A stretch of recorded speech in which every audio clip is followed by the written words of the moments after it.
Hello everyone, welcome to the stream, nice to see you all here. Surprise, we're kind of almost in time. Unusual, I know.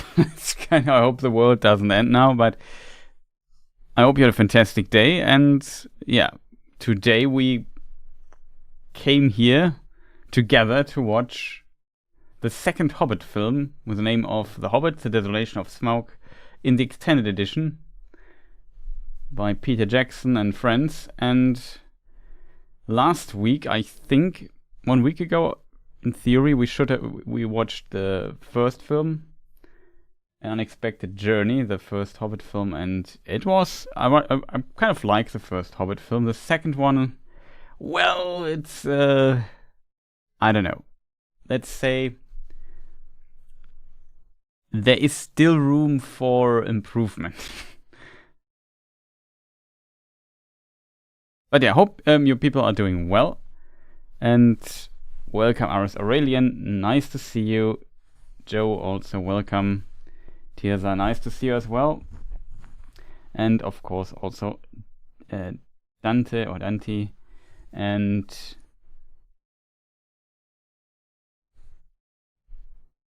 Mark. Mart.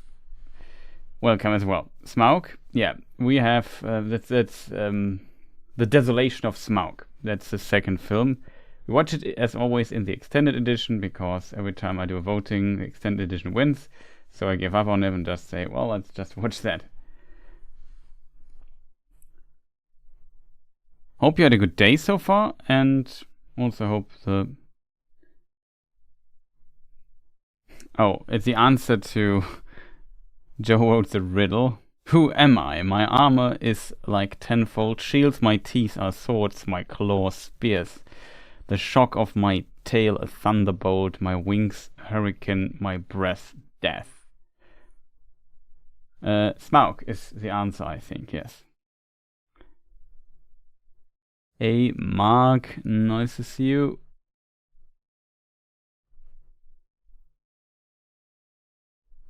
Guten Abend, and yeah, good evening. I start a bit earlier this time because that allows maybe also some of the European viewers to have at least a potential chance to watch the film to its end, because otherwise it gets a bit late.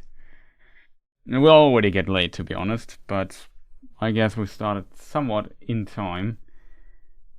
So all the things I have left doing now is the time code thing. So there is no, as always. Here's the timer for the last film. It was like 2 hours 56 or something.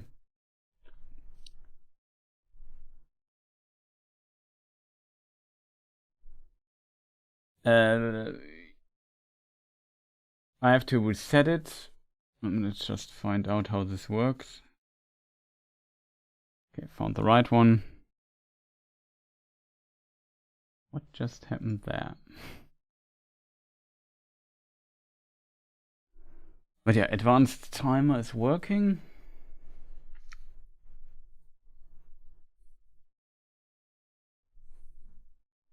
And yeah, so the idea, how does this watch party thing here work? First of all, as always, tons of disclaimers. First disclaimer is, of course, that I can't restream, and technically I would be able to restream the film here, as you can see here, but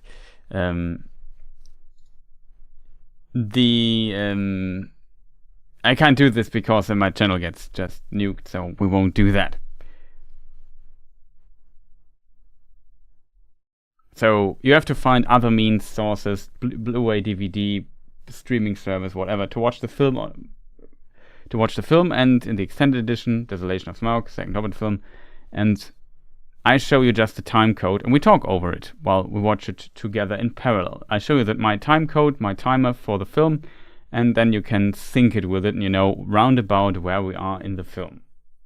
That's kind of the idea behind all of this. And you can write in chat, and I answer a bit and comment a bit on things that are noticeable, and we have a good time together. It's just a relaxed coming together of the community here, watching a bit of the Hobbit film, and I hope you people enjoy that and have a good time with this. That's the basic idea. So now that the last watch party is like, I don't know, a week ago. I have not put it to unlisted yet, because currently also I did not get any downvotes, but it's also not really getting views anyway. So I don't know.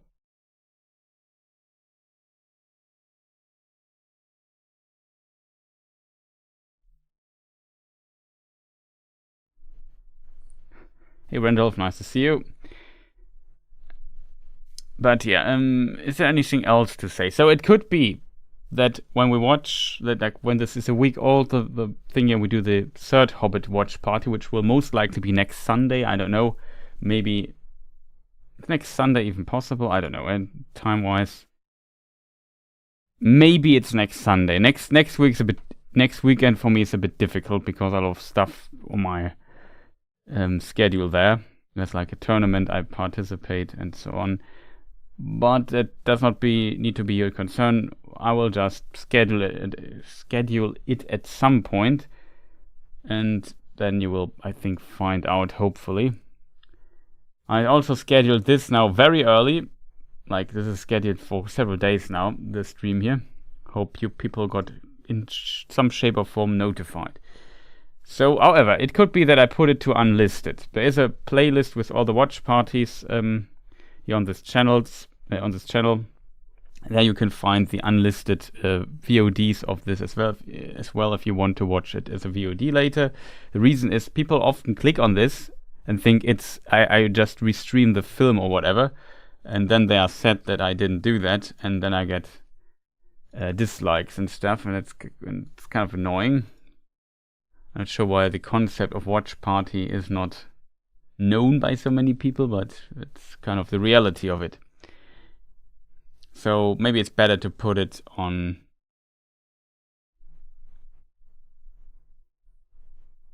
what is it called? On unlisted for the time being. Also, if you watch it relatively, like if you watch the VOD of this and you are very early in, it could happen that you get a ad break every, I don't know, 5 minutes. I try to reduce those ad breaks at some point, but after the stream is over, YouTube needs to process the stream for a moment and check if everything is alright with it, and so on and so forth. And then I'm allowed to change the frequency of the ad breaks. And sometimes I also forget to change it, so it might be a couple of days that you get an ad break. I usually try to go for no ad breaks during the thing. If you would do a break, maybe in the break I would do an one or whatever. So maybe now comes an ad break in the VOD or whatever, and then after we watch the film, maybe another one, we'll talk a little bit about it afterwards. We will see. I hope you have your snacks grabbed and are kind of ready. Then, as said, at the next weekend or something, there will be then the Battle of the Five Armies watch party, which is potentially the worst film of the three. I don't know. It has its moments for sure, so it's not a completely catastrophe, but it also has a lot of weird stuff. Same with this film here, though I think now having it seen so many times that the second film, just from a, I don't know, from a standpoint of directing it and creating it, looking at it as being a film, I think it's a better film than the third one, to be honest. But at the end, there was definitely a time where I liked the second one the least, and the third one was distantly at the lower bottom of okayish in context of this trilogy, but whatever. I'm not sure what you think about this. I also hope that the sound is okay for you people, that you can hear me, but in theory you should be able to. Also have to sometimes test the chat. Nobody's writing something, so as a result I'm not always sure if the chat is working. Third one is the worst, yeah, definitely. I would agree. Sounds good. Okay, nice. So I would say we start soon. I'm not sure how long the extended edition of this film is. I'm every year surprised, but it will also be round about the 3-hour mark, I think. Also, I stream this, if you prefer watching this on Twitch, I also stream it to my English Twitch channel and to my German Twitch channel. So I have like all the chats open, might be because YouTube channel is usually the busiest. The YouTube chat is usually the busiest, so maybe I don't catch your chat message right away in the other chats, but I try. Is there anything else I have to disclaim? We're all hovering over the start button, waiting. Okay, I get it. I also have to try to get things going here. Okay, I'm at 0 at least, so I'm also ready in theory, so if you are ready as well. Let me see. It's actually not working if I do it like this, to be honest. Well, whatever.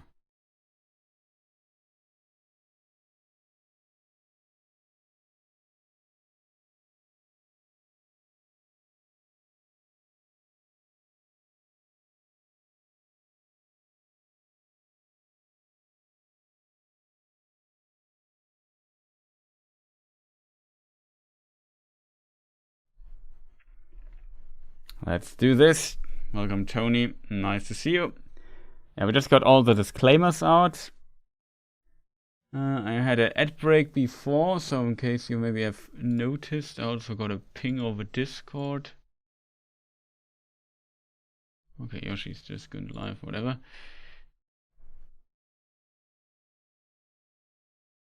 Not that important. Yeah, like I said, you can also watch it on Twitch. There are all the channels linked somewhere in the description.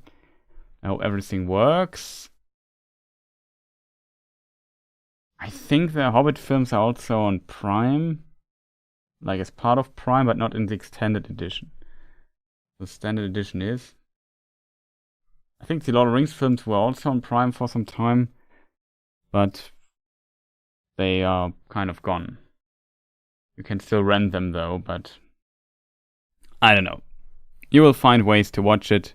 I'm pretty sure of that. Okay, chat.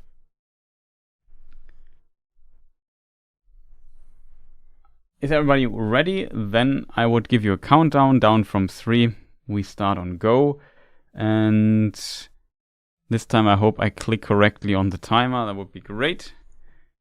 I try my best to hit the timer correctly.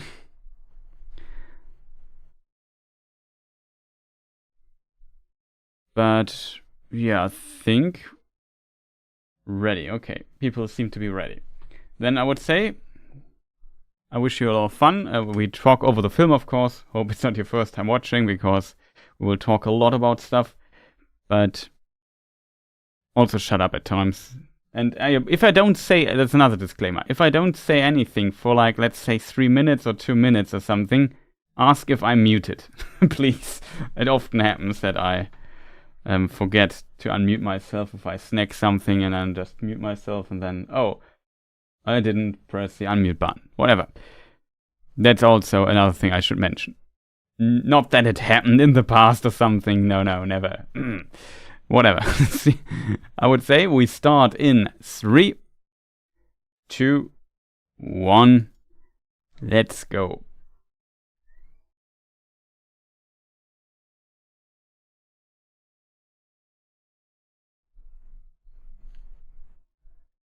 I think I pressed a bit too early on one of the buttons, but whatever. It's just about that we don't need to be frame perfect on the same time, but it's just that you have roundabout an idea.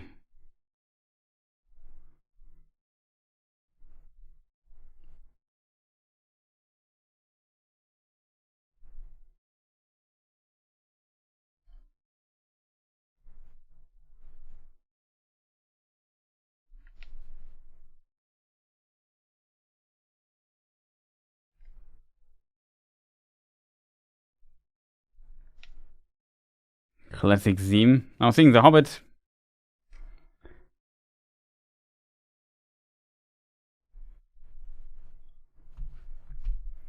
And we start with a scene. I'm not sure if this scene is in the theatrical cut. to this extent. We have though it must be, because we have a Peter Jackson cameo here, eating his carrot again. Peter Jackson always loves his cameos in the thing. It's an extended scene, so it must be in the original film as well. But it's definitely extended. There's much more stuff to see here. Hey, Norseman. Just imagine Chris's Smaug taking over the film or talking over the film. I wish I had the voice of Mr. Cumberbatch, to be honest.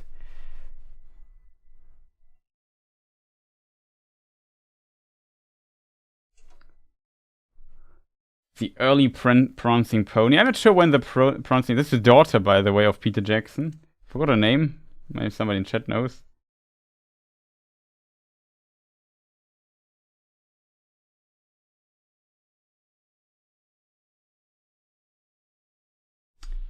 Bree definitely existed at the time of The Hobbit. The prancing pony, I don't know. When I checked last time, I couldn't find any evidence that it did.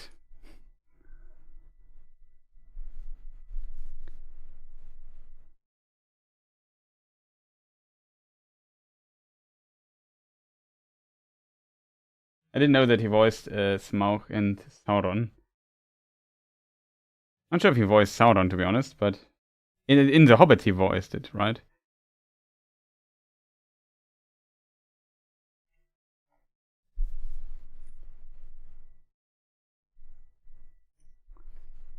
There are in the books 2 versions that Tolkien wrote. In one version, Gandalf meets Thorin Oakenshield on the road to Bree, and in the other version he meets him, I think, in Bree.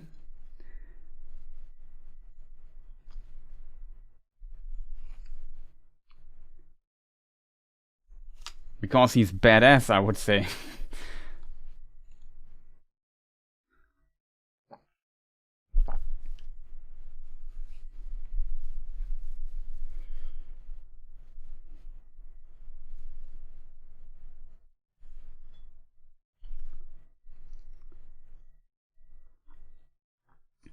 If you look closely on the head, when he pulls it up, there is a symbol on it. And that could be also... what the book? Here we see that Thorin's father has still 2 eyes. He loses one of the eyes in this battle. So after the battle, he should have only 1 eye.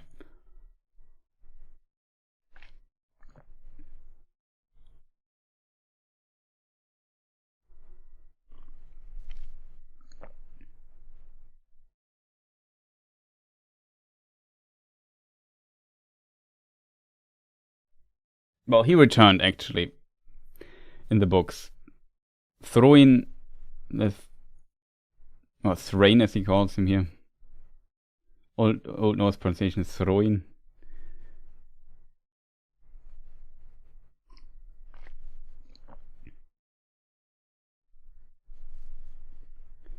In the books, also Azog dies in this battle, and in The Hobbit, it's his son Bolg who is there. Which is interesting because it makes Bolg very old.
So Gandalf's meeting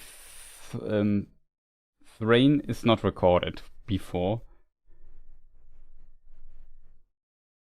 But yeah, in the books, this Rain story goes like this.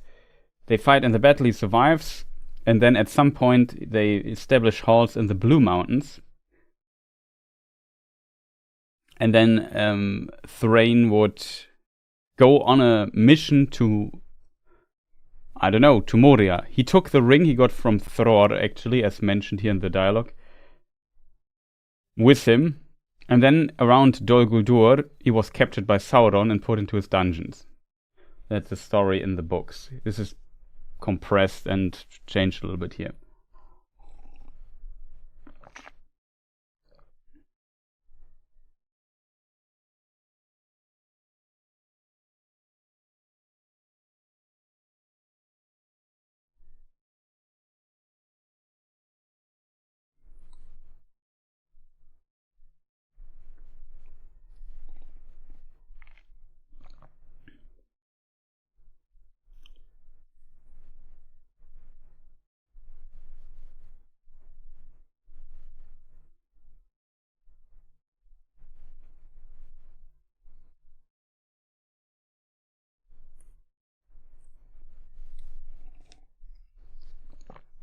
The burglar. 12 months later.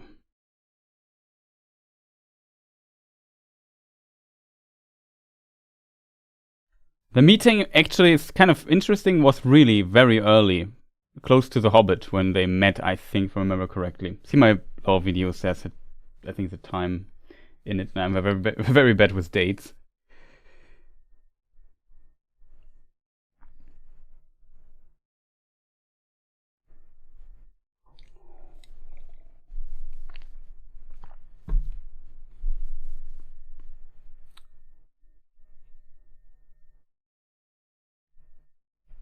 We have Bjorn, the skin changer.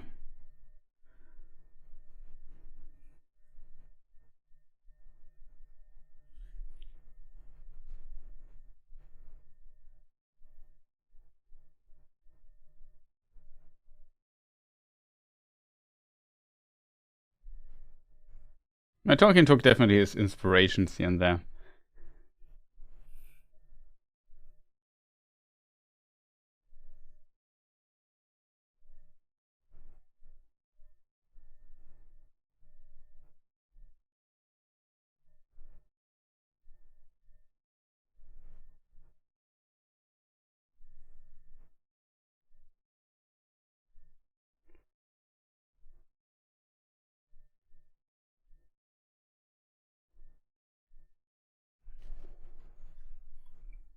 Yeah, of course there are changes, but there are many parallels to mythologies.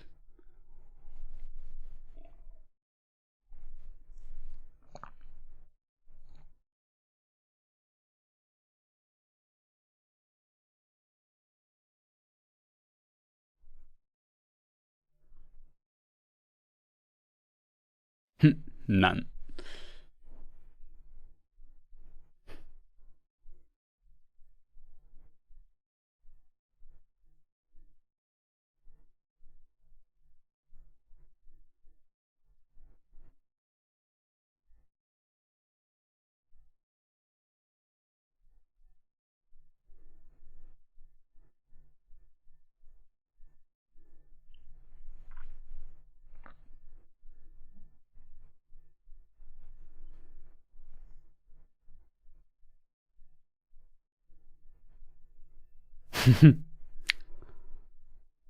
Turns out Bombor is the fastest.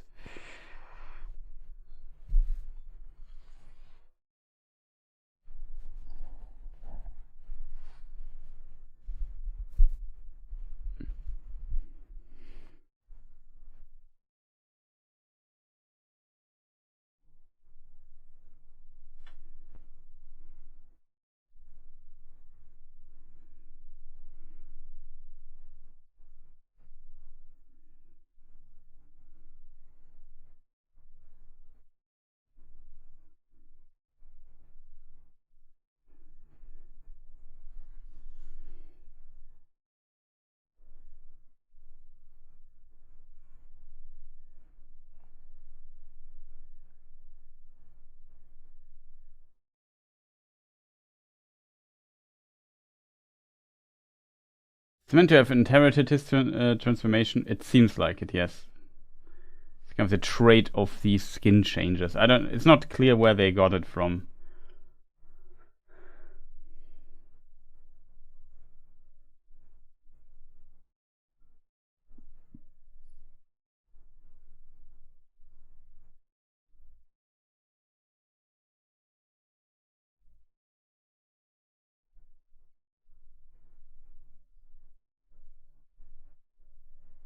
A werebear.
The summoning in Dol Guldur. That's Bolg, the son of Azog. Like I said, in the book, Azog is already dead. And it's all Bolg's doing there.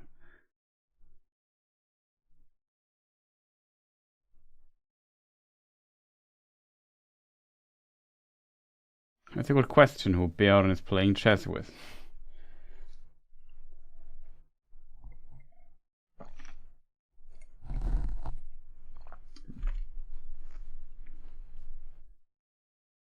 You could argue he knows Radagast and he lives here close as well. He's mentioned in the Hobbit book. But it doesn't sound like they go bowling each weekend or something. It's like, yeah, they have talked to each other. Ashna's Gimbatul, that's the inscription of the ring.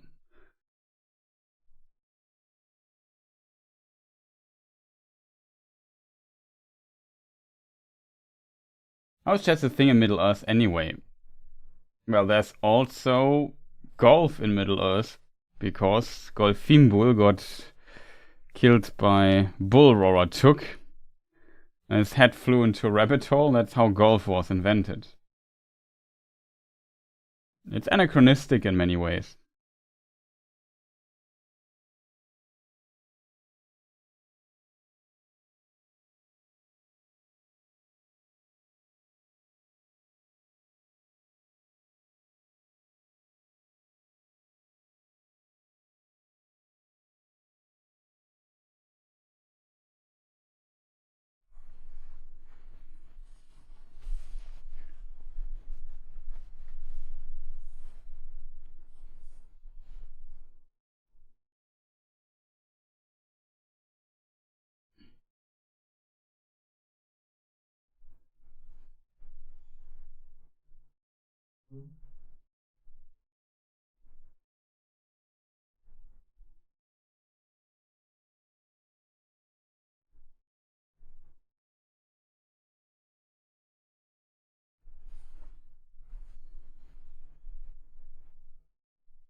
Fluffy ponies.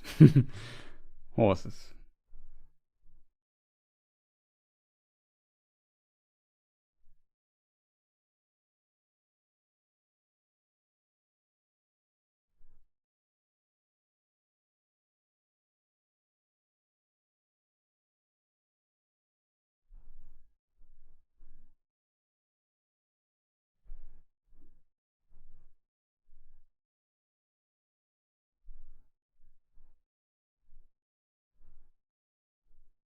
Yeah, there's a mention in a letter,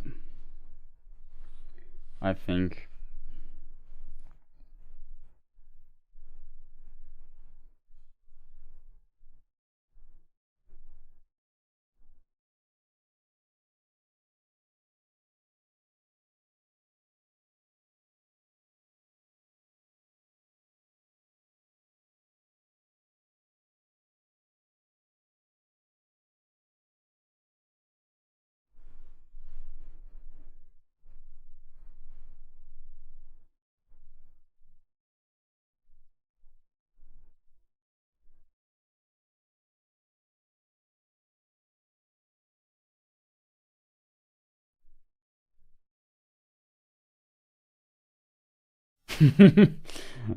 Oh man.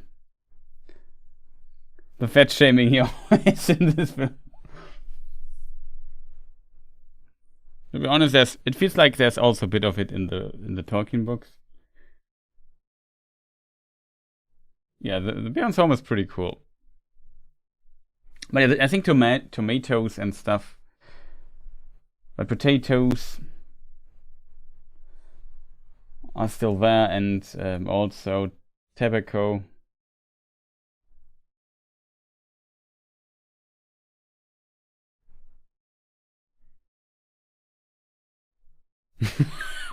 I like how Gandalf tries to be very friendly.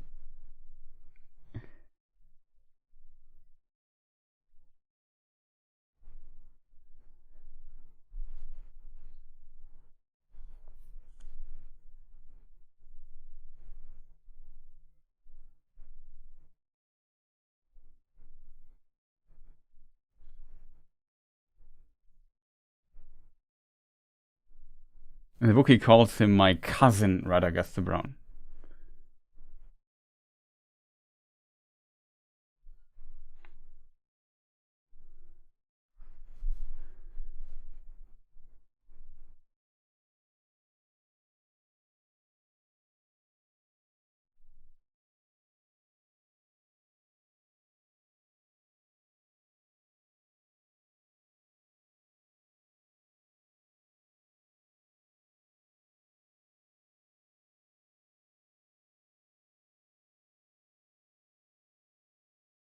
Yeah.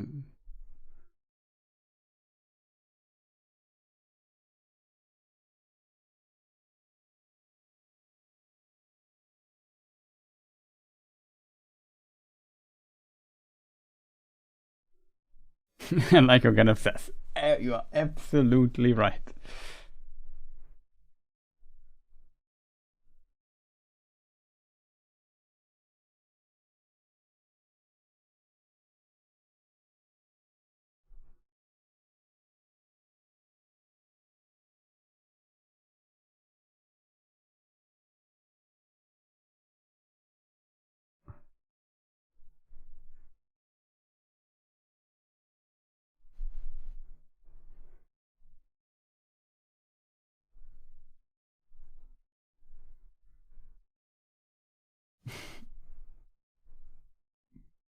Yeah, it's pretty cool to see in the book.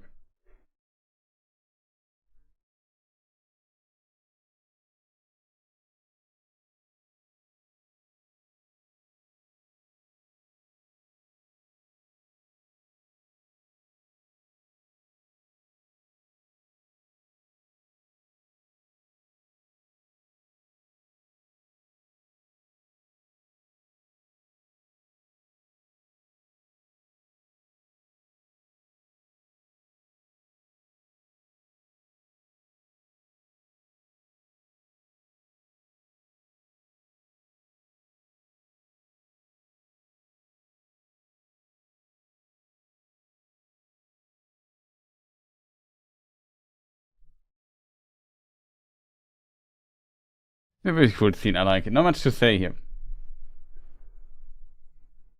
Second film starts good, I think. Especially in extended edition. Yeah, Elrond is definitely less stern in the last film compared to the Lord of the Rings movies. But there the time is also darker.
Are there other shapeshifters besides Ainur Valar and Bjornings?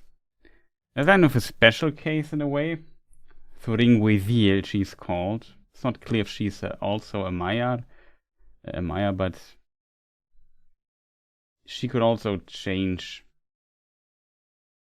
the form in the Silmarillion.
Yeah, maybe.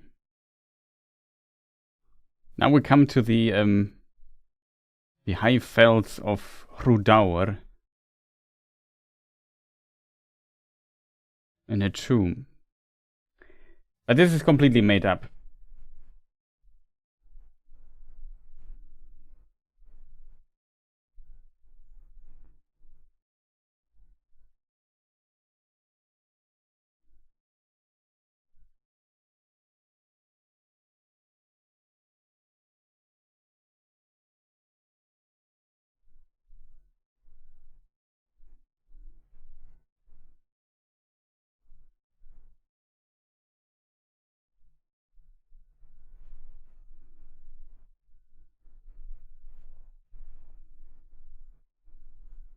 He's not so sure.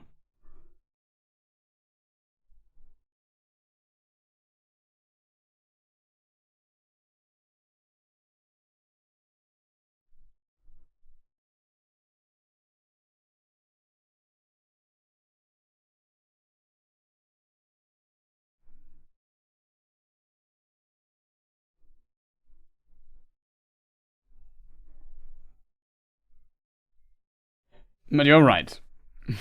In Ganasworth, you are absolutely right. You should have given him a letter of recommendation or something for Thranduil.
Random Galadriel.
Pretty cool. The rain starts.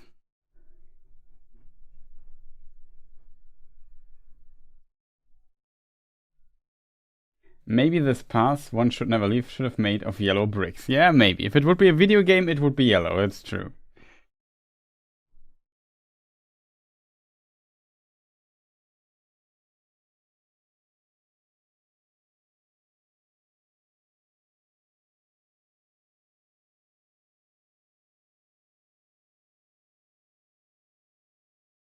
I like this little detail. He uses his axe handle, put it in the ground to see if there's still a path, so to say.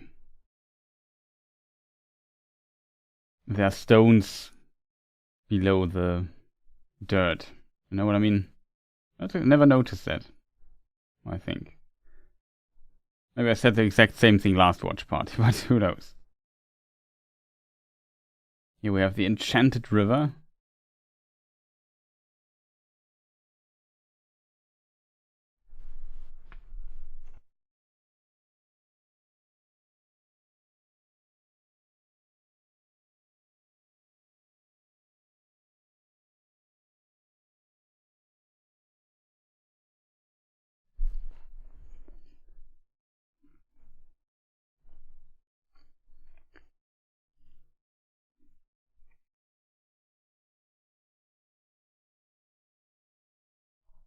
The lightest first. I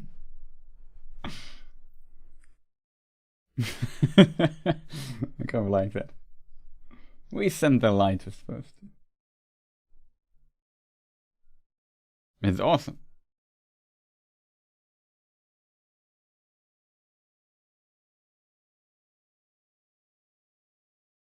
Nice save by Bilbo.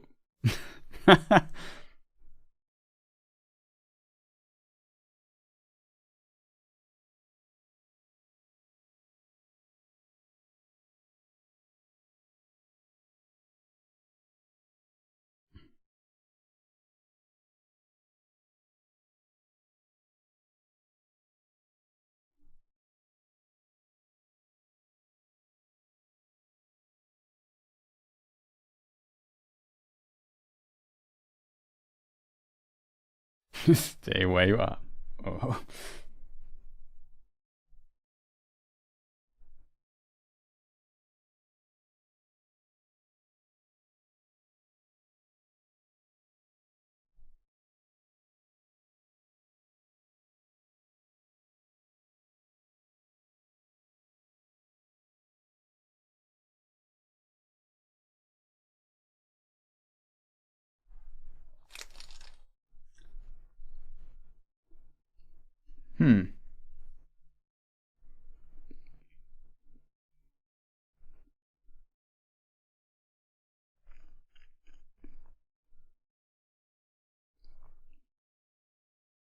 The white stack.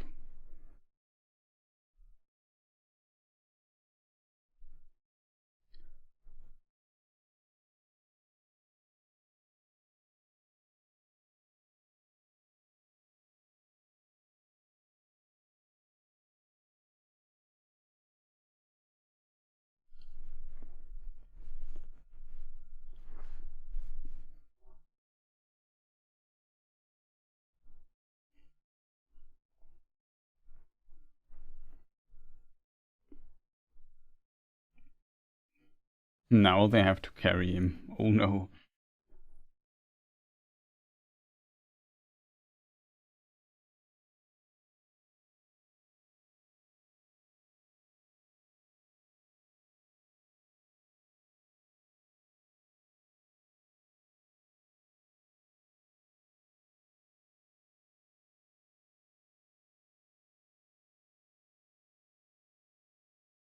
I think it's drawn out a little bit too long, yeah, for sure. I think it's okay. Still, could be shorter. I think maybe in this, we could look up if it's shorter in the other version. It's also extended, so I assume it's longer. It's a bit more snappy in the theatrical cut. Shorter.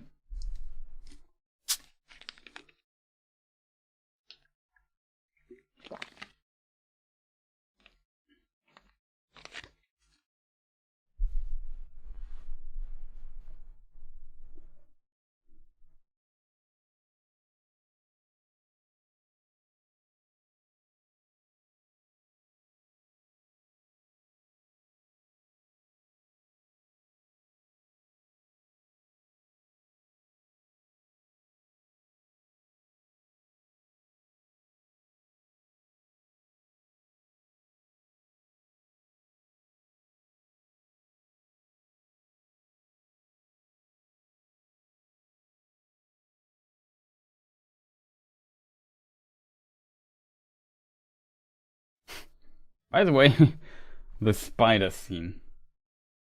A fearsome scene for a lot of people.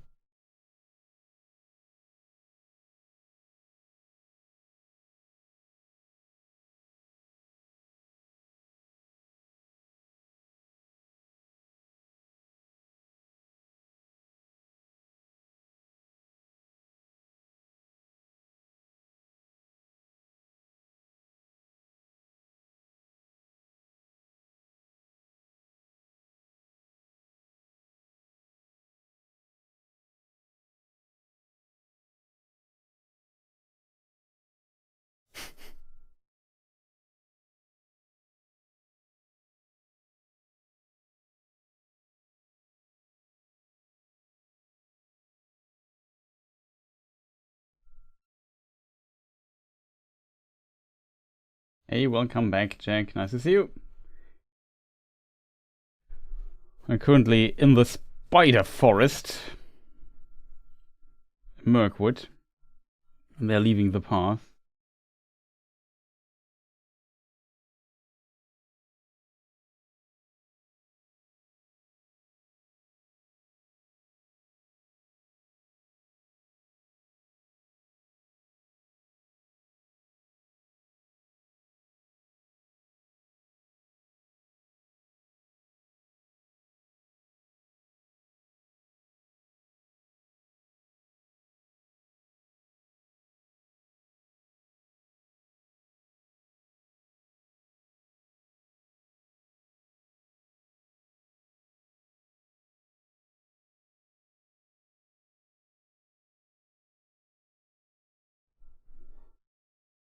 This is one of the scenes on the trailer emerges now.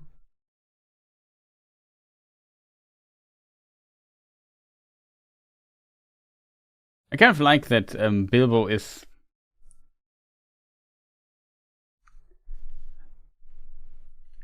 kind of good at resisting this.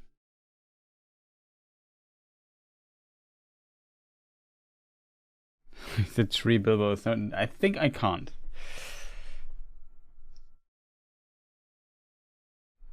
Enchanted River is kind of difficult to find.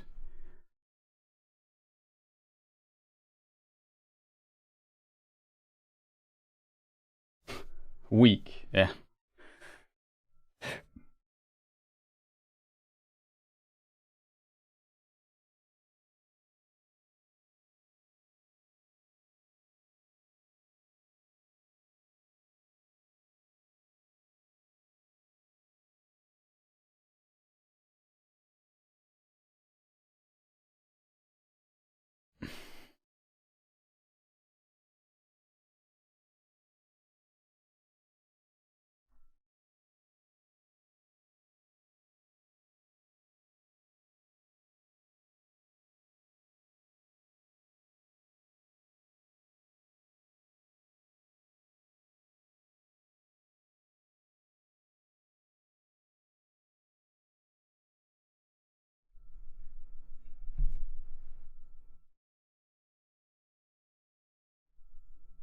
Hello. Spider warning, chat.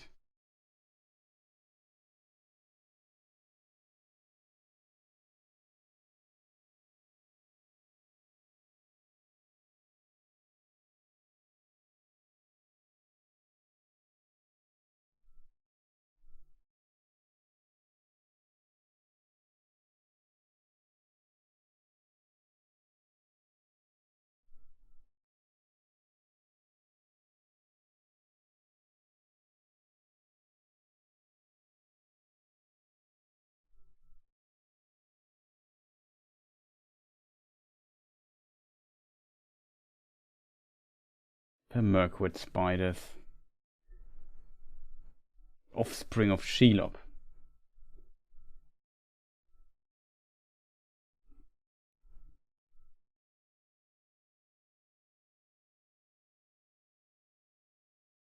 I like that the trees look so artificial. Yeah, it's a studio scene thing.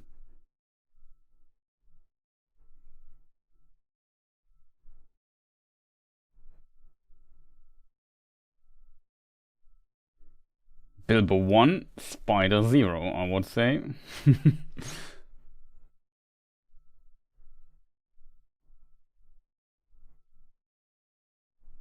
Left theatre by now? That's a good question. Maybe just closing their eyes.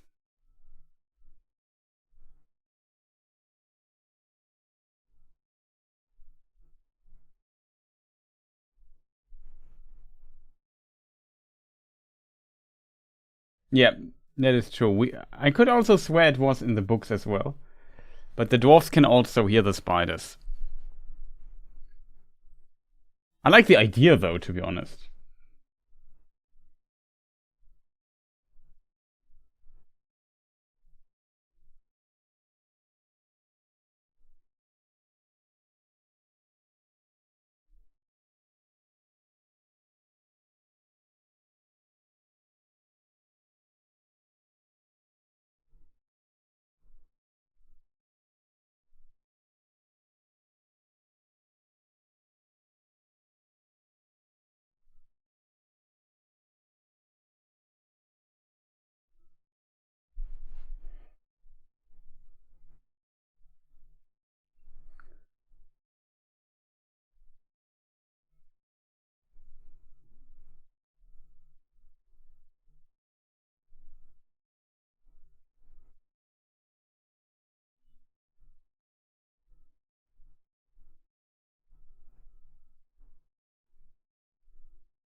It stinks. And I like that this is how the blade got his name.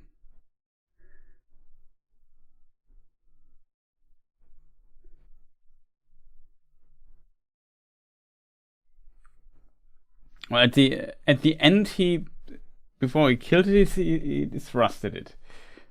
To be fair.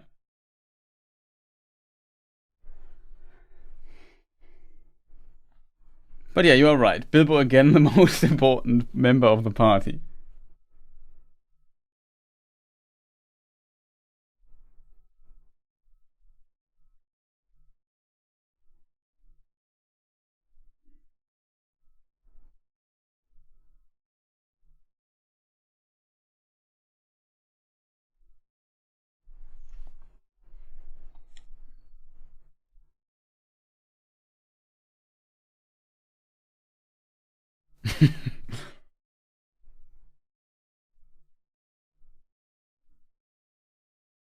Oh no.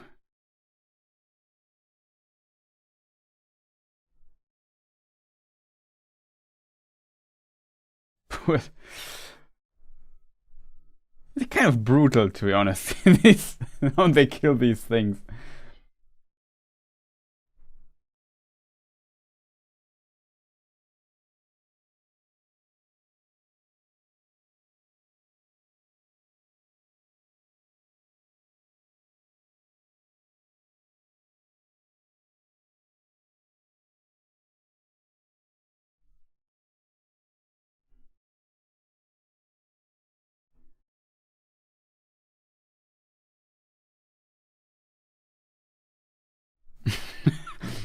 How Dwalin just punches it with his bare fist.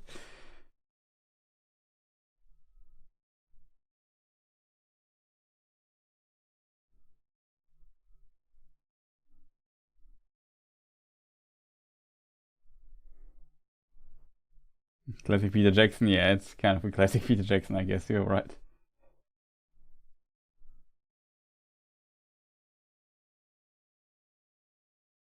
With a ring theme.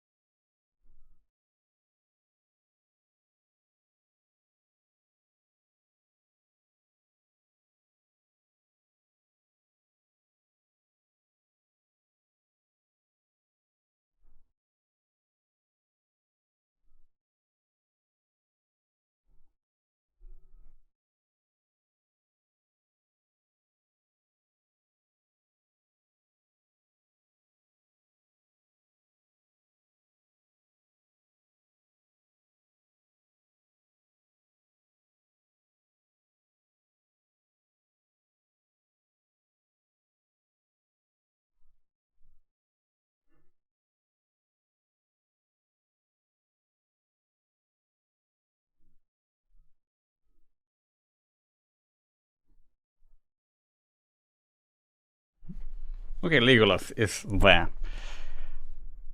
And his elf friends.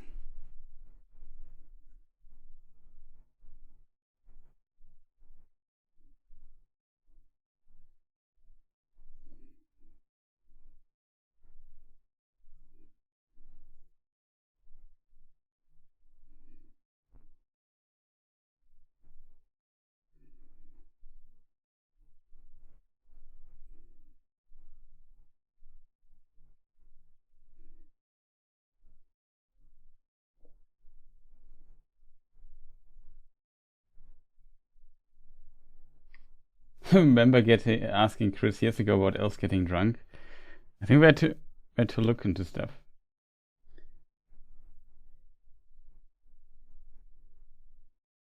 This horrid creature. That's my wee lad, Gimli. I like this reference. It's kind of funny, to be honest.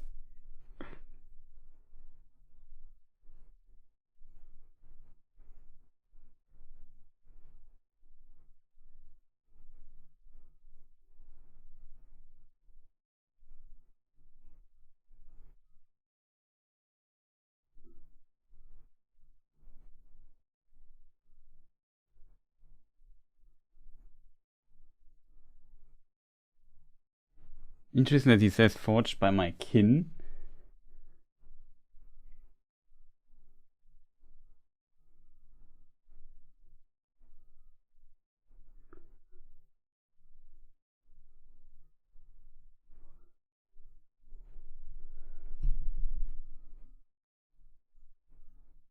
That is true. The elves, like Legolas is a Cinder, and if Thranduil would be related to Thingol,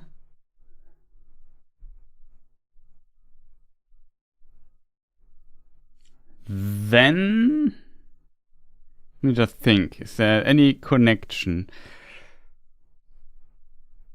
Well, there would be a connection in this.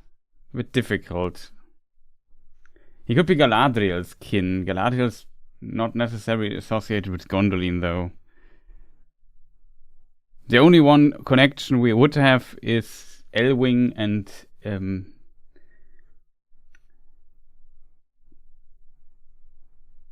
Erendil, the parents of Elrond. Because Elwing is technically a Cinder, kind of.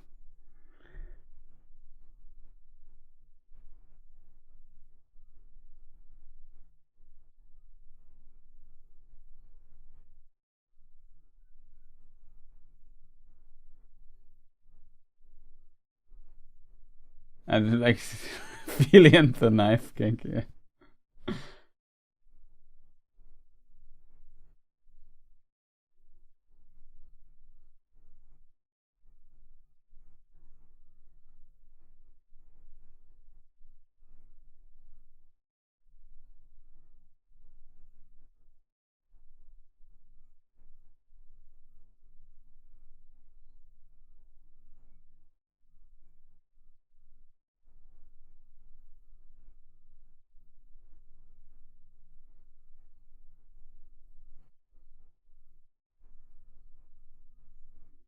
Speaking of the king, now we have Thorin Oakenshield in full diplomacy mode.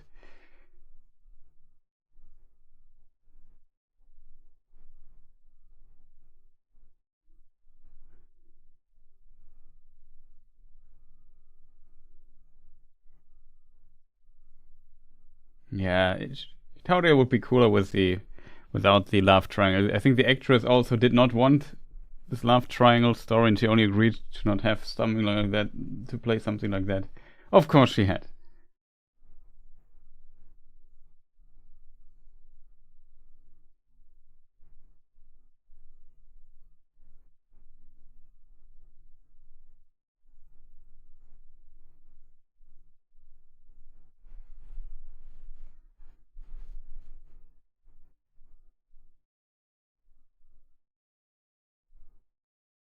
I don't know, because it's against Hollywood rules to make a film without love stories.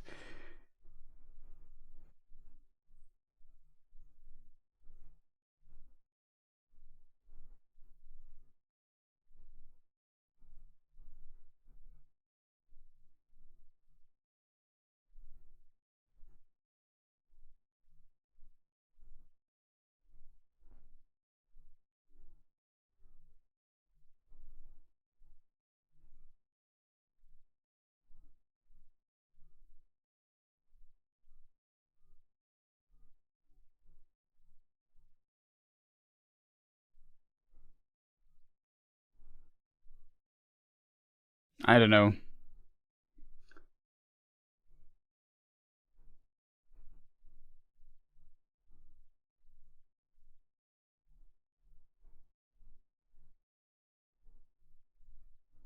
Also a strange scene.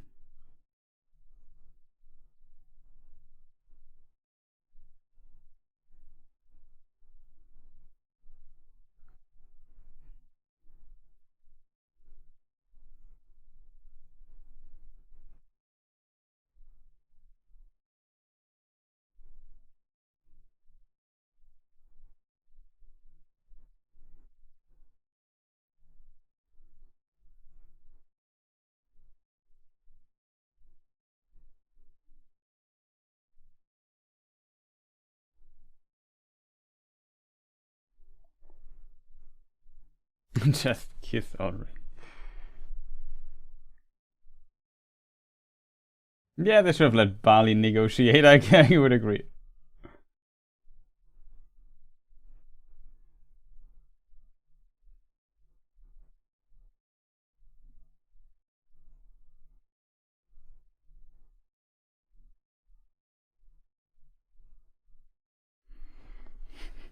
Yeah, the most important member of this party.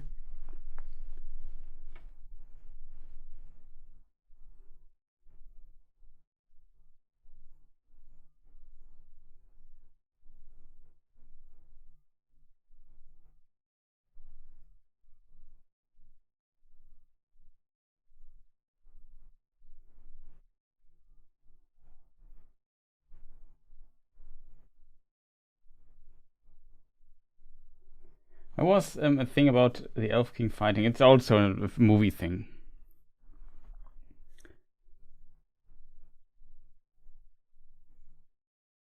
On the other side, he lives relatively close to the Grey Mountains, so there could have been some conflicts. There were definitely dragons in the north that also attacked the dwarves and pushed them out of the Grey Mountains.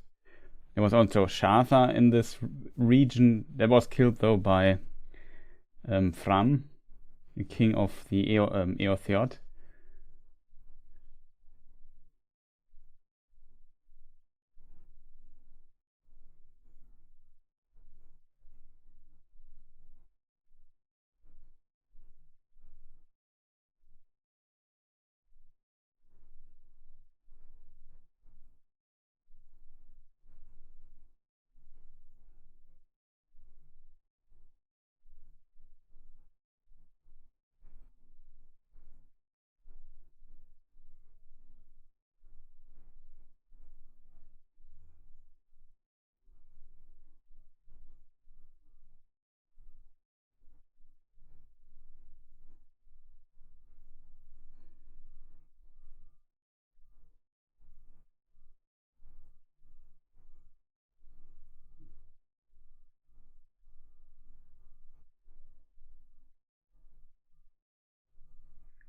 Now the nonsense begins again.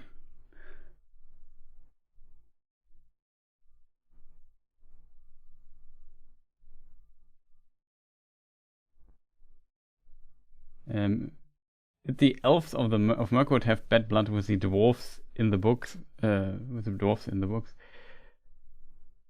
Yes, there's potentially some tension because Thranduil, the first Sindar king, and potential. I'm not sure if they're related or not, but he was definitely like Thranduil, or his father was definitely from Doriath. So he lived under Thingol, the first king of the elves, and he was killed by the dwarves. So the dwarves had a feud with these elves in particular. The Teleri, the Sindar, and so on. They just.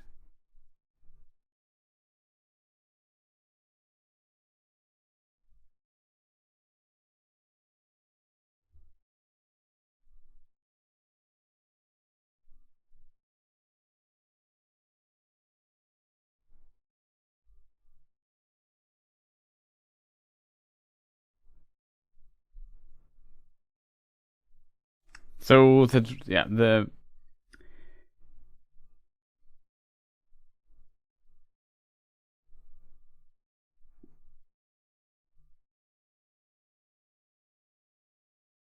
well, we could have cool if they reference that. The problem is it's not in the book, so it's a bit difficult. Distant, like the explanation is not really given in the book, I think. And it's also problematic because of the different versions. Like in the Silmarillion, it's like this, but it's one of the most changed things, or the stories where Christopher Tolkien had to really add a few things and change it a lot. So it's a very complicated matter, text-wise.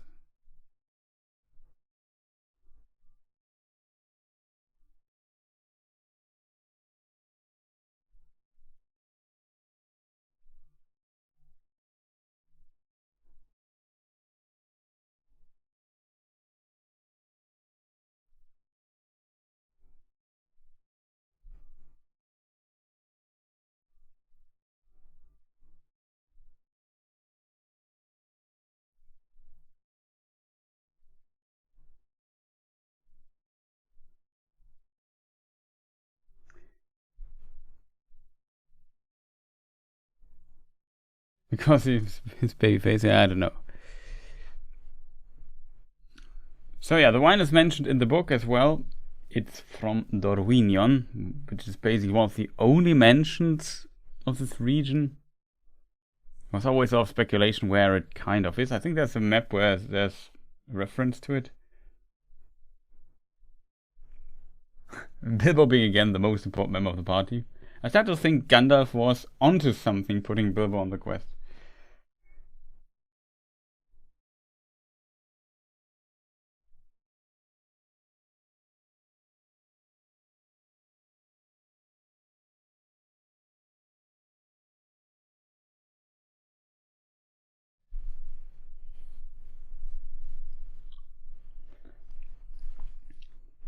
Burglar Bilbo at your service.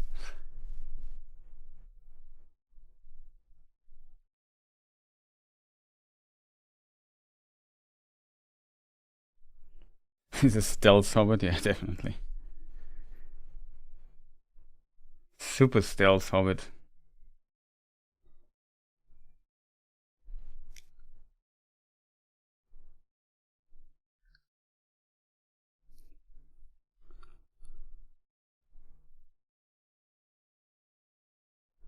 Must be strong stuff to knock out an elf, I think.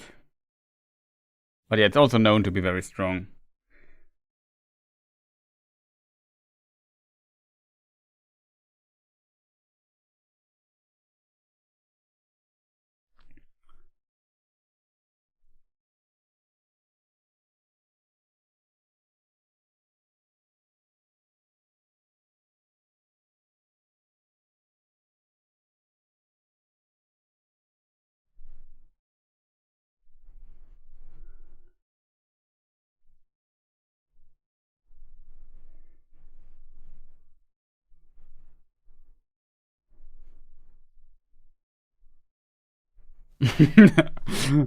What a tough ride.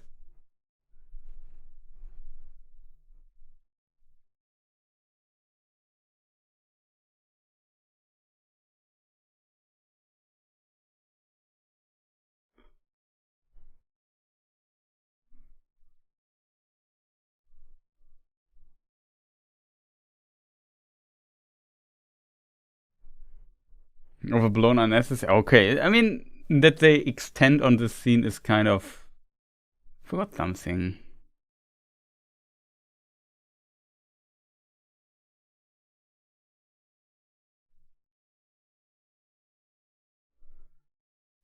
I like how Bilbo tries to make this work.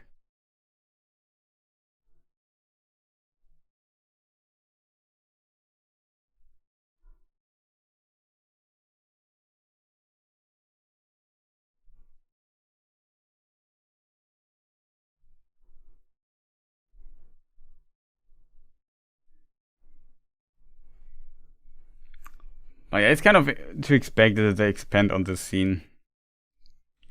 What I don't like about it is that Keely gets, I think it's Keely gets shot.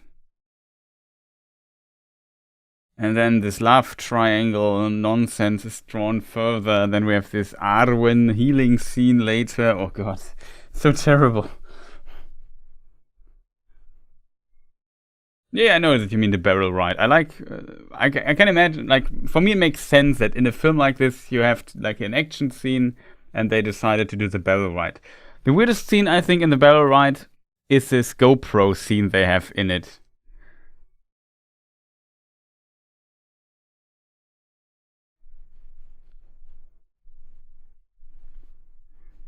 To be honest, I don't mind the barrel ride too much, if I'm honest. It's a bit, yeah, oversized, but it has some adventure movie vibes in the most. Though it feels like it could be an attraction in Disneyland.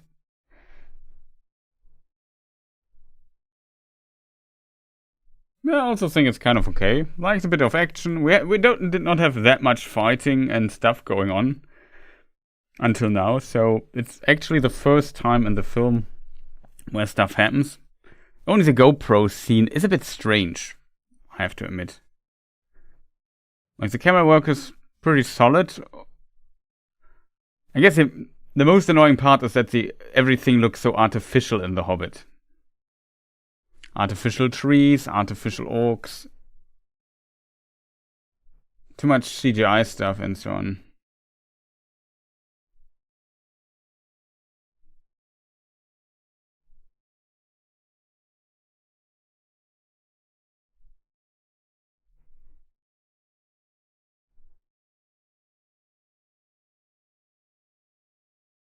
Of course he has a bow.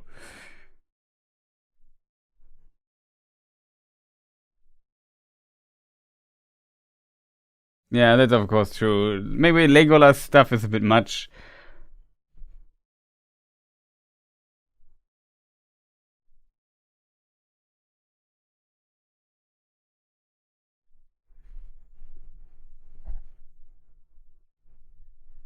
I mean, making stuff like this look like this is not lazy, to be fair. Like, that's a lot of work for some people. Some people spend a lot of time on this film.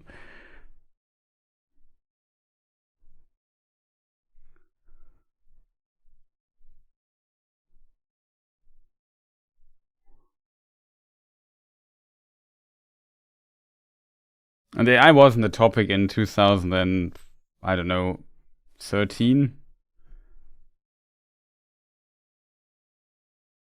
Yeah, there's a lot of head cutting in this film. Not sure how this film got its age rating.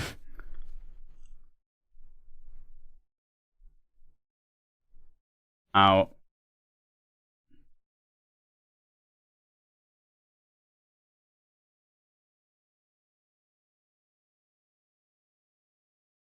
There's a GoPro scene here.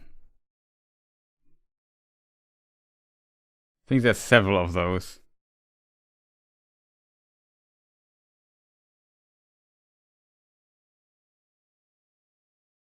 The problem is the GoPro quality, I feel like, is a bit too low compared to the other stuff they use.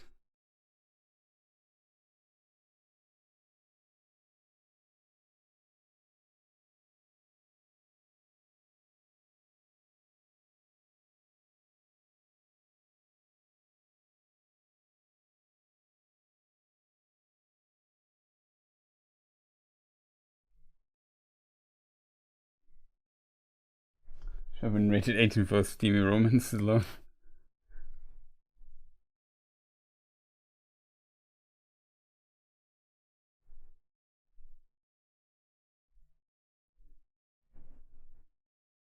Yeah, they...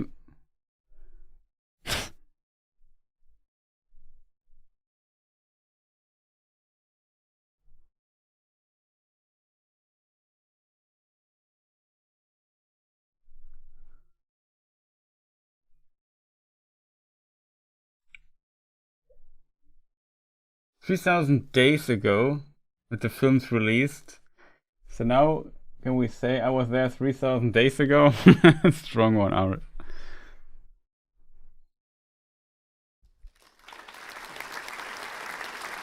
Nice one. I was there. I was there. Chant. I was there 3,000 years Days. ago.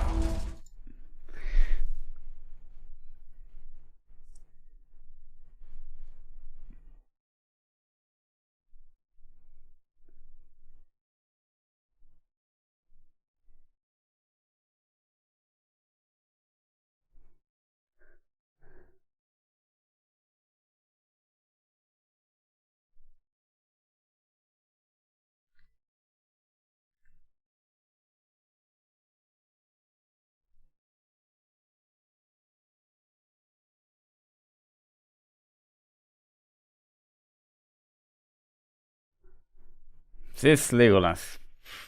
He's kind of good at what he's doing, I would say.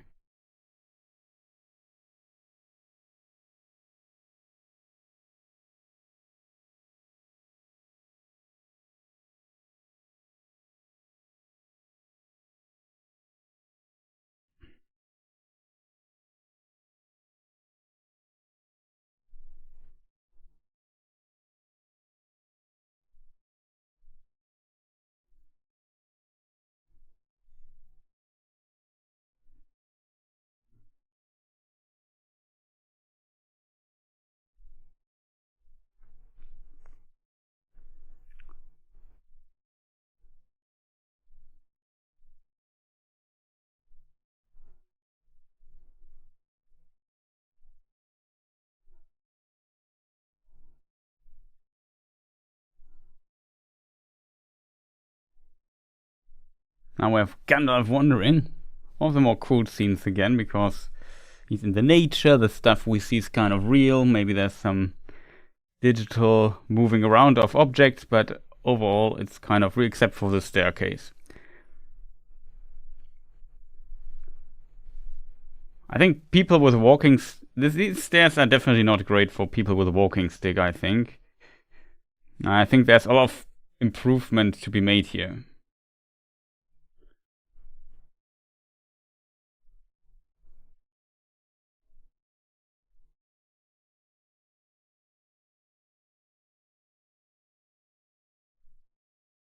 Yeah, there would be ways to kind of explain why Tauriel moves along and so on. To be fair, I would just prefer if this would just be a short cameo of the two, because in the book story they have no business in the latest stuff anyway. There's just one little potential reference to Legolas, even though the character didn't exist at the time when Tolkien wrote this originally. Like, have this a cameo, have a little action scene with Legolas with physics-defying scenes. I don't mind that, to be honest. That's what he does in Lord of the Rings as well. I can understand why he does it here. But just leave it at that, and just now focus again on the dwarves and their relationship and work a bit on the dwarves. But they decided to give them more and more screen time in every film, that I found a bit stupid.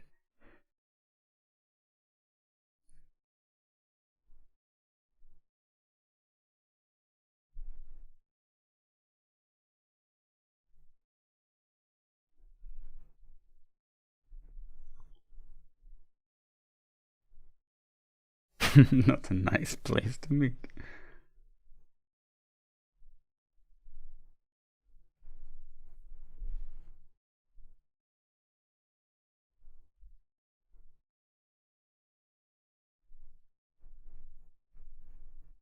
Yeah, but the Nazgul were never buried. Like, they are kind of alive. Also, sorry, I didn't get this in the Twitch channel, but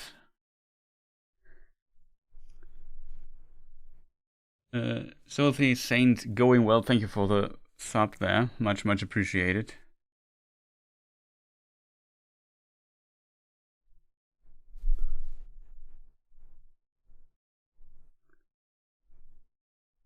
Like, the Nazgul were men, they got the rings, and the rings transformed them into rays, but they never died.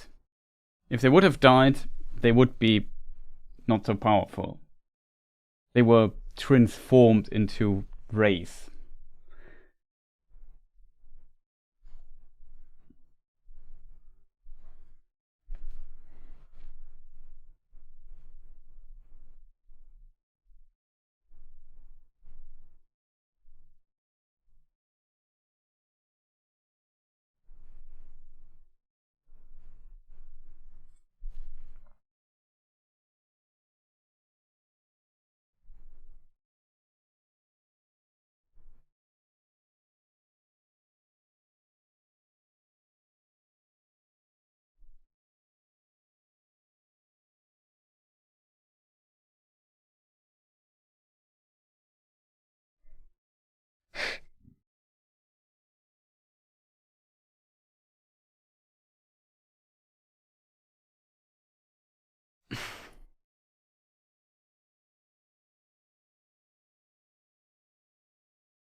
The dwarves were not happy in these barrels in the books as well.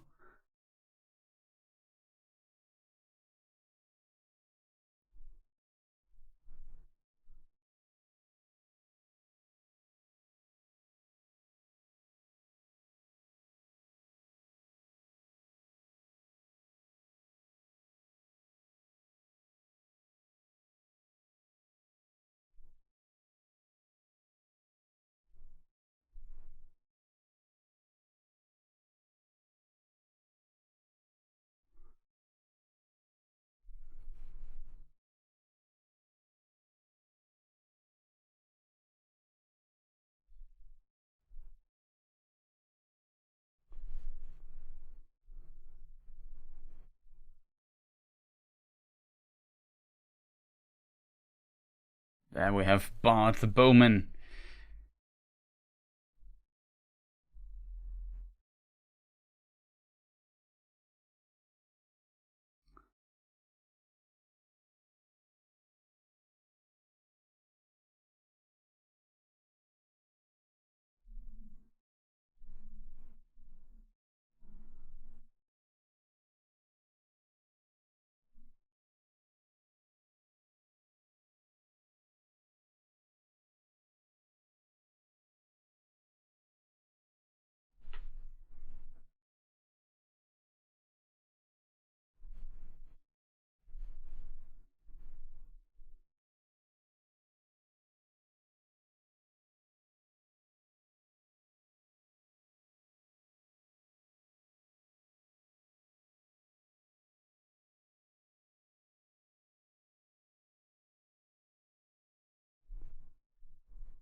Diplomatic Balin.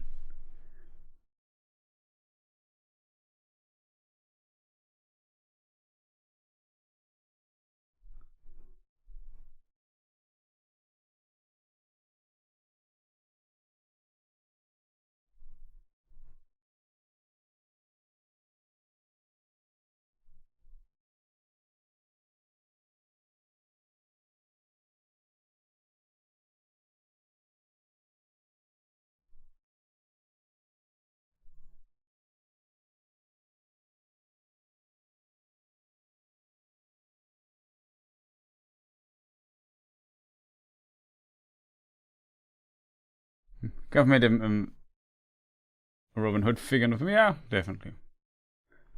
Balin the Negotiator, for sure. I don't mind if Tauriel would have appeared here and there, you know. But if you make a film about so many characters, like 15 dwarves or whatever, not 15, but 15 companions, but adding companions or people to it that aren't in the book, it's kind of strange in my opinion.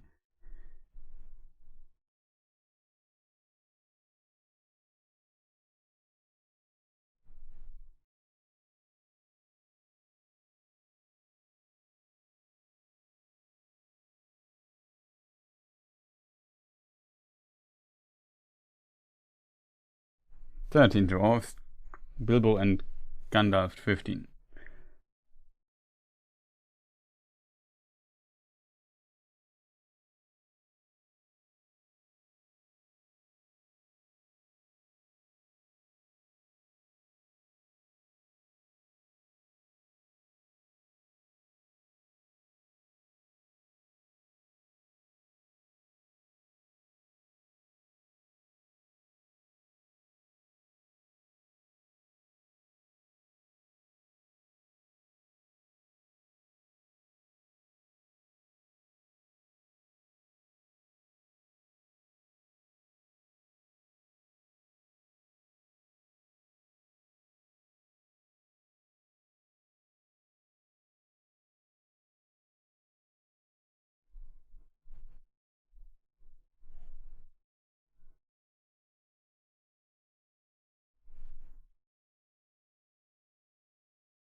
I Will Set You Free is kind of a reference to the Silmarillion.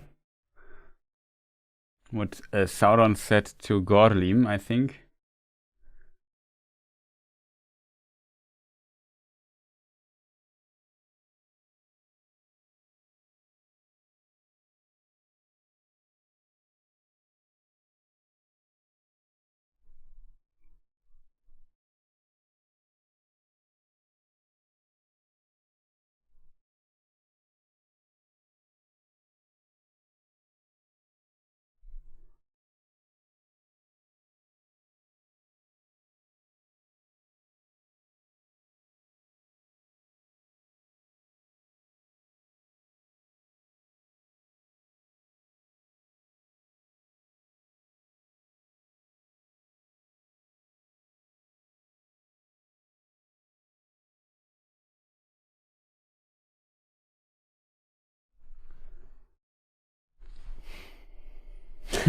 Simon doesn't want to go to war. Next movie, then we goes to war. Well,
He has kind of a bit of elven arrogance in him, which I think is okay.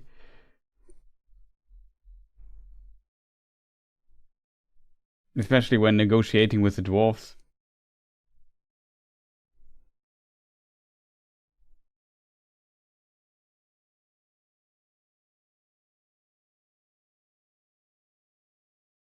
Interesting scene here.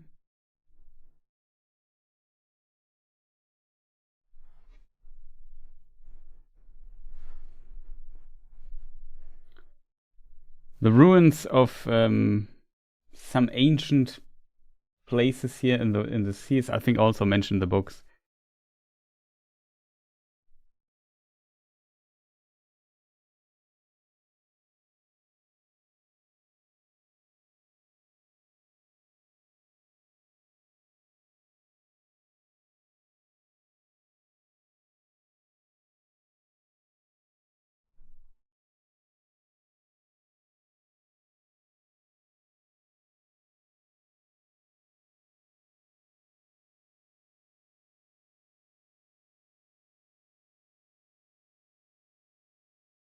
That's a cool scene.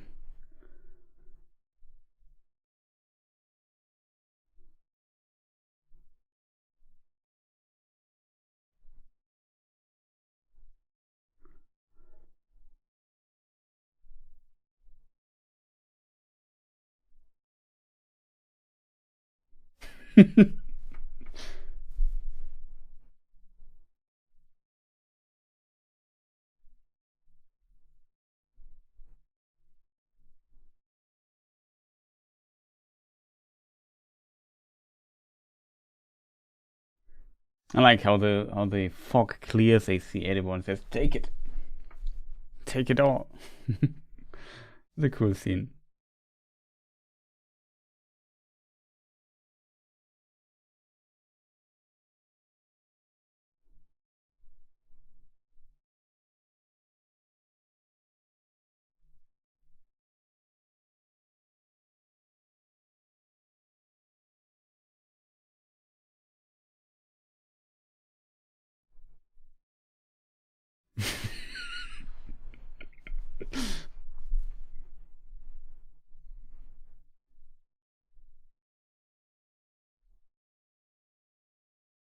But we're coping the actor's Welsh accent a bit, maybe.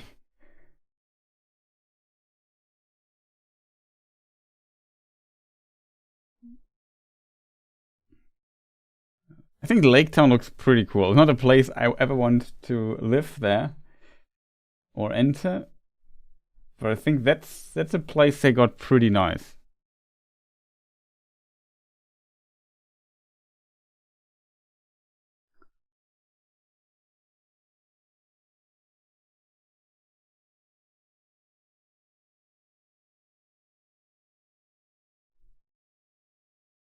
Oh no. Alfred. Yay! Ah.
Yeah, it looks whenever the problems. Though to be fair, I would have liked less CGI orcs.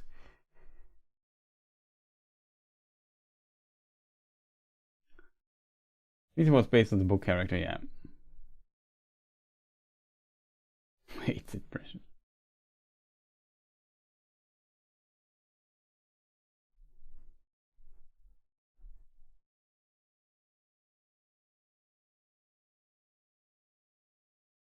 I like Bard, to be honest.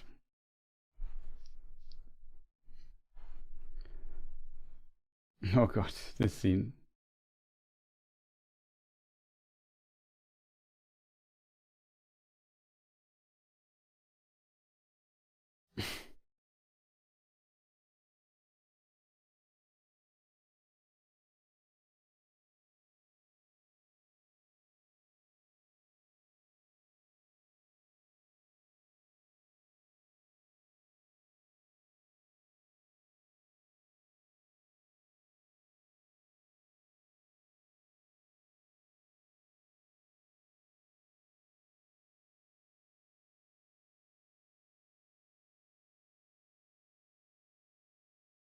Oh, these scenes are so...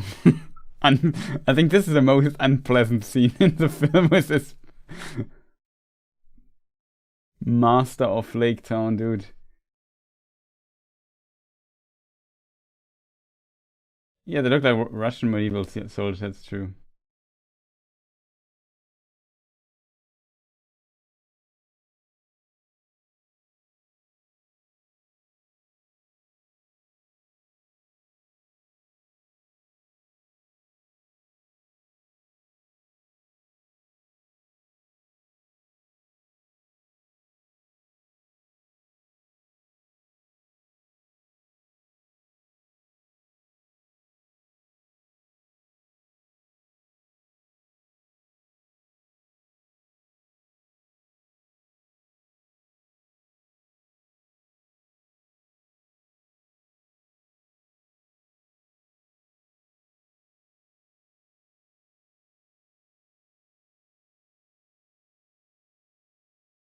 I remember one of the...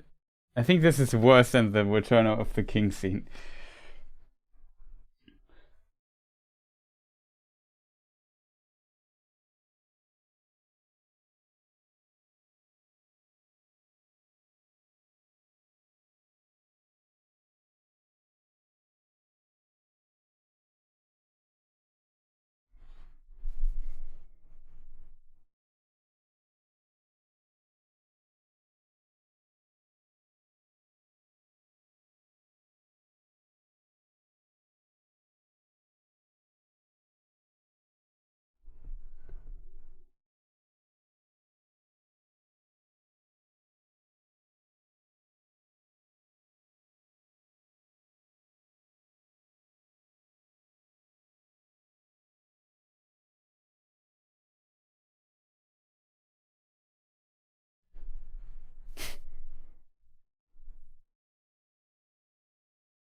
He made bank this day, I think. Got paid for seeing nothing and got tons of fish for free.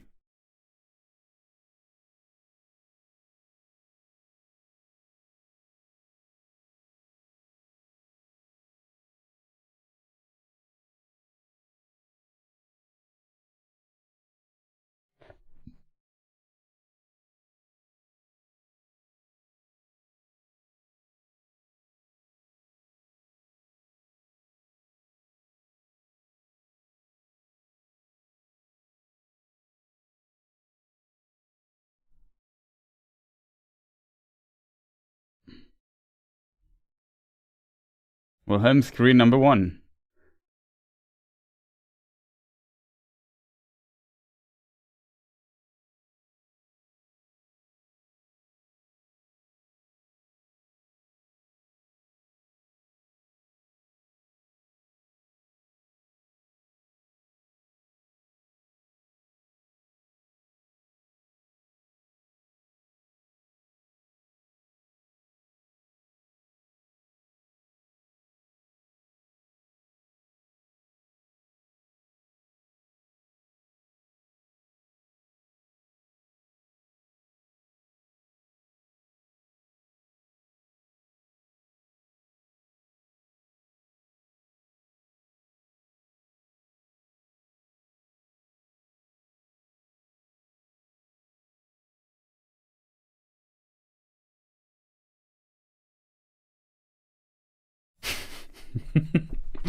Yeah, that's true. The girls are the daughters of the actor of Buffalo.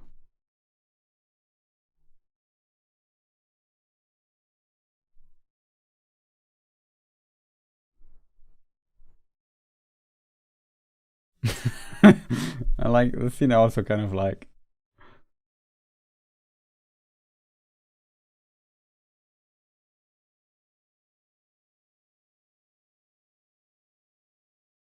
Er kommt, heißt das übersetzt.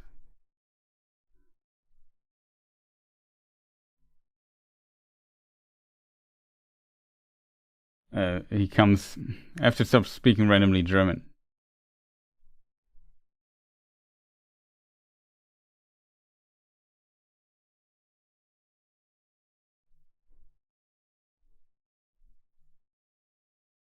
The people in Lake Town dress like Russians and sound Welsh. Exactly.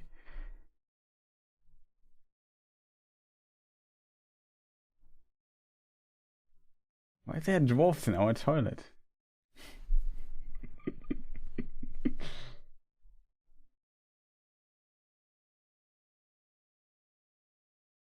Feels our mate.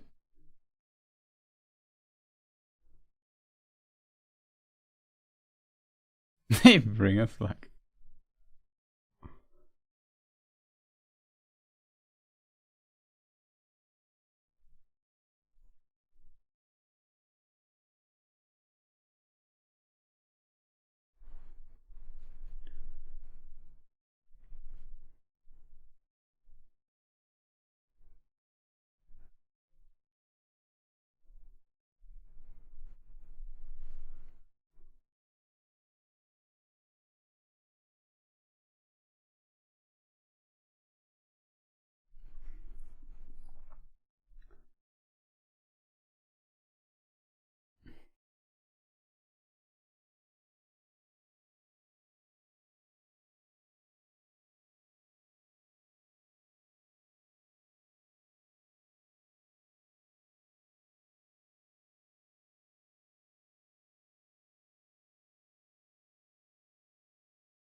They were expensive, I guess.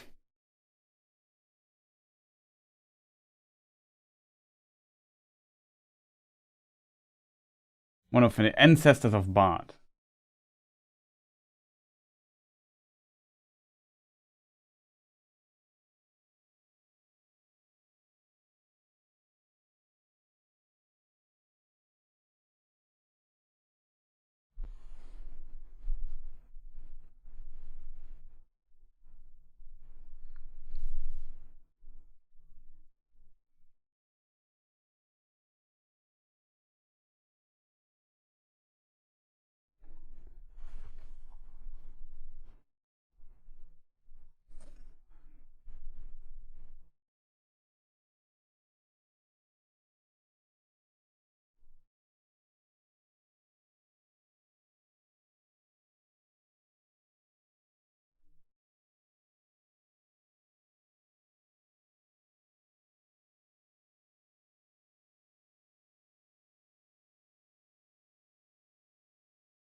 Imagine the job is to fish on one particular side of the boat until something happens and then fish on the other side of the boat.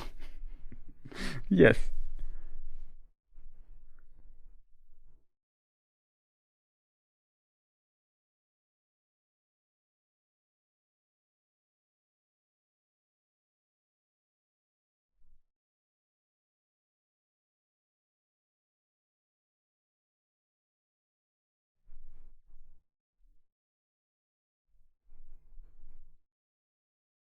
Let's say the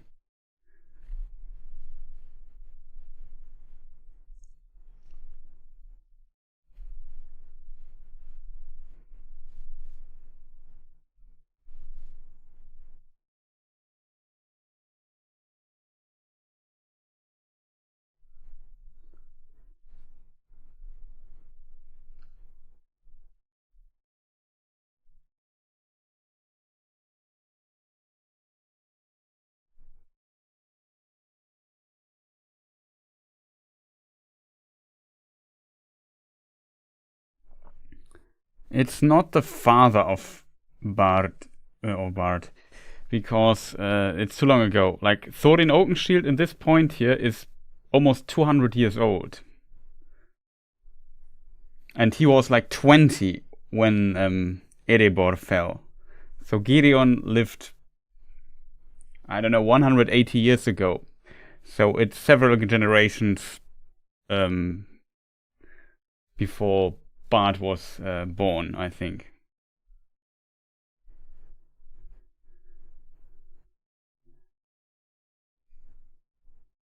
I think there's some truth about this scale thing. Remember correctly? Not completely made up. I don't remember the term windlands, to be honest. And I don't remember the black arrows. Well, maybe there was a black arrow. One of these things is made up, though, kind of.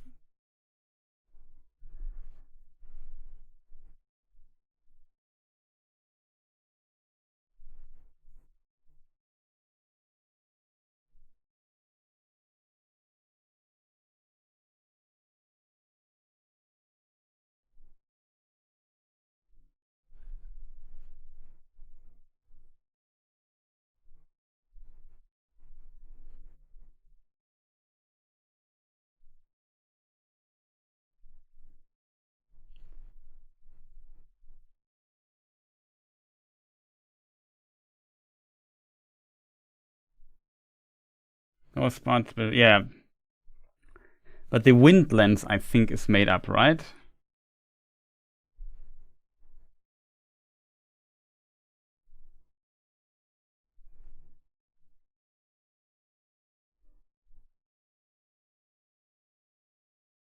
Tell me, melon. I like that. I like the idea that Bart remembers Thorin's name from an old tapestry. He likely has looked at it again and again his whole life. At least Matt can. Yeah, I also agree that's a cool idea. Windlands movie thing, right? Yes. That's what I also think that one of the things is loosened or whatever. I think there's a scale thing in the book as well. Like that he lost one of the scales. I'm not sure if it's directly referenced to black arrows. I don't think so.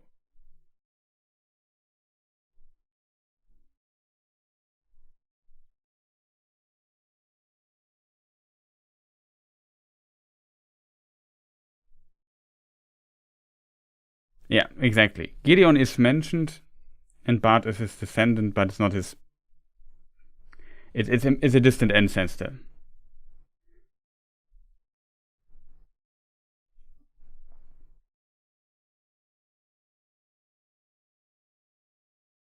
There's a part of this world stuff to Lord of the Rings, and for me, yeah, it's definitely. But I think it's a good argument, and it kind of works, I guess.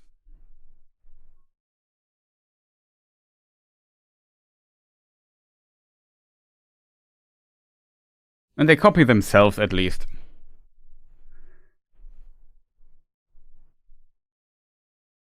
But the tapestry idea is really cool. I agree on that.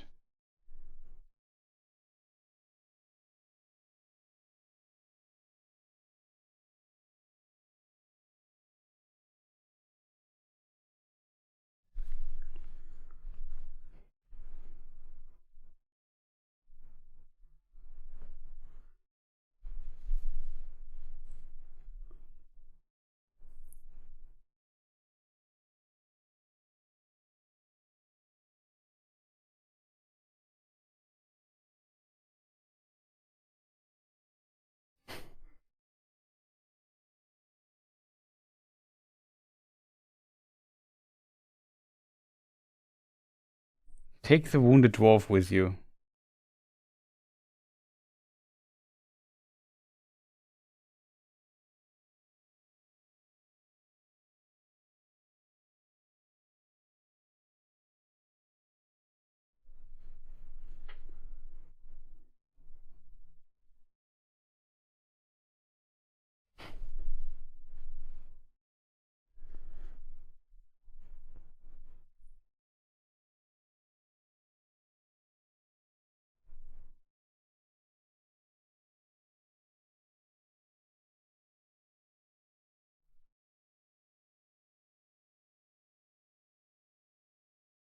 Yeah, there's gems and stuff on his other side.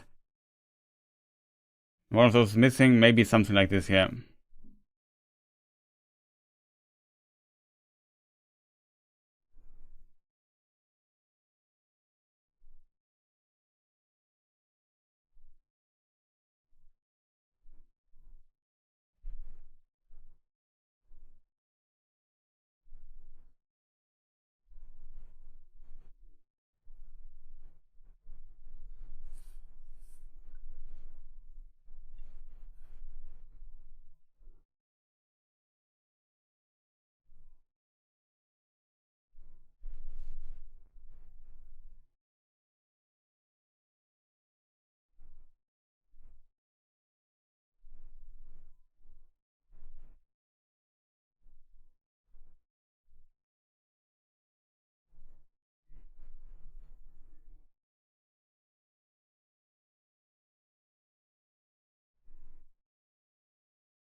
Naysayer. You said naysayer. Shout outs, I'm not sure, to Donald Schwarzenegger. Always have to think about his that scene out of is it a documentary, biography, whatever.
Missing its mark is maybe he kind of hit, I have to admit.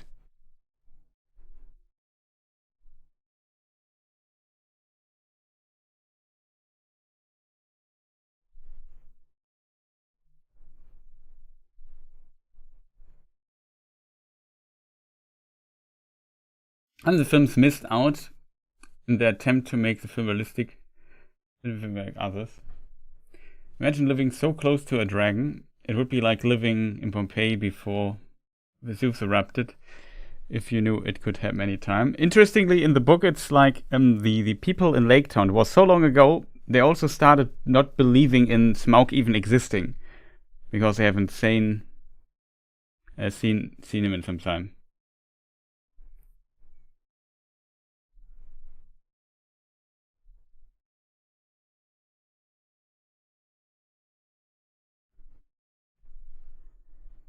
Like some of the younger folks have not seen the dragon, even though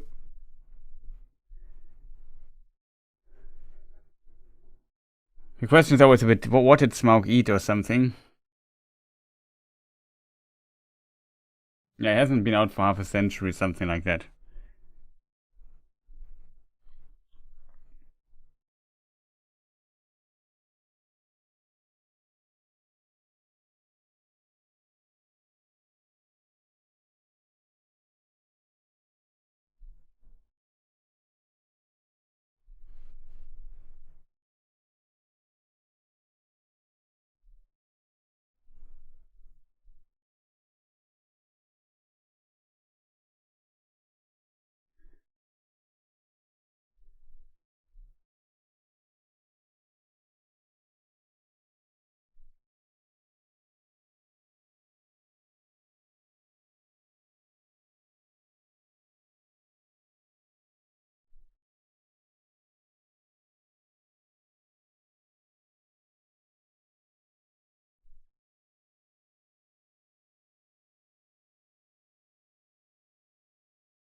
Oh no, Buffo.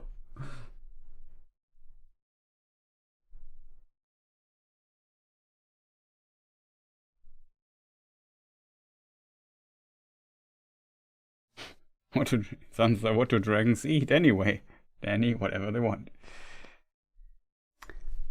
There was Tolkien mentions in the book that sometimes he flew and stole maidens. I guess it's classic mythology, fairy tale thing.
In the books, did Gandalf know that Sauron was a necromancer? At this time, yes, he already knew. Gandalf discovered it in 2851, 53, something like that. So 100 years earlier, he knew. And then he said to the council, we needed to attack. And Saruman vetoed it, basically, and said, no, he's not a danger, we should wait. And then at this time, Gandalf goes to the council again, parallel to the events of the Hobbit, and says, we have to attack Dol Guldur. And then Saruman agrees, because Sauron starts searching for the One Ring, where Saruman also searches the One Ring, and he's getting in the way, so Sauron gets in the way of Saruman. So he says, well, maybe I should agree and drive them out. And this is why Saruman agrees to this. But nobody knows that Saruman is in secret searching the One Ring as well, which is already gone, obviously. But that does not. Nobody knows that at this point. Not even Gandalf. And the whole Gandalf gets imprisoned stuff is not is contradicting the books.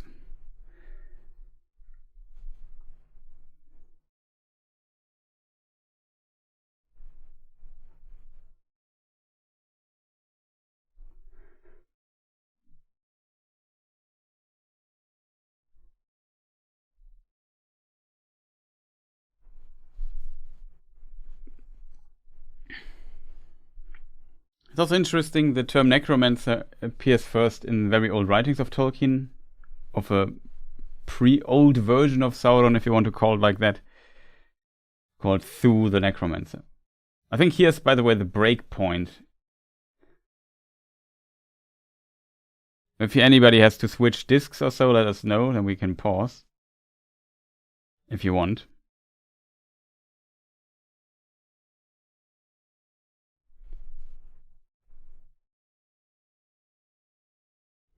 Few times they wanted to copy the beats from the previous films. Yeah, for sure, they copied those.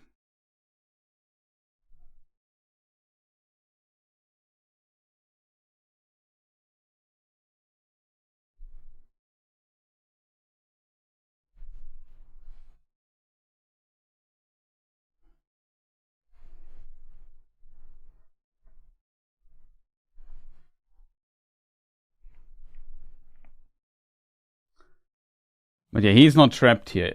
Because if Gandalf would have been trapped, Sauron would have definitely gotten the One Ring, his ring.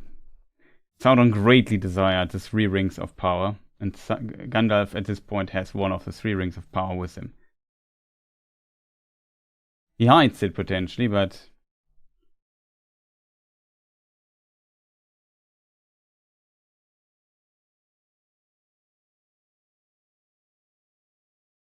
yeah, Gandalf is not imprisoned here.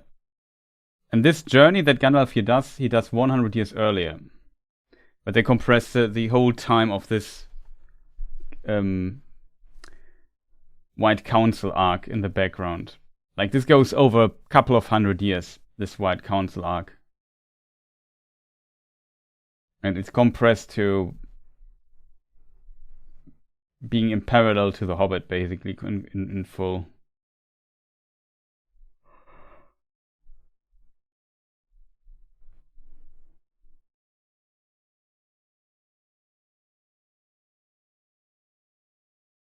But yeah, Gandalf is able to go to Dol Guldur in the books, 100 years before this, though, from a chronology perspective, and identify Sauron and escape. Or leave. I'm not sure if he escapes, he just leaves. He's Gandalf. What's Sauron going to do against him?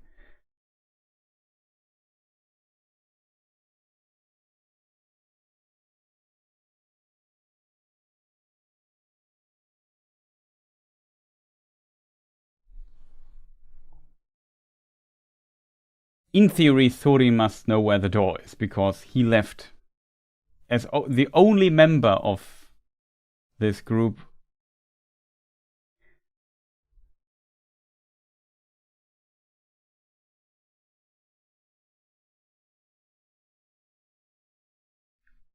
Keen eyes. It's kind of interesting that he says this. Kind of a reference maybe to that the One Ring makes your eyes keener. That's something Galadriel says to Frodo in The Lord of the Rings. But yeah, Thorin left this place with, I assume, with his father, most likely through this door. 180 years ago. He was like 20 at this point. He was a very young dwarf. And Balin also lived, but he was not inside Erebor at this time. He was outside. He was 6 or something. He was a child. Balin in the books is a little bit younger than, not much, second oldest dwarf, I think, but a little bit younger than Thorin. All the other dwarfs in the company were not born at this time.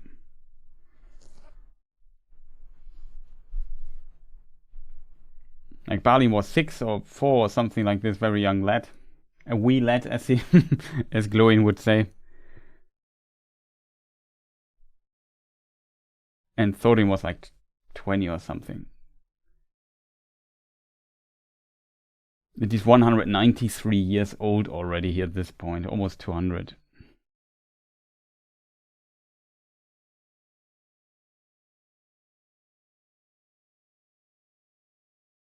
And there we have another one, who was definitely there at this point.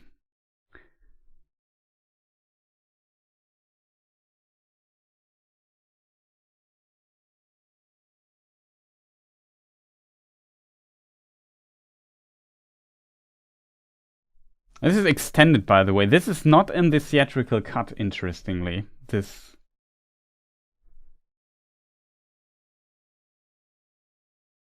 meeting. But it is in the books, though. But it happened 100 years earlier, as said. When Gandalf explored Dol Guldur, he identified not only Sauron, but also found this guy here. And he was kind of in bad shape.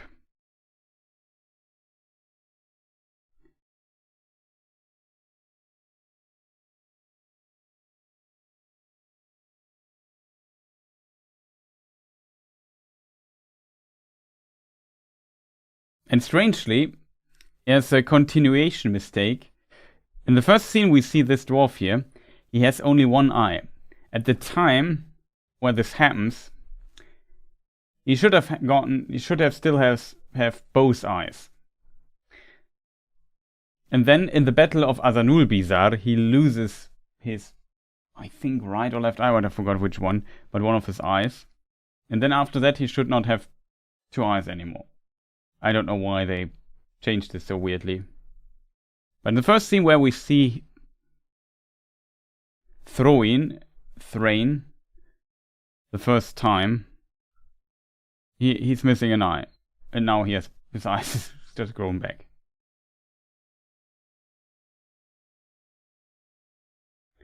In the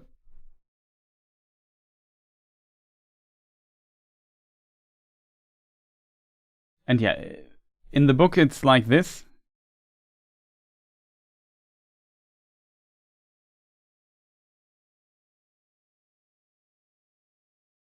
Yeah, in the book, as said, Gandalf gets here 100 years earlier and finds him, but he does not know who Gandalf does not know who he is, and he also like Thrain is in such bad shape. He does also not know who he is and dies also at this point. But before he dies, he gives Gandalf the map and the key.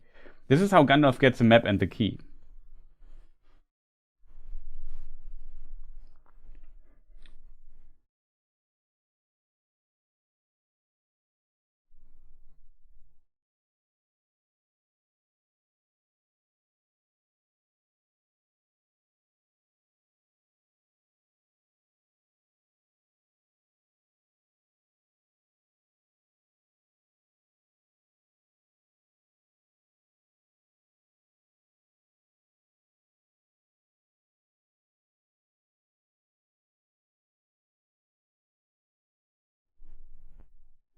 He has a ring, but not at this.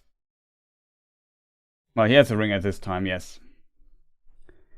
And he loses the ring, but he loses the ring when he gets imprisoned here in Dol Guldur, not in the battle.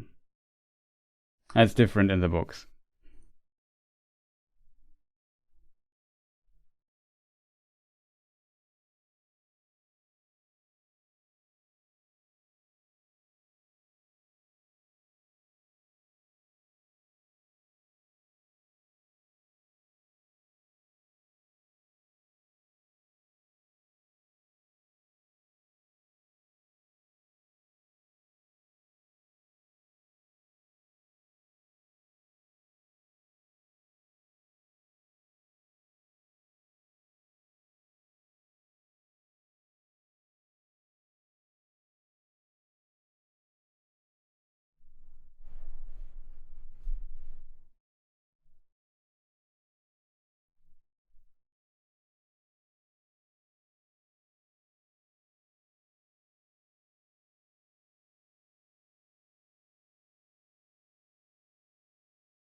Nobody should enter the mountain. Yeah, at this point, like I said, in the books, Tolkien describes it like that Thróin didn't even know who he was at this point, and Gandalf had needed some time to figure out who this dwarf was, but which shows that Gandalf had not the complete knowledge of the dwarven history at hand, else he would have known potentially a lot faster. But the ring was secret, potentially the door here, the map, and so on, the key, everything was pretty secret. So for an outsider, it was difficult to get in. Cool scene here, by the way.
Quickly joined by my father and grandfather.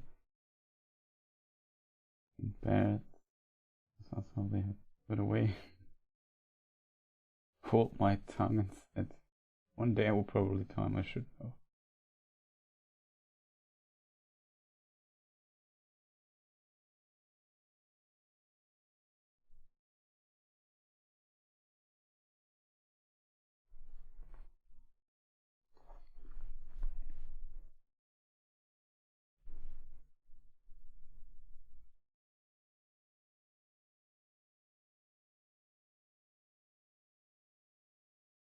Now they have to wait a year. Or something.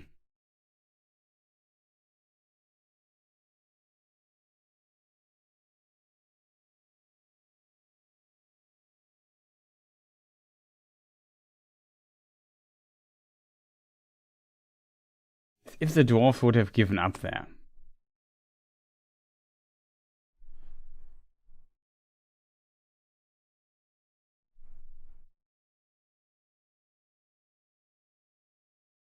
But luckily they have the best member in the group. Like the best possible companion in the group. The most valuable MVP, basically, that's Bilbo.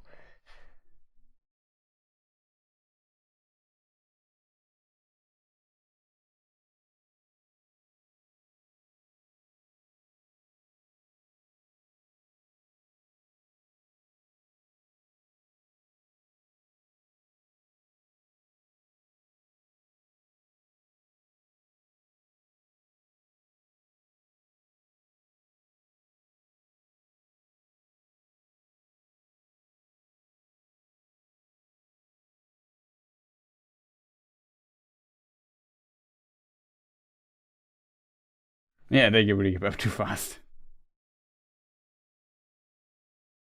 He also leaves the key behind. I mean, you could just wait for another Durin's Day.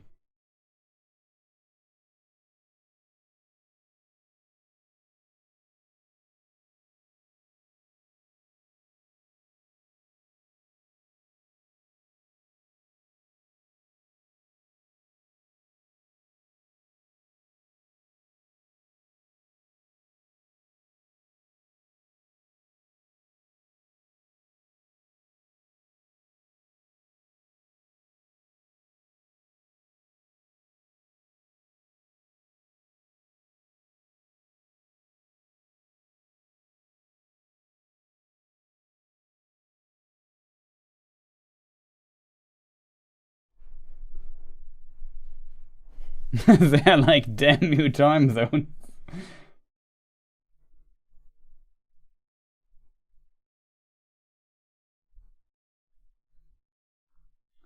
Yeah, sent away in the Rings of in Return of the King. Yeah, but then tearing up while entering is great, definitely.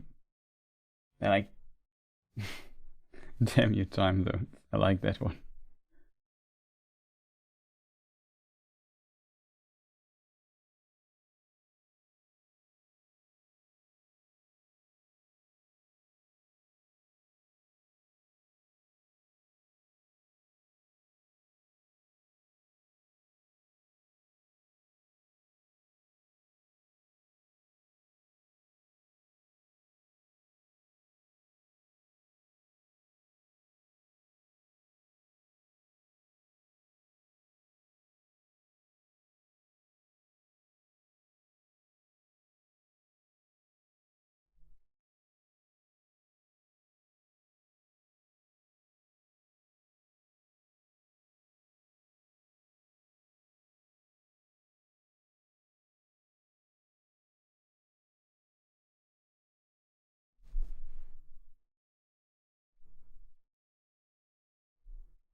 Hey Maori, nice to see you.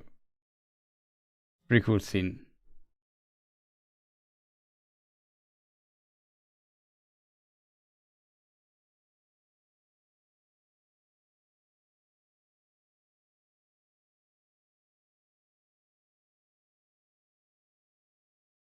That's a hell of an exit sign, yeah, for sure.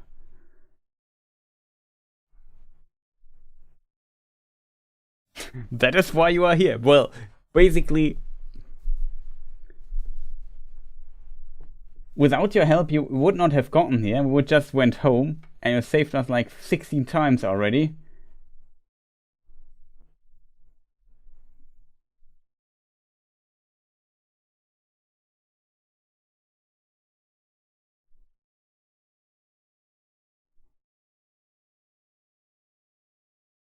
King's Fall, classic.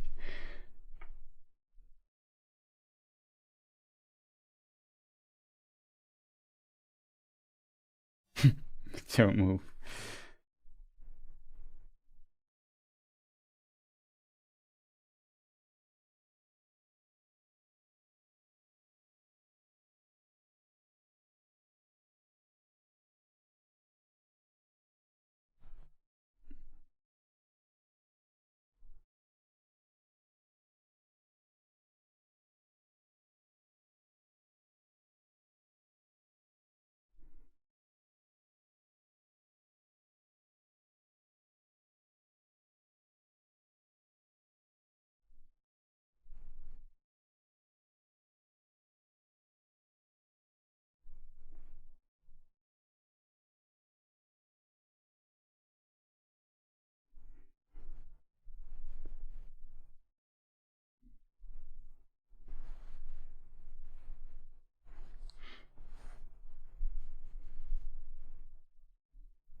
I like Balin.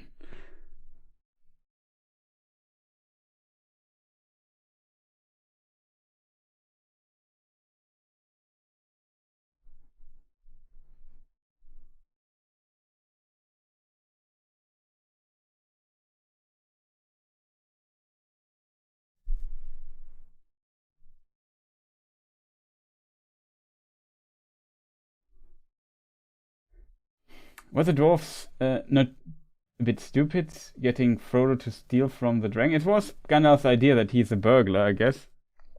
And they need him to complete it.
Nice trick.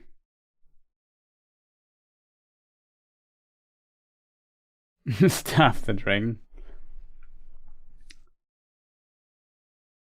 Well, the problem is, Gandalf's worry was that Sauron and the dragon ally, like Smaug and Sauron allying.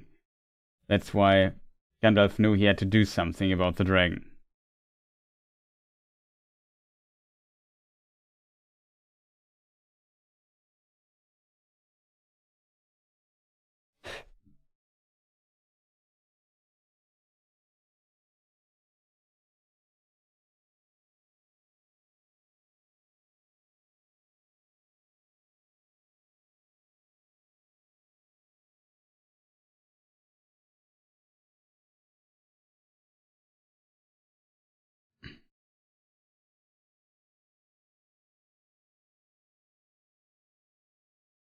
Gandalf could have maybe used his stuff a little bit earlier. I mean, he killed a Balrog, so I guess for Gandalf nothing is impossible, but...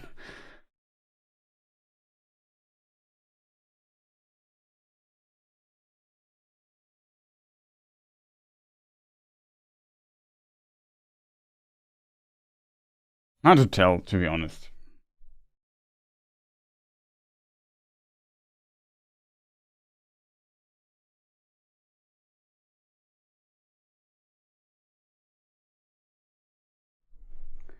But to be fair, Gandalf is a person who brings people together who can. That's kind of his power, I think. Gandalf also in the end wins against Sauron, if you think about it.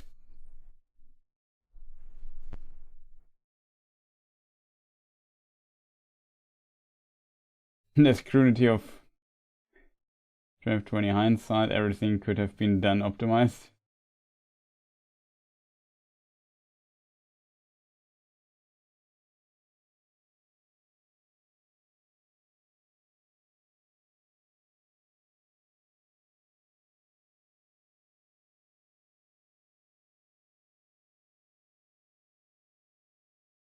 Yeah, this image of the pupil becoming Sauron is a really cool effect. I agree.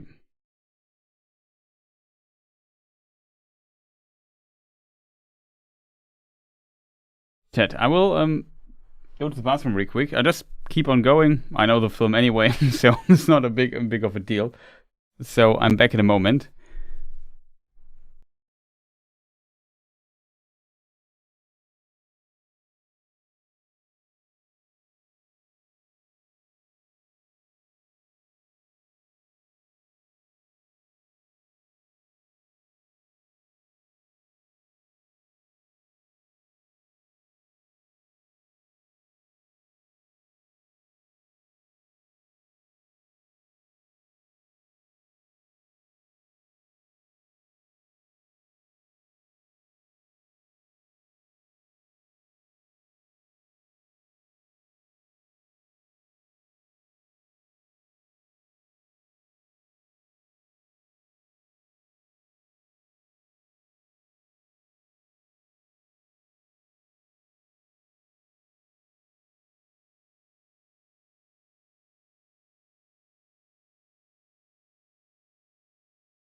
Yeah, I'm back in a moment, chat. Just let me get another cup of tea.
I'm back. Sorry, chat.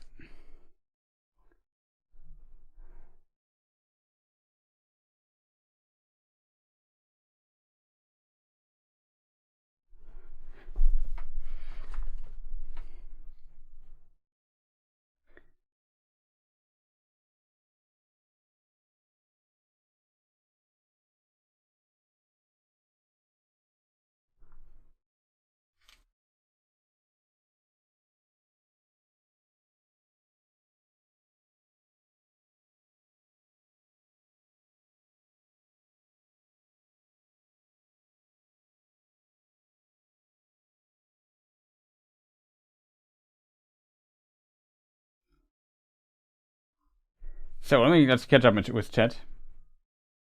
How good to tail lift with all the gold. A weighted blanket.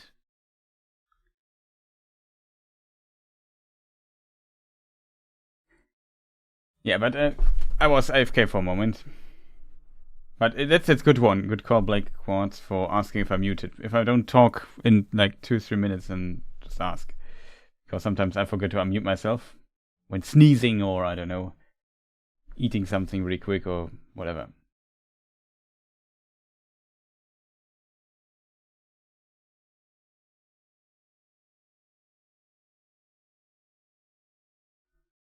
If you smell him, don't you realize it's your friend, Dr. Watt?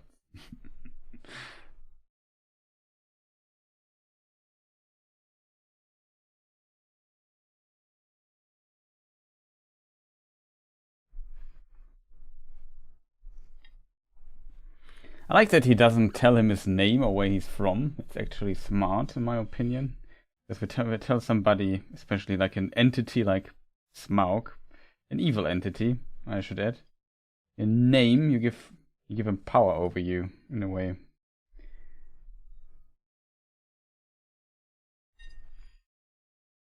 Seems like Bibbo learned from his mistakes.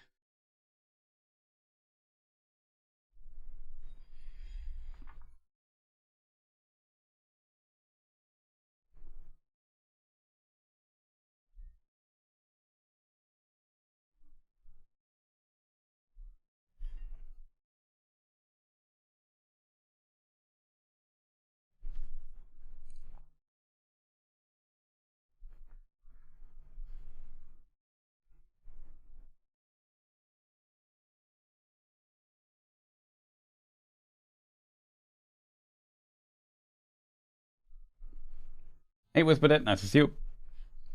Are there female dragons? I don't think so. Interesting enough. Can they breed? It must be possible because there's an off-breed of dragons in the north, which are cold drakes.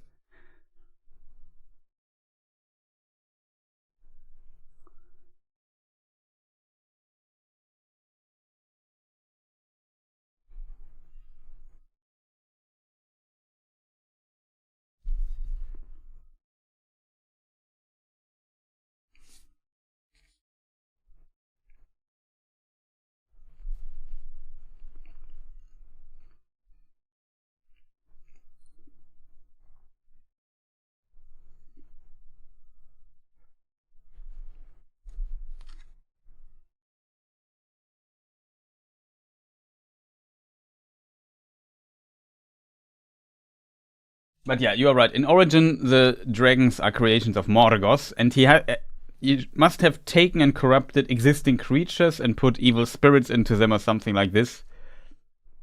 Because he can't create sentient life on his own. That's beyond his power. It's kind of one of the metaphysical laws in Tolkien's universe that a Valar does not have this power. Only Eru has the power to do that. And Eru did not create the dragons.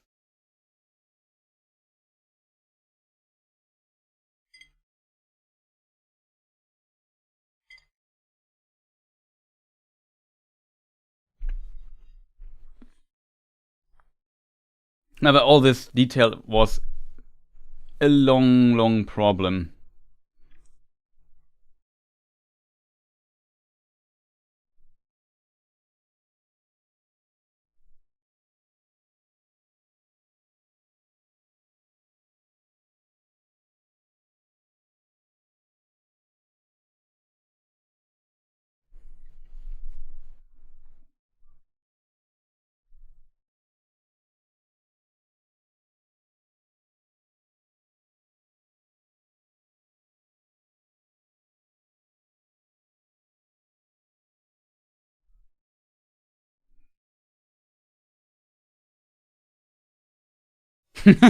The statue. Good balance skills here by Bart. He has done this a few times. You sneaky little...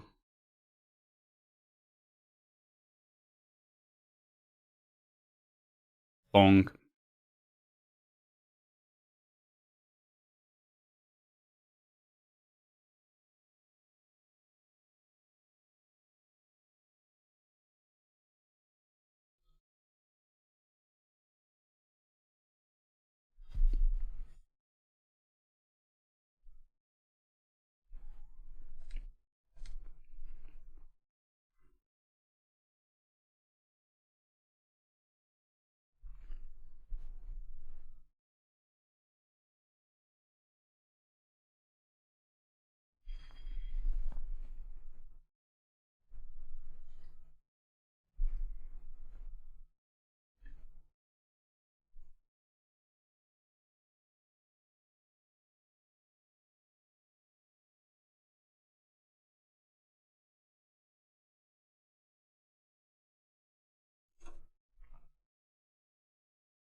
Here we have the roof orcs. I don't like the roof orcs. Like, really, seriously, orcs sneaking and climbing over roofs in Lake Town? What on earth?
Yeah, we have no knowledge about female dragons. In theory, they could exist though, or some other form, because the dragons could, it seems, multiply, or the drakes in the north. So Smaug though is the last fire-breathing, really powerful dragon that could be from the breed of dragons that Morgoth created.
Athelas.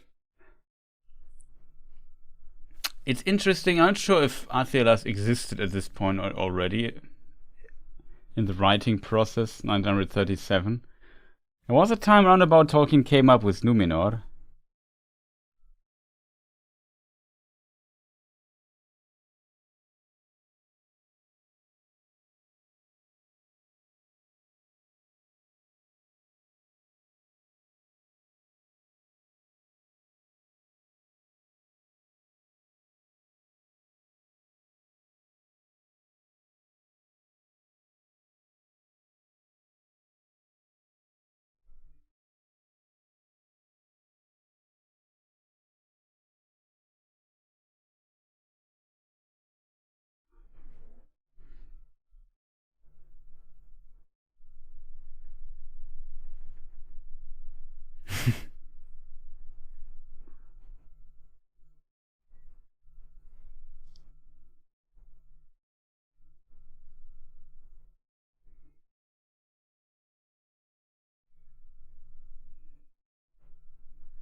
Matrix move here.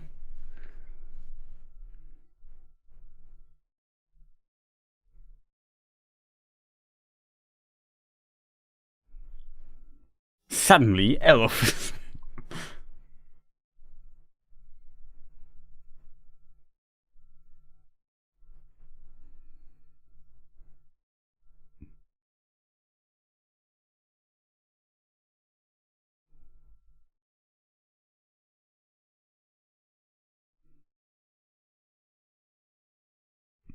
This scene. I find it kind of funny, but it's so over the top.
Okay, Crazy Sorin activated.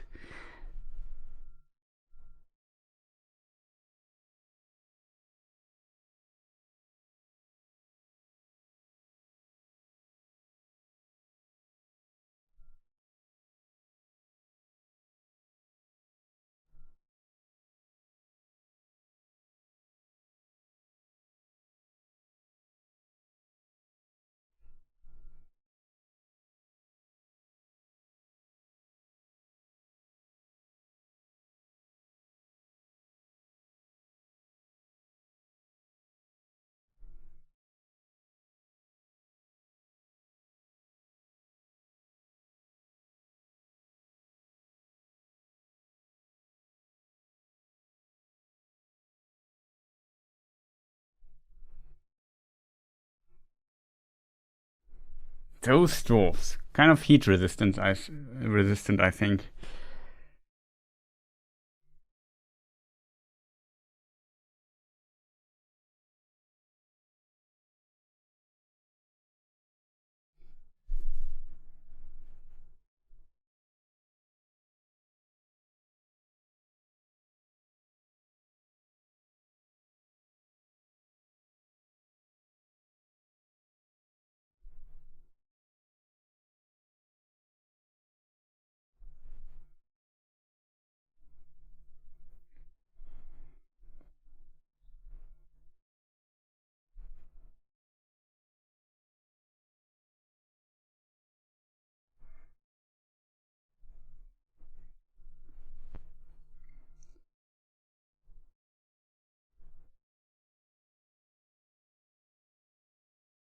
I don't know why they made this Arwen scene here into this.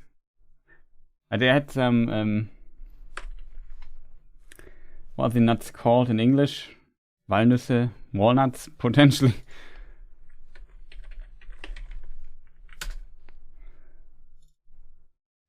I think that they are there in the background because this is nuts.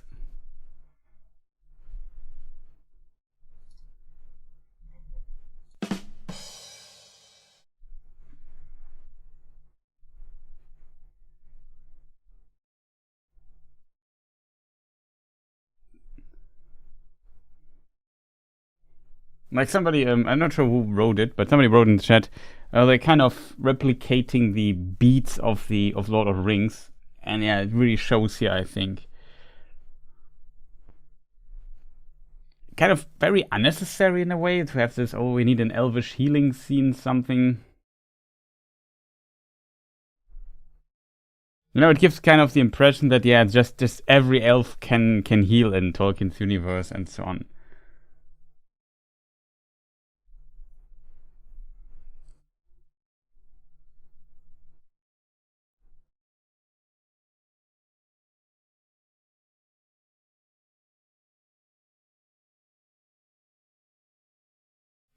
Like how the coins falling down from the scales and so on. That's cool.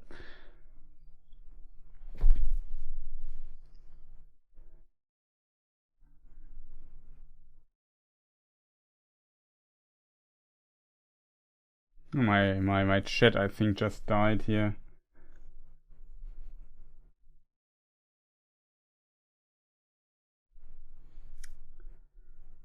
So have not, yeah, oh, I'm sorry chat, I hate when this happens. Sometimes the chat is just not scrolling down or doesn't update for whatever reason.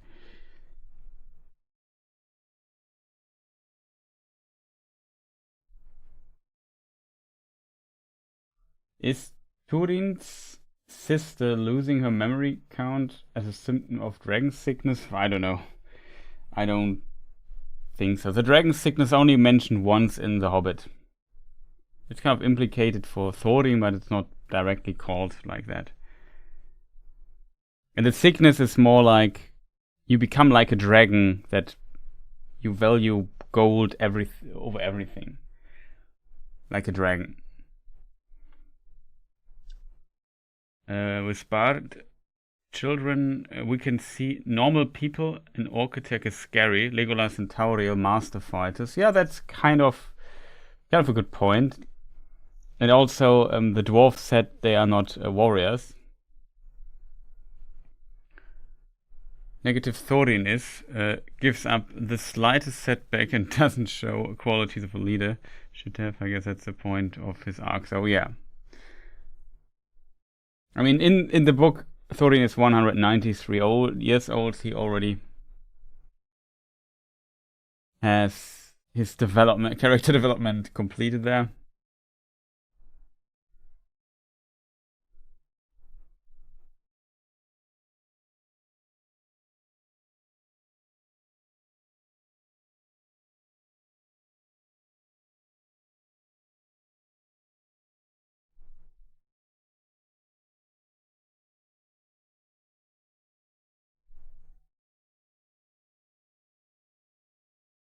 How does Smaug know Thorin by name? Does he interrogate everyone he captures before he eats them? Good question, but he could have heard that who's the king and who's his son and grandson at the time he invaded Erebor. I don't know. In theory, he could have known, maybe. I don't know. Good question, though. She's a mix of Trinity and Van Helsing, yes.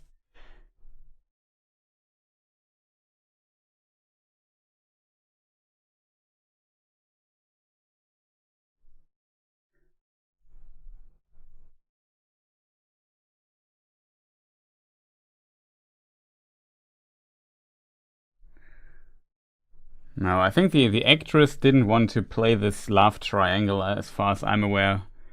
Like, I think Peter Jackson promised her, no, there won't be a love triangle in the story if you, or whoever contracted her. And then there was a love triangle. I think she was not happy about that as well.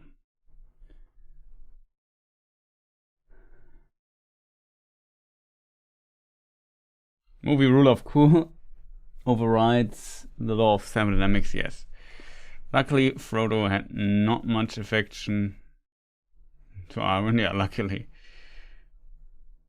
That was you, okay. I tried to one-up pillow. 0 out of 10, do not recommend. Feel the romance here suffers from very little time being given to it. Yeah. But to be honest, The Hobbit is a story without romance, you know? There's not even a female character in it I can think of that's important, more important to the story.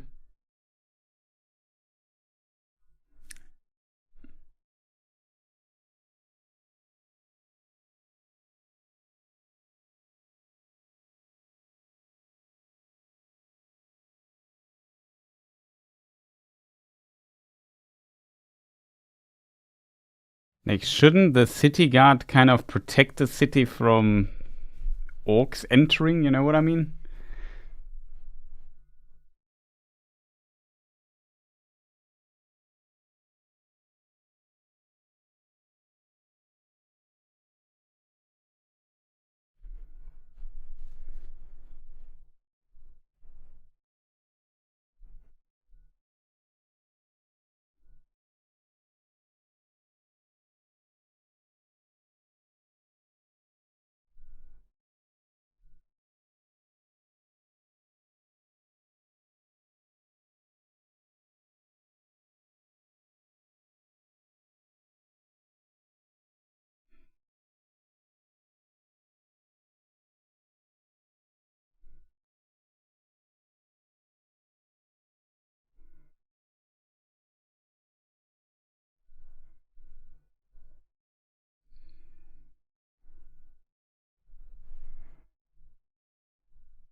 Okay, Legolas is not amused.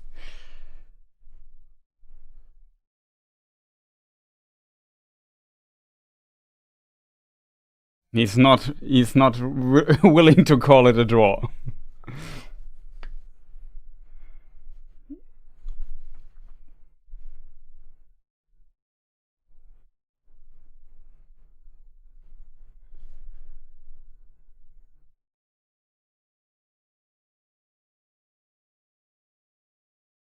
Maybe the orcs gave them a coin and a load of fish. Maybe. That's possible.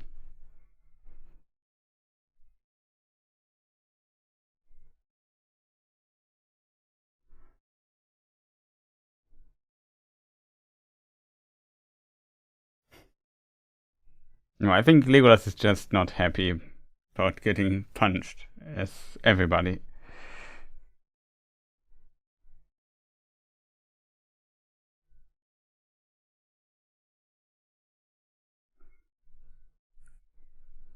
Yeah, Gollum is captured at one point, but this is later. 3018, he's in Thranduil. Gollum is in Thranduil's realm.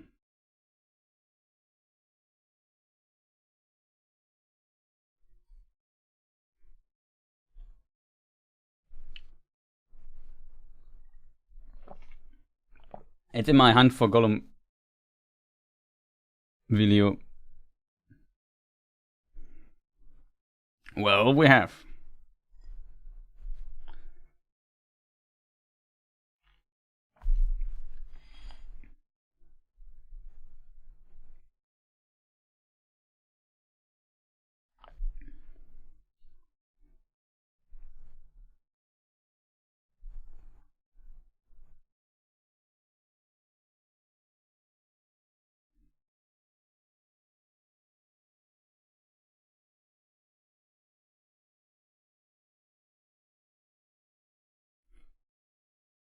Good that Hollywood does not know how fire and heat works.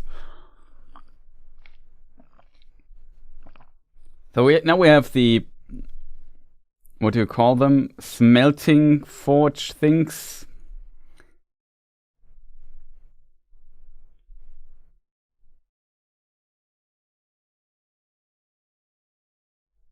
Lighten up by Smaug.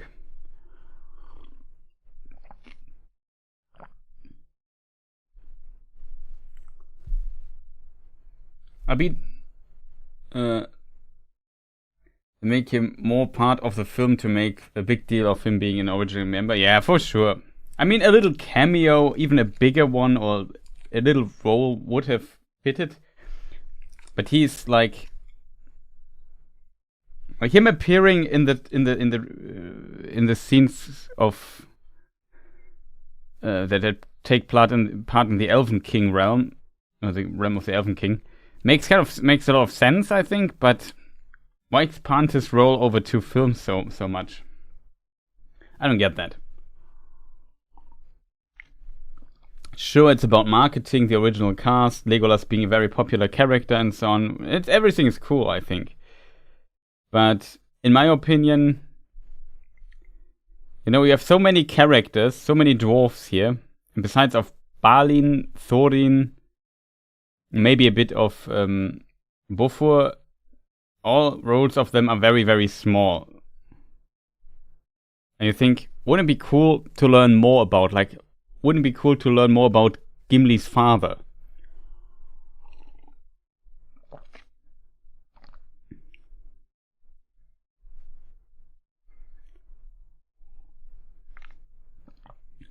About Ori and Oin, because they also reappear at some point. Like we find the grave of Balin later, and Oin and Ori are also there, and so on and so forth in the chamber of Mazabul or their leftovers.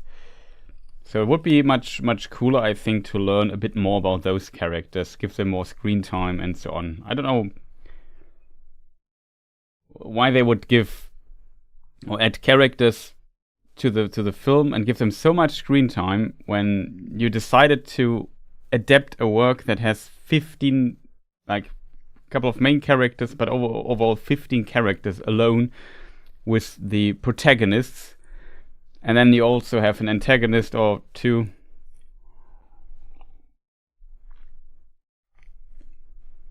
I don't mind that they added the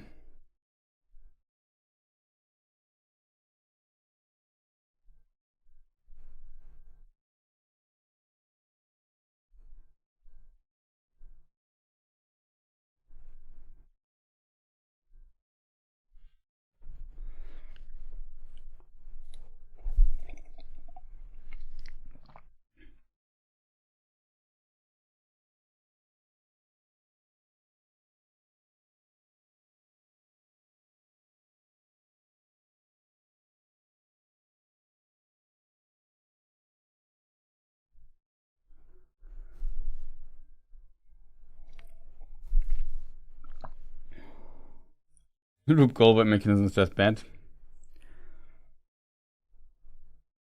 I don't know. It's again a case. I think you also said you didn't like the barrel chase. It's very over the top, but it has this classic, I don't know, adventure film feeling a bit. So I don't mind it, to be honest. I think it's not the best they could have done or whatever. And yeah, maybe a different style of portraying this would have been more interesting.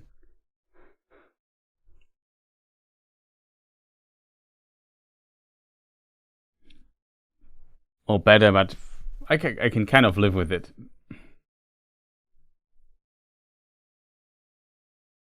I've seen where the fire seat. I bet it looks pretty cool. The Bilbo's mother and Lobelia Sekwe Baggins mentioned by names in the books, maybe human women mentioned, yeah. Belladonna Took, of course, or Baggins. And Lobelia's also mentioned. Actually, let me look up if Lobelia's mentioned. I'm not 100% sure on that.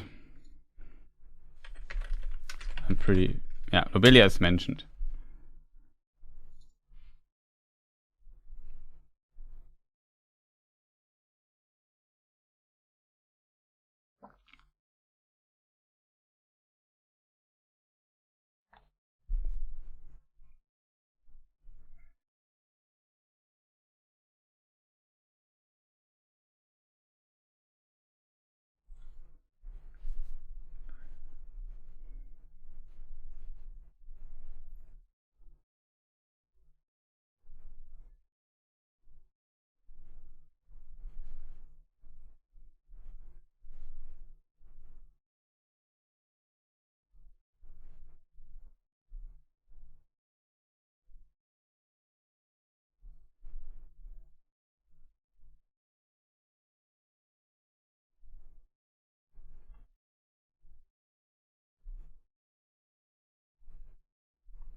And the action scenes per se, but they should have been dialed down a bit. Yeah, you were right. I would agree on this. They could have dialed down, but overall, they tried to give The Hobbit a very different feeling than Lord of the Rings. More over the top, more fairy tale-esque, more colorful, and so on. I think that's okay because The Hobbit is a very different story than Lord of the Rings. But I would agree. I would also like it, everything a bit more toned down. I would agree on that, yes. I think that's not the biggest problem of these films.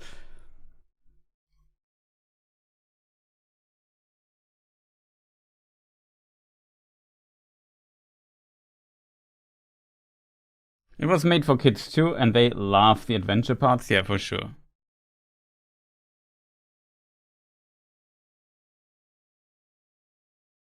Imagine someone said, in the books he's called Smaug the Golden. How can we make that happen? Molten gold as a code. Yeah.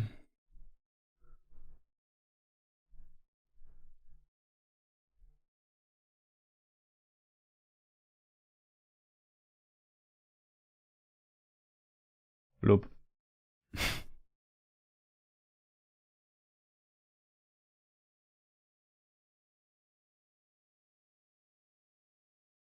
Such a strange scene.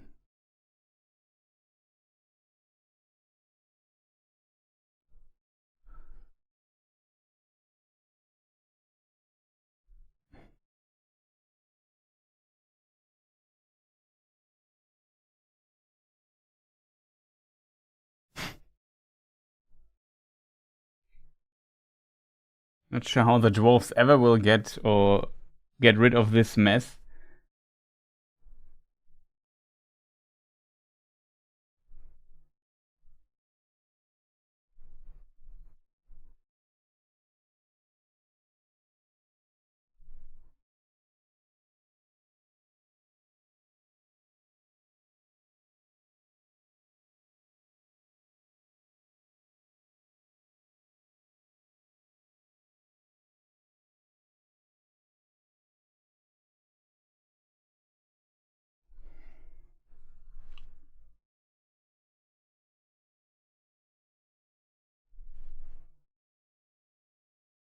His bill was really fast.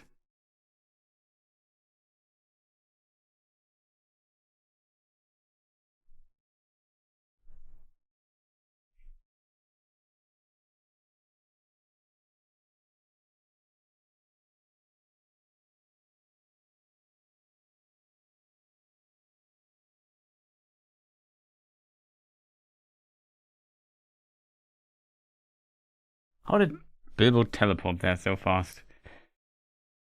That is the end of the film, chat. Also 2 hours 56, same as last time. Was not aware that both films had round about the same length.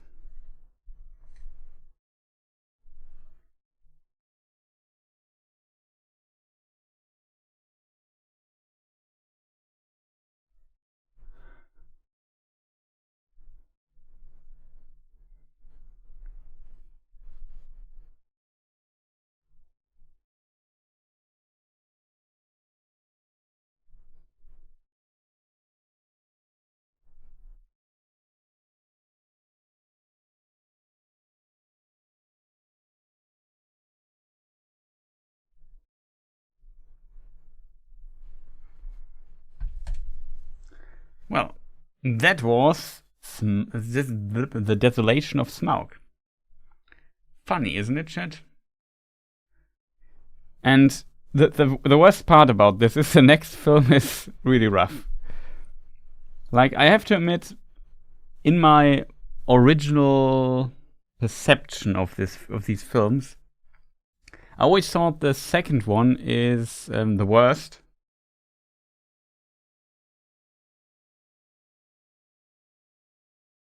But now we have done this watch party for so many years, I've seen these films so many times by now, that I definitely, like, just from a filmic perspective, or whatever you want to call it, I definitely think that the structure of the second film works much better than of the third film. The third film is just too loose, too... There's a certain smoothness missing in the third film, I think. We will see it when we watch it next week, I think.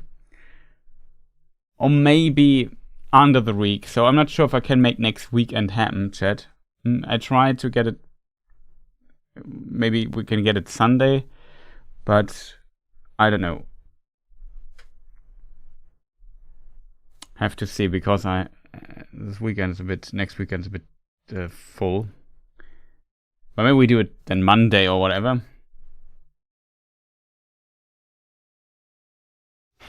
Billy Connolly riding pigs. I kind of like the idea in a way, but yeah. It has many strange ideas, but we already saw it here. It's a bit too much on the nose. I think the second one also misses a little bit of elegance here and there, especially when they really want to replicate the beats of Lord of the Rings. That's a bit unfortunate, because The Hobbit is such a different story from the Lord of the Rings in so many ways. Why would they try to say, well, in Lord of the Rings we had this healing scene, so we need this here as well, and we had a love story there with Aragorn and Arwen and so on, so here we need also a love story. And there's also a little triangle with Aragorn, well, a very distant triangle, but we also have the relationship Aragorn-Eowyn in the second film, and then, of course, Aragorn to Arwen at the same time. And they were very respectful with that in a way, because they, of course, Aragorn stays faithful to Arwen all the time, but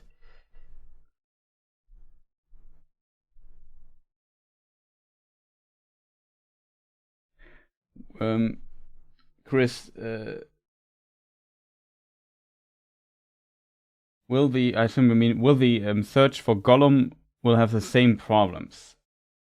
I don't know. It depends a bit, because by the sounds of it, the Hunt for Gollum sounds more like like they plan kind of an anthology. They make little stories and make them in one film, and they're maybe loosely connected because the events at around this time are connected.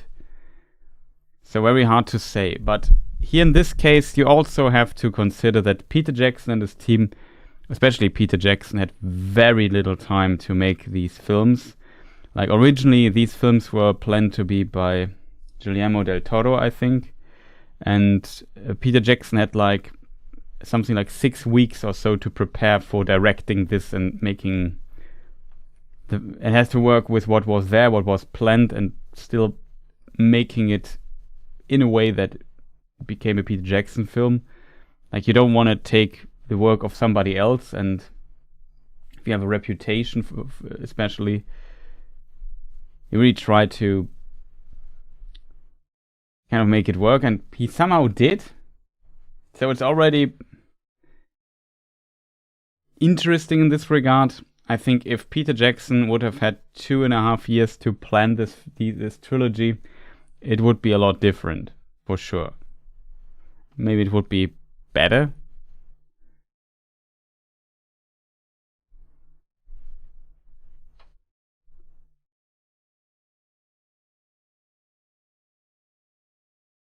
I don't know how Ironfoot got his name.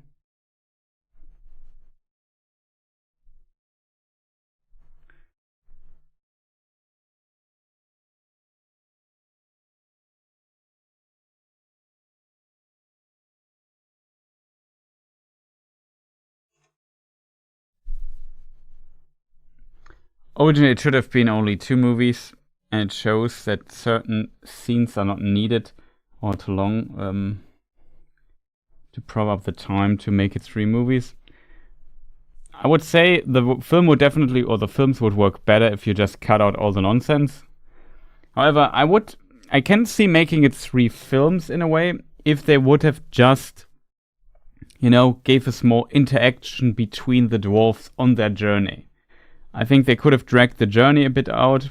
Maybe some people might disagree with this, but I would have liked to see like very creative writers that focusing on the development of these 13 dwarves. And after the film, I want to know each of the dwarves a little bit better.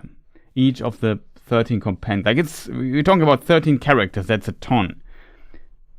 And even though also the Hobbit book doesn't flesh out all the characters that much, I definitely would think that if you really want to make 3 films, you should go this route to make it more, I won't call it a character study, but when next time I hear the name, I don't know, Nori or whatever, Dory, and so on, that in these cases I know that this dwarf, he stands for this, he has this character, his relationship to Glóin is that, or whatever. I think this would be more interesting for me personally, though. I would have loved to learn more about the dwarf, of each of the dwarf, not just, like, there was such a big main focus on most of the dwarfs, but Bombur, he's just comic relief in it to make some fat jokes, which I also think is a bit stupid, to be honest.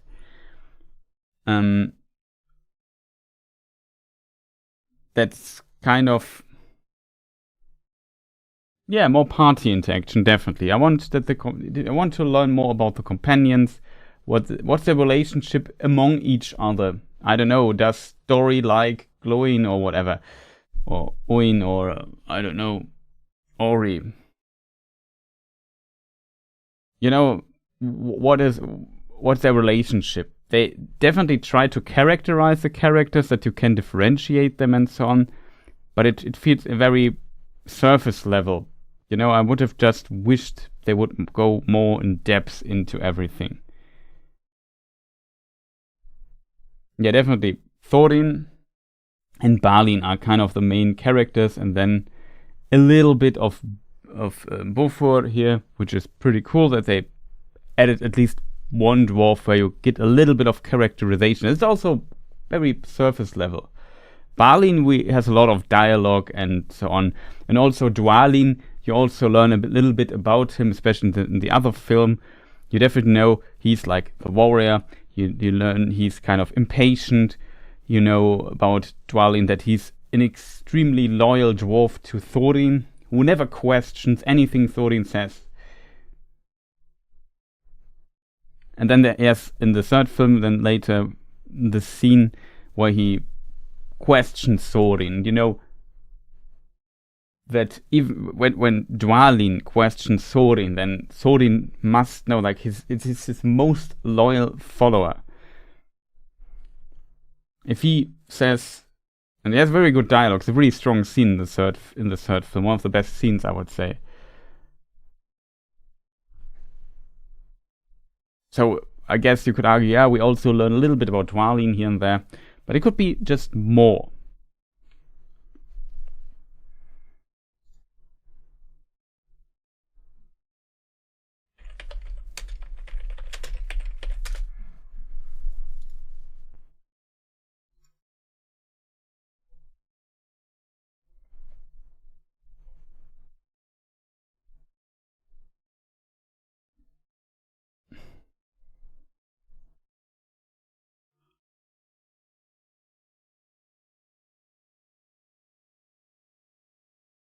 But yeah, for example, Nori is one of the dwarves we learn almost nothing about, as an example. Dori, we learn a little bit about him, I think. Ori, he's the youngest in the group, which I think is not even correct. Is it correct? I forgot. It's pretty close between two dwarves when it comes to age.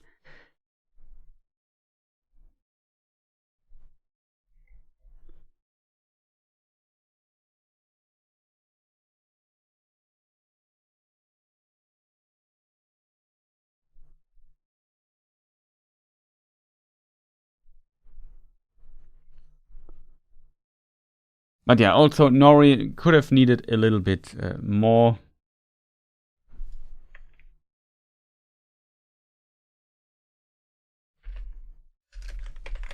I think it's before.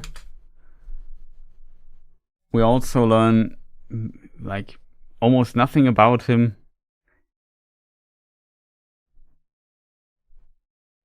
Bofur, as said, is the one we learn a little bit more about. Bombur also, except that he likes eating and that he has some weight. That's basically all we learn about Bombur. It's, in my opinion, a bit unfortunate.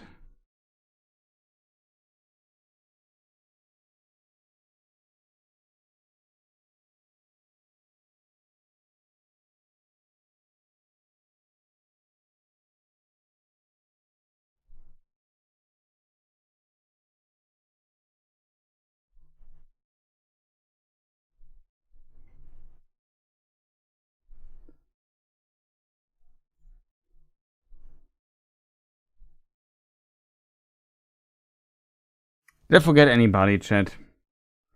Also, like, Keely has his characterization due to the love triangle, but beyond this, we don't learn much about Keely.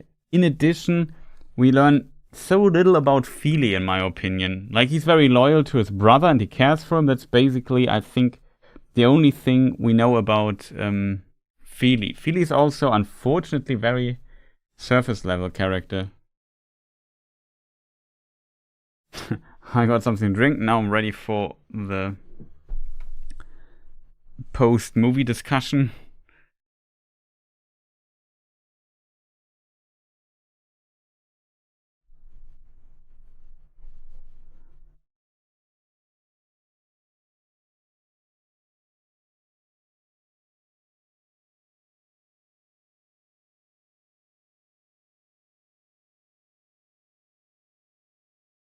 He's a knives and blades nerd. Yeah, that's maybe something.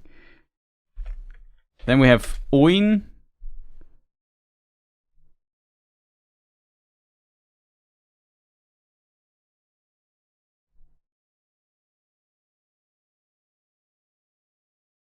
Also Gloin.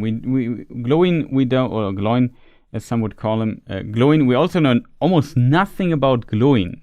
Except maybe he's a bit stingy in a way, and he's the father of Gimli. But that's a little bit, it's in my opinion too little. He's the brother of Glóin, by the way.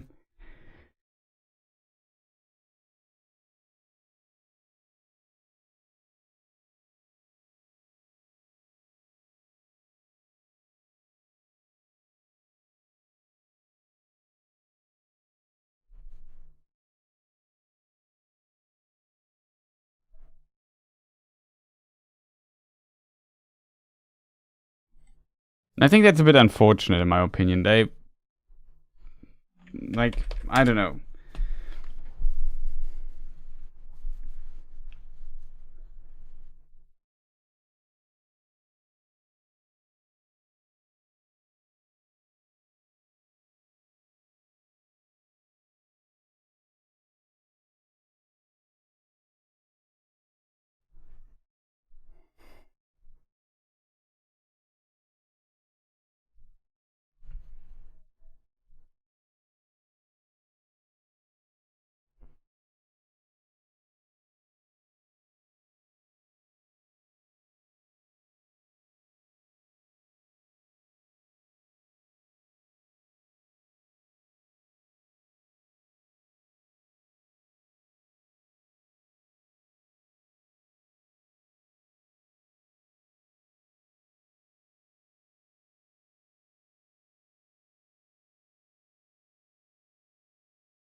We learn he likes species romances, Chris. Yeah. Some of the dwarves have only one characteristic, like being deaf or having an X stuck in his head. Yeah, exactly. Or being fat. Yeah, like I said, it's too surface in my opinion. They can have this, but it feels like these dwarves are not that important for the story. They have their moments here and there, which is cool, especially in the extended edition. We get some scenes, for example, the dwarf with the X in his head.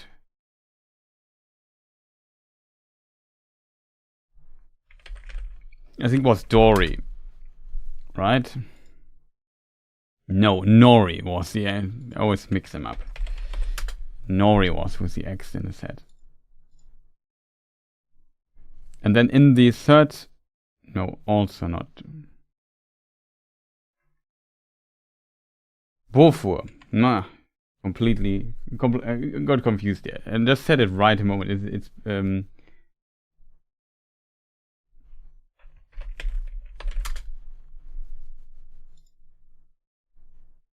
It's Bifur. Okay, now I got all the dwarfs. I named all the dwarfs almost. Has the X? Yeah, it is Bifur, and Bofur is the one who's a bit more characterized in the story, who can sing and do stuff like this.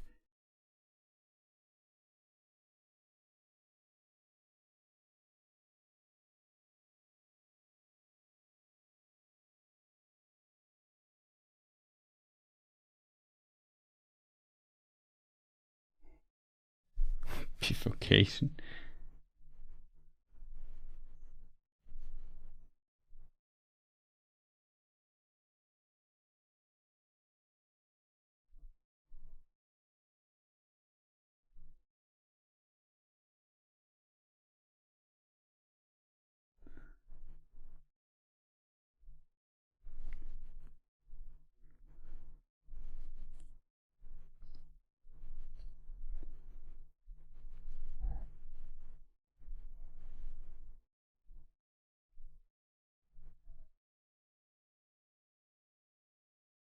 So yeah, I think what they did with Bofur I liked, and I think they should have treated the other characters in a very equal way, if that makes sense.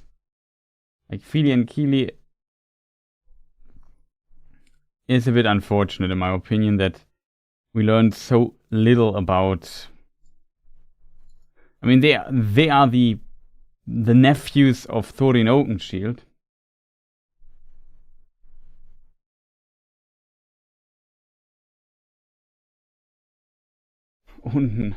Oh no, Emily.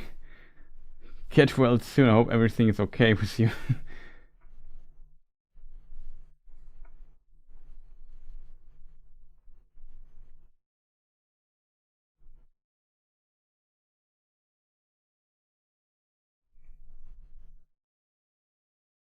I think it's interesting that you have the correct or a really good emoji for this on Twitch.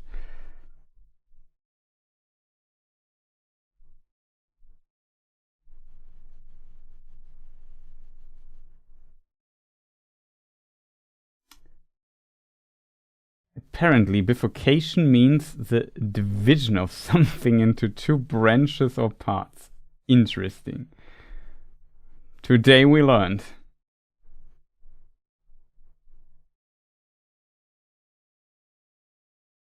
Okay, didn't you cut yourself and did not have to be, I don't know what it's called in English. I hope, I hope you recover from that well and everything's okay with you. That's indeed unfortunate. So Emery from the Twitch had to go to the hospital because she cut herself by accident. Have stitches, that's the word, thank you. She does not have to have stitches though.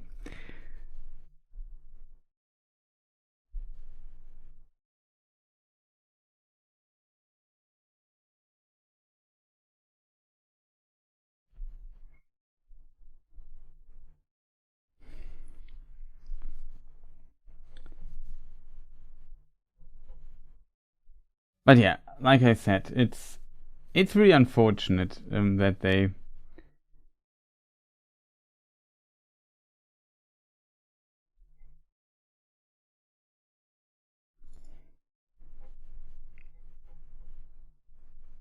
didn't forget anybody. We have Fili, Kili, Oin, Gloin, Balin, Dwalin, Ori, Dori, Nori, Bifur, Bofur, Bombor, Gandalf, and Bilbo, and Thorin Oakenshield.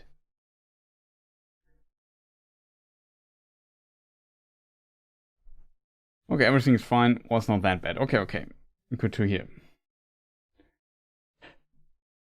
Yeah, also don't forget to leave a like. That's a good hint as well. If you're on YouTube, feel free to press the like button.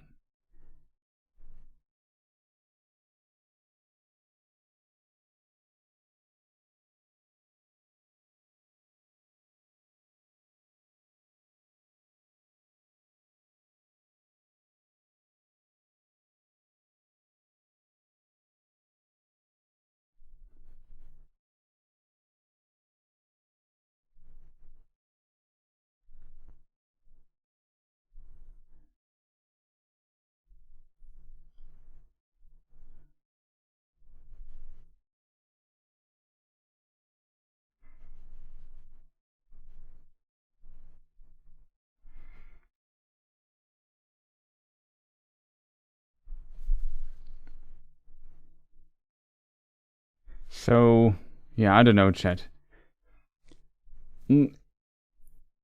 Still, I think the film has its moments, like when they've opened the door to Erebor and tear up entering it. That's a pretty strong scene in the second film. I would agree on this. I like Sherlock Gandalf exploring Dol Guldur on his own.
What do I wanted to do, chat? Yeah, Dory is the strongest, but Fili is the youngest and still has the best side.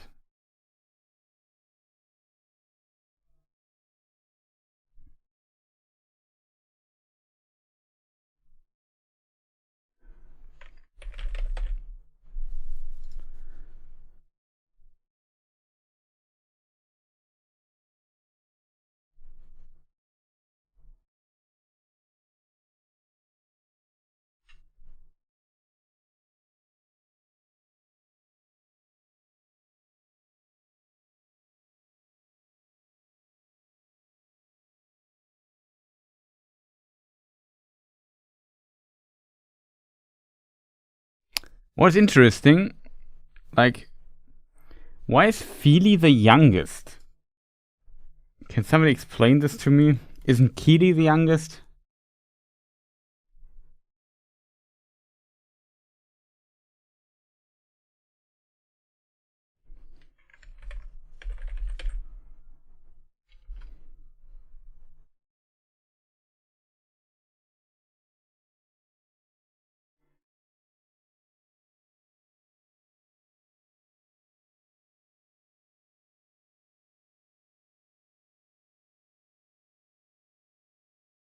Yeah, Kili should be is the youngest, but why is the quote in the is there a quote in the book?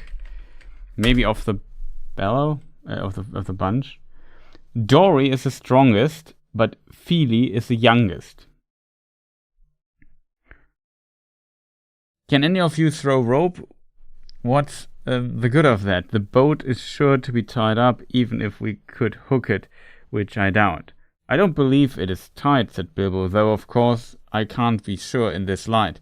But it looks to me as if it was just drawn up the bank, which is low just there, where the path goes down the water. Dory is the strongest, but Fili is the youngest and still has the best side, said Thorin. Come here, Fili, and see if you can see the boat Mr. Baggins is talking about. Fili thought he could. So when he had stared a long while and get an idea of the direction, the others brought him a rope. They had several with them, and on the end of the longest they fastened one of the large iron hooks they had used for catching their packs to the straps about their shoulders. Fili took this in his hand, balanced it for a moment, and then flung it across the stream. Strange, sir, isn't it?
There is, yeah, the birth dates of Fili and Kili is definitely recorded.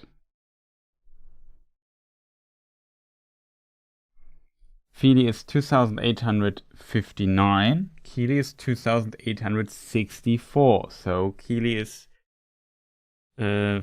5 years younger than his brother.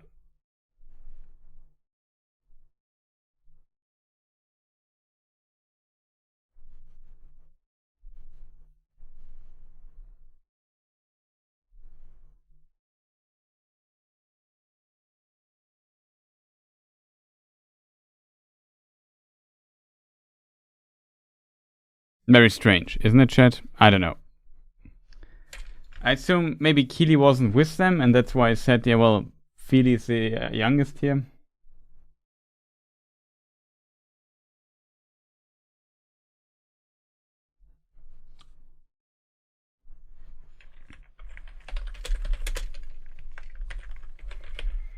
I can give you permission, Jack, if you want to post this. That's maybe also interesting. Is it a video or is it a text?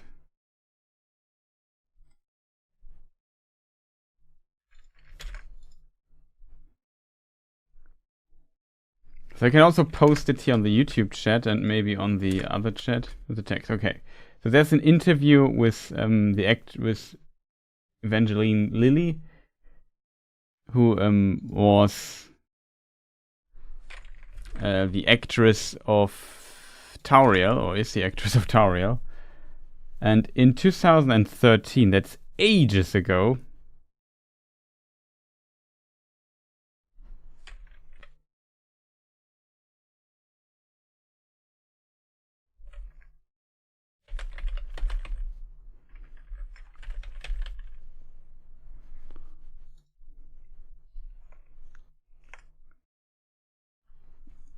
we can look into this. Let me just see if I can get this somehow on screen.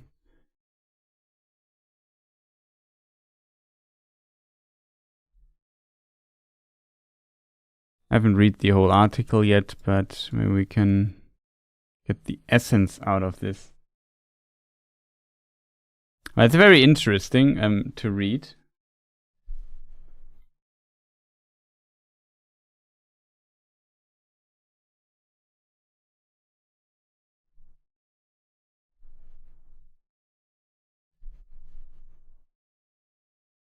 It was an interview. Flipper Boynes, I remember that phone call.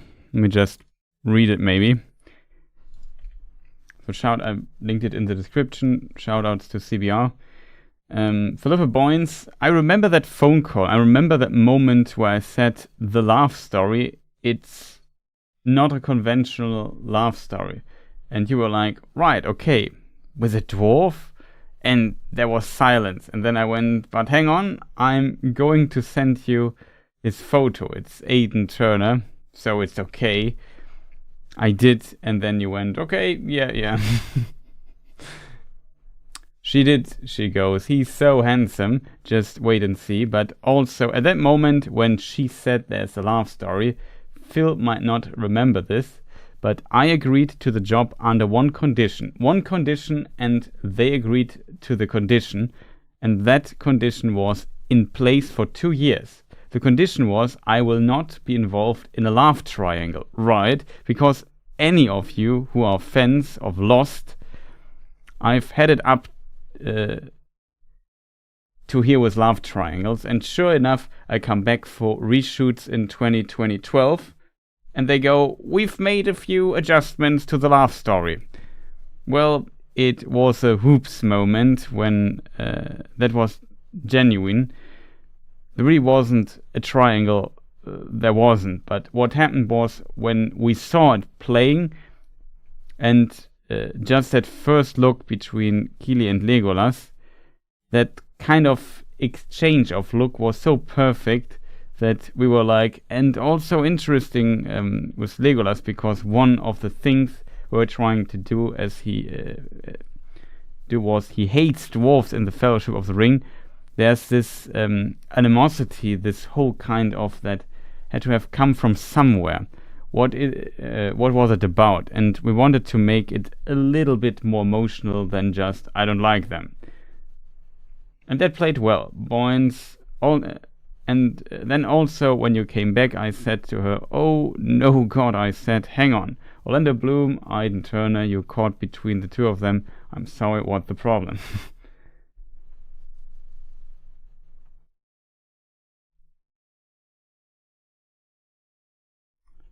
So yeah, here's the interview, you can read it.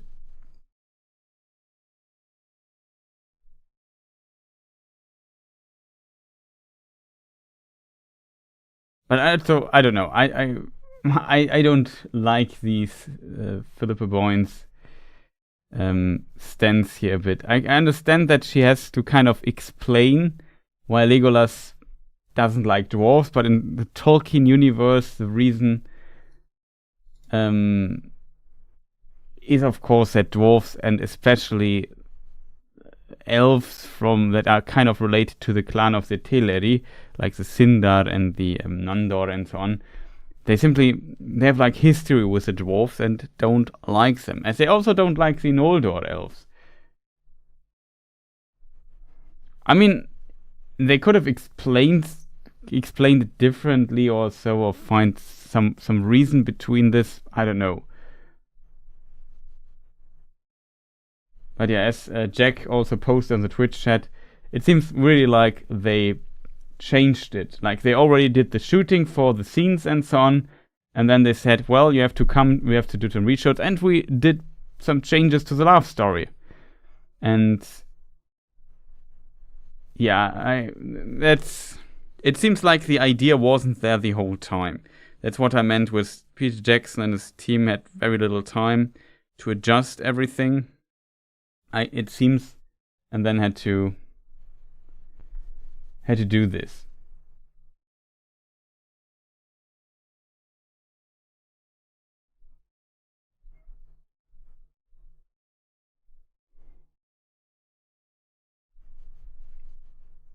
Like, I like Orlando Bloom and so on, and I don't mind the actors there in this case, but I think making Legolas hate dwarves because of this love triangle nonsense, I don't know.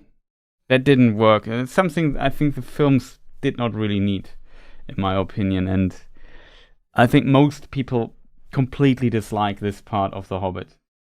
Like, I've never heard somebody saying, oh yeah, the love triangle in The Hobbit, man, that was great. Good that we got this one, else the movies would be unbearable. It's more like, oh god, please cut it out, and the film gets like suddenly X amount better than it is. I don't know. Does anybody like? I don't want to call out anybody if he enjoys the love triangle or whatever, but I've never heard somebody saying that. So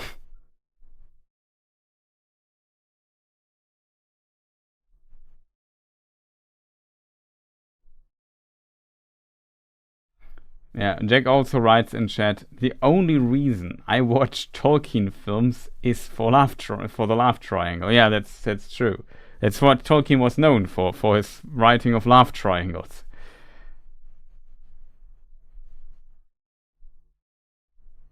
Just kidding here, by the way. I don't know. It's, in my opinion, a very strange and weird decision. Like I said, you can just read the interview there. I think it was a stupid idea, to be honest. I kind of understand that she wants to maybe use the time with the Hobbit if they implement Orlando Bloom, or Legolas to be precise, in the film to give him maybe some background story why he might dislike dwarves or whatever. But in the beginning, and have this then makes this more powerful, but I think this didn't really work. I also don't mind giving Legolas like a girlfriend or whatever. It's whatever. Yeah, why not? I don't mind that Legolas potentially has some tensions with his father or whatever. Yeah, why not? That's kind of relatable. A lot of people have tensions with their father, but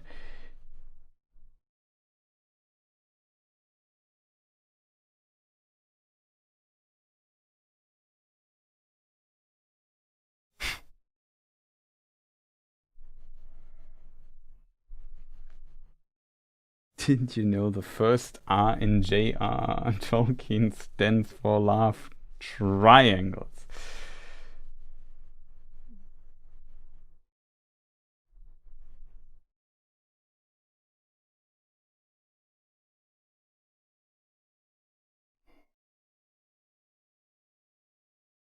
Two love triangles. Well, that's actually true. In the Silmarillion, we have some love triangles, to be precise. There are definitely love triangles there. We have Idril, Maeglin, and Tuor, but whatever.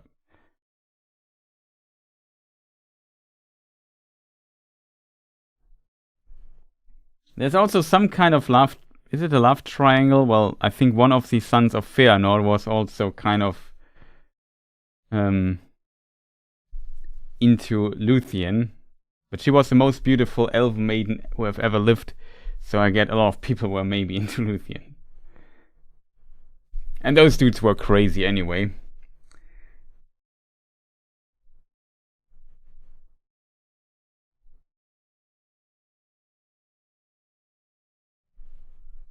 Yeah, that was definitely a reason. Tolkien invented the character of Legolas. Originally, he planned to make Glorfindel part of the Fellowship as the elven companion, but he was too powerful, and he just wanted fresher. He just invented a fresher character, but still.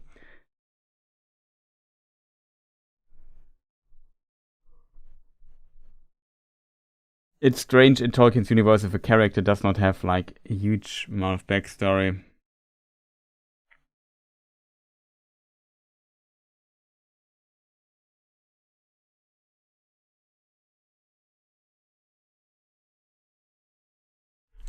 The lady who fled to Gondolin with her son.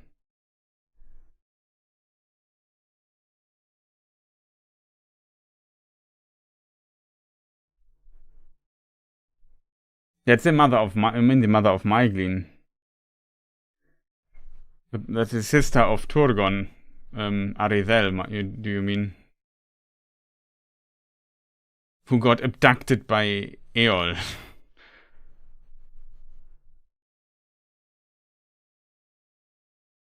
Although, completely weird story. But where's the love triangle?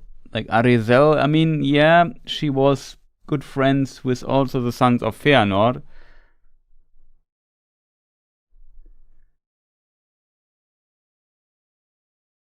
Anyway, I have to go now. Great stream. Until next time. Yeah, Mark, thank you for joining and giving some interesting discussion points here. I wish you a good night. Sleep well. Have a fantastic day tomorrow, and see you next time. Like I said, next week or something. Maybe Sunday if possible. Definitely not Saturday. Maybe Friday, but most likely not. So it could be also Monday when we watch the third Hobbit film.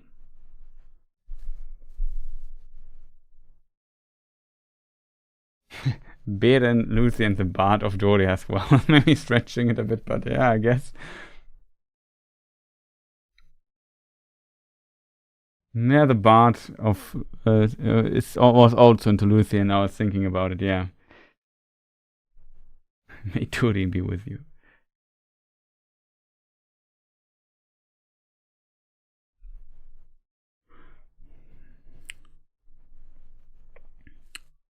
No, that is so. Maeglin, so the daughter of Turgon, which is her first, is his first cousin. So Arizel is a sister of Turgon, and her son Maeglin, as a result, is the nephew of Turgon, and the nephew of Turgon, Maeglin, was in love with Idril, which was his first cousin, and Tuor was also in love with Idril, and Idril liked Tuor because Maeglin was her first cousin, so.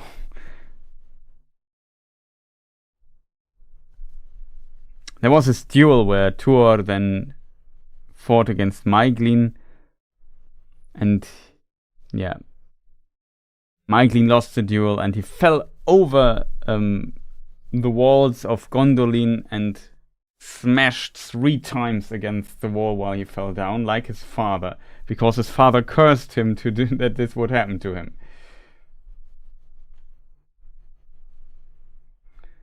Well, in some cultures that's not completely, that's not forbidden, though it's, I guess, often seen as strange.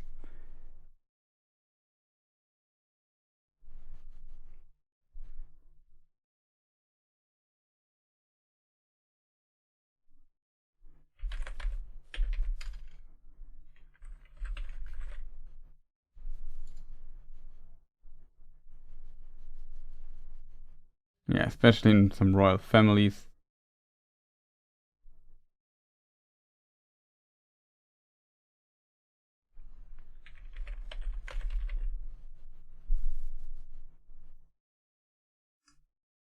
And I think it must be Dairon. It's the only bard I can think of.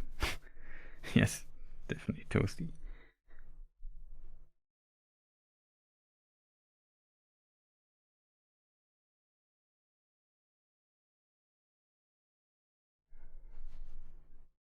Oh, we just had a Twitch interaction here. Usually I put the sounds to the English Twitch channel, but yeah, well.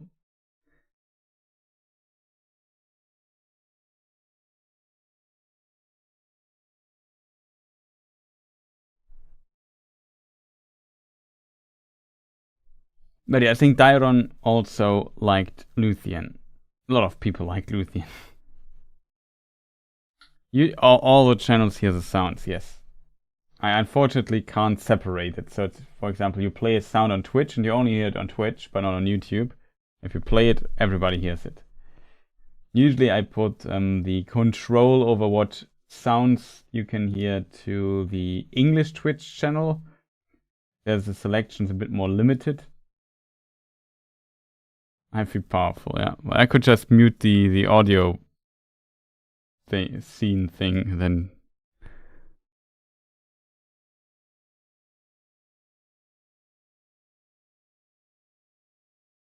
Give me fancy Galadriel a bit. Yeah, that's true.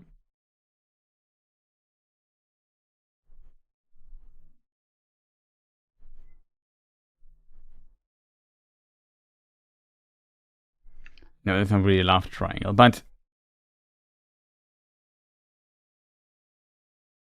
you wouldn't part an old chat from a sounds. Jack, you're on fire today.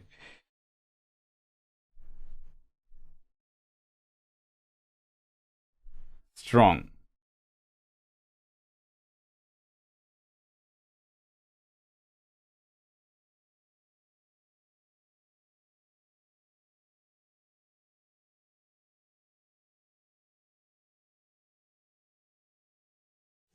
I am fire and death. Yes. Quotes are strong in this one.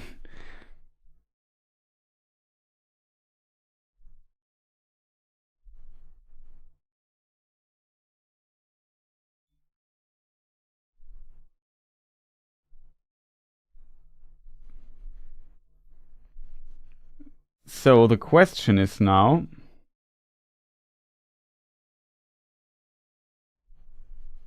is there anything left to say, chat? We've now watched The Desolation of Smaug. And yeah, it could be a lot better. It starts quite action heavy, the next film. We have the deal, like Lake Town has to deal with Smaug, or Bard has. We have this scene. Well, it's not very realistic, but I kind of like the scene, to be honest. When he shoots his black arrow at Smaug in the next film. Spoiler.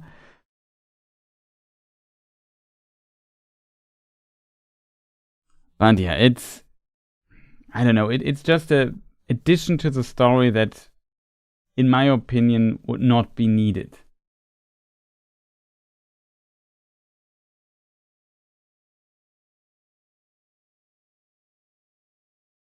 Hey, don't. Was definitely fun. I like watching the films, but I look. Next film we have to get through the third Hobbit film, which I think might be the least popular. I have to admit, I also don't like the second one that much, but maybe it has grown a little bit on me. Definitely, it is more coherent than the third film. The third film is just an absolute mess in so many ways. It has its strong moments, which I really like as well. That's something Peter Jackson's really good at, like creating some very memorable moments in a film that feel like powerful and so on, where everything works. I like the end though with Lobele. Yeah, the end is kind of cool. I also like the scene where Dwalin talks to Thorin and so on. That's a cool scene. I like that in the extended edition they explain why Sauron doesn't get the ring when he captures Gandalf, even though it still is strange. It makes no sense in my opinion. But there's that.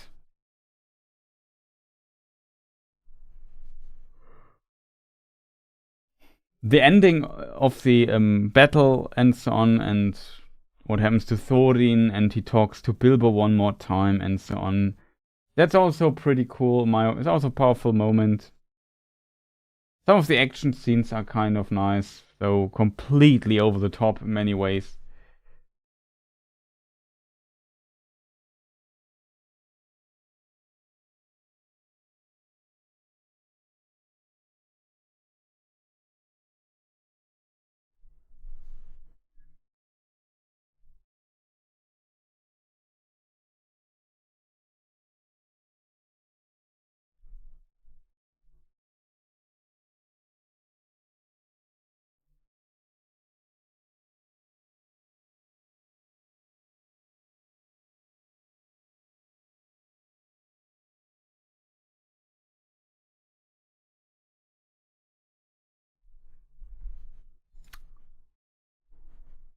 So yeah, it has its moments.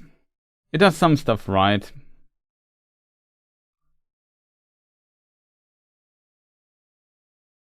I like how the master of Lake Town gets buried under the corpse of Smaug, I think, or something like that, on his golden boat.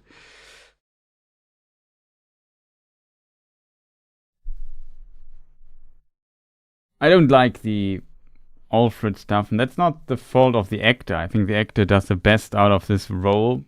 He does exactly what this role was written for. I just don't like how this role is written.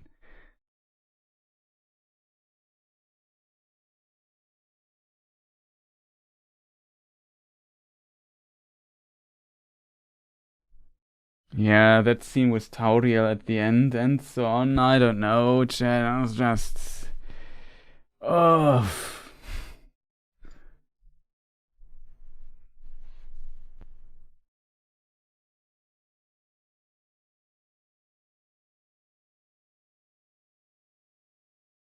Let's not do this, shall we? Yeah, let's not do this, shall we?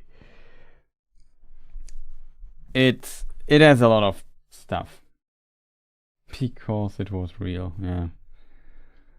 I don't know. Chat, I don't know. The dialogue there is not great. It does not help the film. Definitely does not help. And I'm not a fan of this stuff. Like, the reason why the third film for a long time was kind of not my least favorite was because I was so disappointed in the second film when I saw it in cinema that my expectations for the third film were already pretty low. Like I said earlier, I would have loved if they gave the dwarves much more screen time and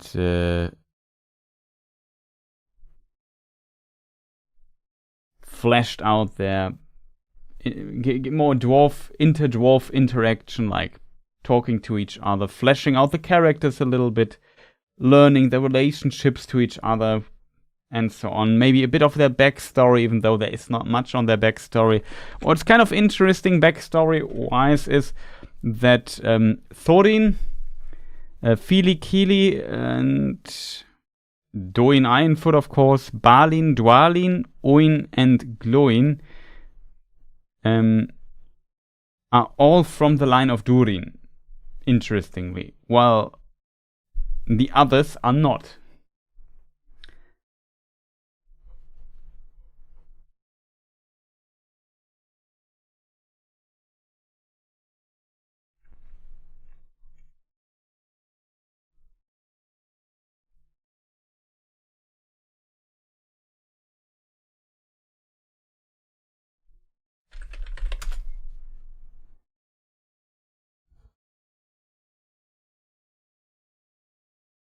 Bifur, Bofur, and Bombur were descendants from dwarves of Moria, but were not of Durin's line.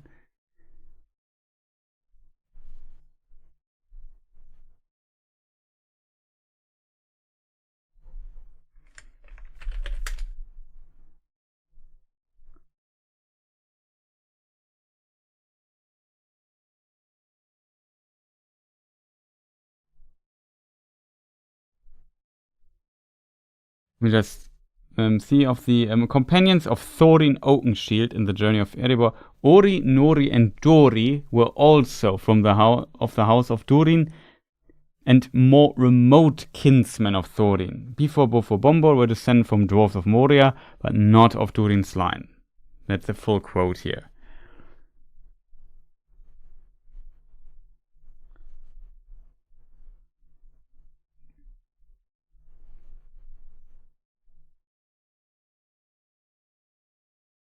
I think Sunrise thought it was stupid as well. Yeah, well, he potentially did.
Let's hope the site still exists. What is interesting, just looking something up in case you wonder, what is this guy doing? He's not talking anymore. Maybe somebody in chat knows. I'm currently trying to find some additional information on the dwarves, which I would find very interesting. And that is, what were the professions of the dwarves?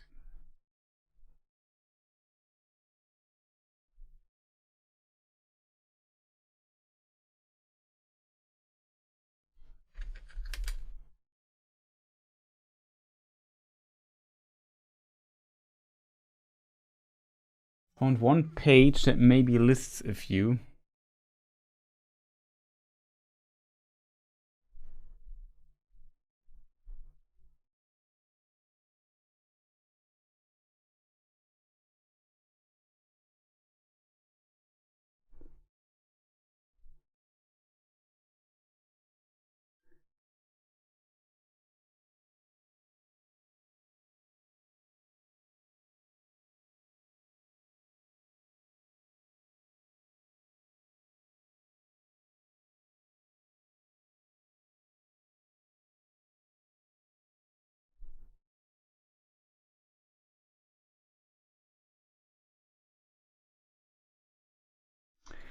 Yeah, I think one of the dwarves is like a toy maker or something. I also have something.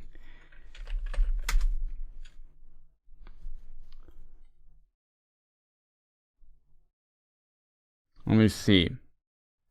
Yeah, that long ago in my grandfather Thor's time, our family was driven out of the north and came back with all their wealth and their tools to this mountain on the map.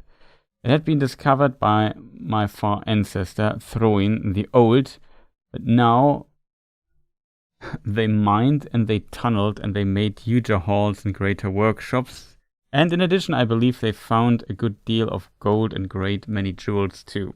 Anyway, they grew immensely rich and famous, and my grandfather was king on the mountain again and treated with great reverence by the mortal men who lived south and were gradually spreading up the running river as far as the valley overshadowed by the mountain. They built the merry town of Dale there in those days. Kings used to send for our smiths and reward even the least skillful most richly. Fathers would beg us to take their sons as apprentices and pay us handsomely, especially in food supplies, which we never bothered to grow or find ourselves. Altogether, those were good days for us, and the poorest of us had money to spend and to lend, and leisure to make beautiful things, just for the fun of it, not to speak of the most marvelous and magical toys, like of which does not be found in the world nowadays.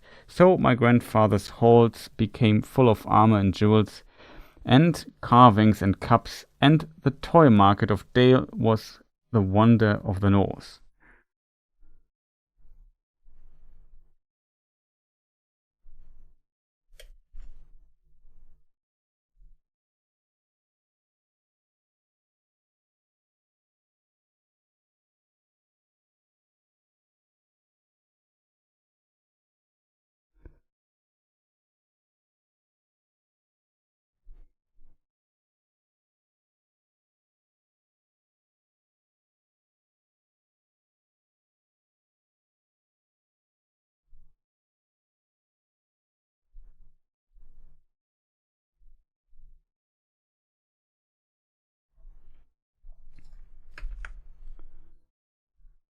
Maybe the toy maker thing is something from the films.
Did Durin awake alone in Moria? If so, where did his population come from? So Durin awoke alone in Moria, as you said. The others awoke with a companion, and he walked around. He didn't awoke in Moria. He actually awoke in Gundabad, further in the north. Let me just get the map out, chat. It's map time again. There's a third age map, but it will do the trick. Gundabad is the mountain here. In the first age it looked different. There is Gundabad in the first age. Doesn't look too different, so it doesn't matter. But yeah, that was in the first age. And he walked down and found the Mirror Mare, and he knew here he should build his kingdom. And on his way, he found other dwarves. So this must have taken some time, I guess. And those other dwarves, who must be dwarves of, or companions of the other dwarves, or maybe descendants or whatever, those also followed Durin and became his companion then.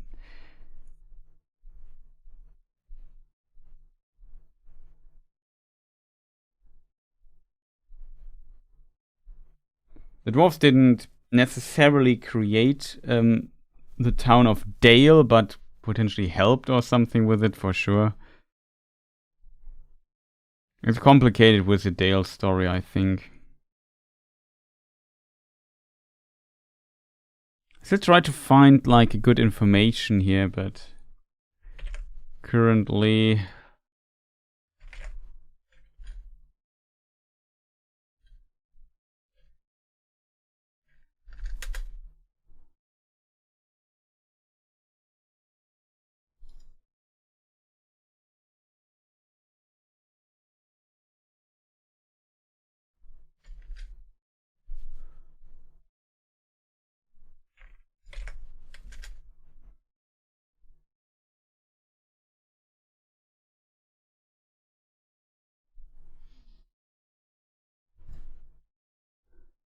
unfortunate that the website isn't archived anymore.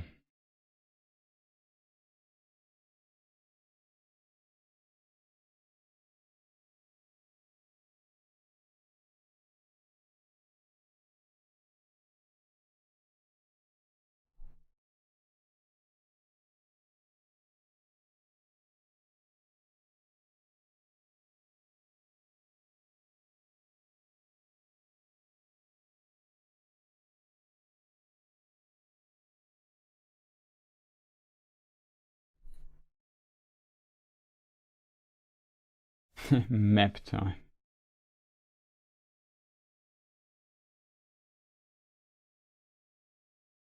I try still to find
I hope to find something.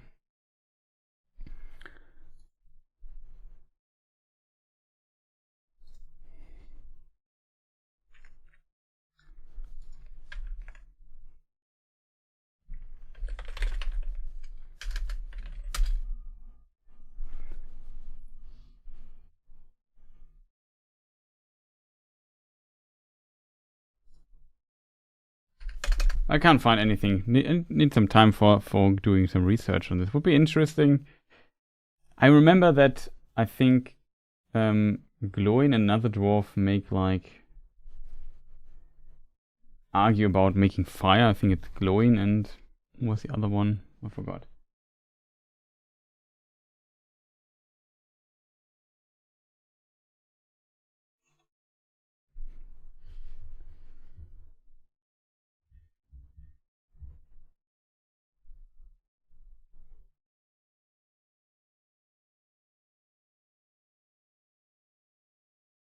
There were some skills with them.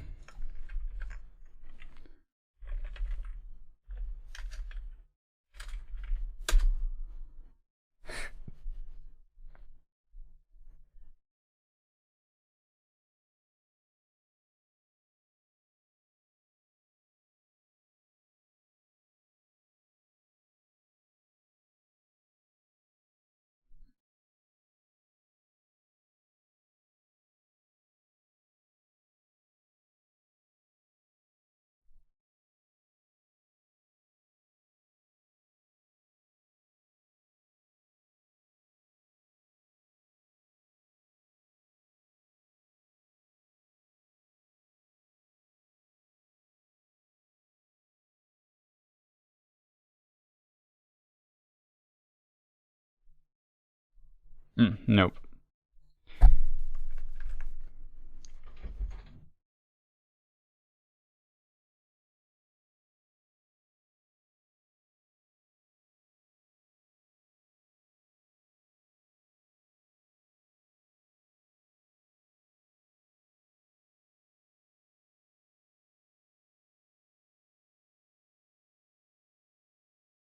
It was Oin, I think. Also, Mischief seemed to have got into the fire. Dwarves can make a fire almost anywhere out of almost anything, wind or no wind, but they could not do it that night. Not even Oin and Glowin, who were especially good at it.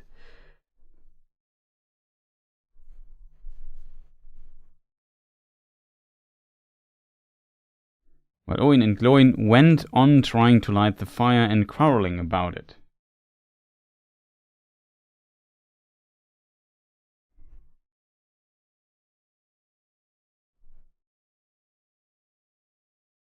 And Oin and Glowin began to fight. So, you know, stuff like this. Little characterization here and there. That's in the chapter of the Hobbit, what I just read. A roast mutton, so the chapter with the trolls.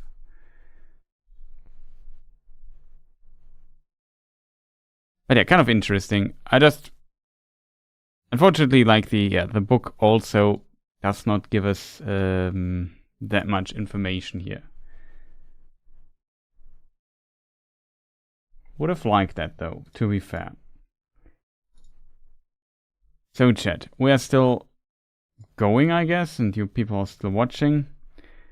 But yeah, we'll slowly end the stream here because I'm tired. It's late already. We got a nice 4.5 hours again. That's I think a good time.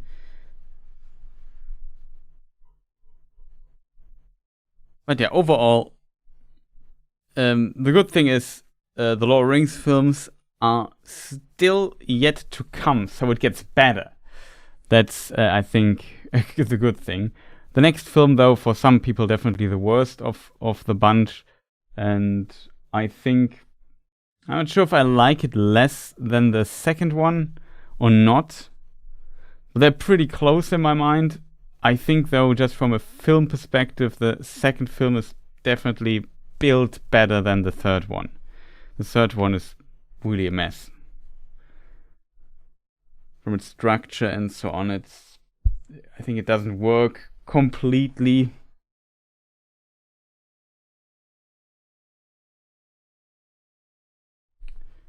And that's a bit unfortunate, of course. So is there anything left to say, chat? Of course, if you liked this here, I think Thranduil... Okay, that's already read. I think, yeah, that's it. If you haven't pressed the like button yet, feel free to press the like button. Maybe leave a comment later or so. Check my other stuff on the channel. Currently working on potentially the last part of Who's Elrond. So I have to admit, even though I've written already kind of 4 pages or something like that, script-wise, which is like, I don't know, around about 12, 14 minutes of if I read that.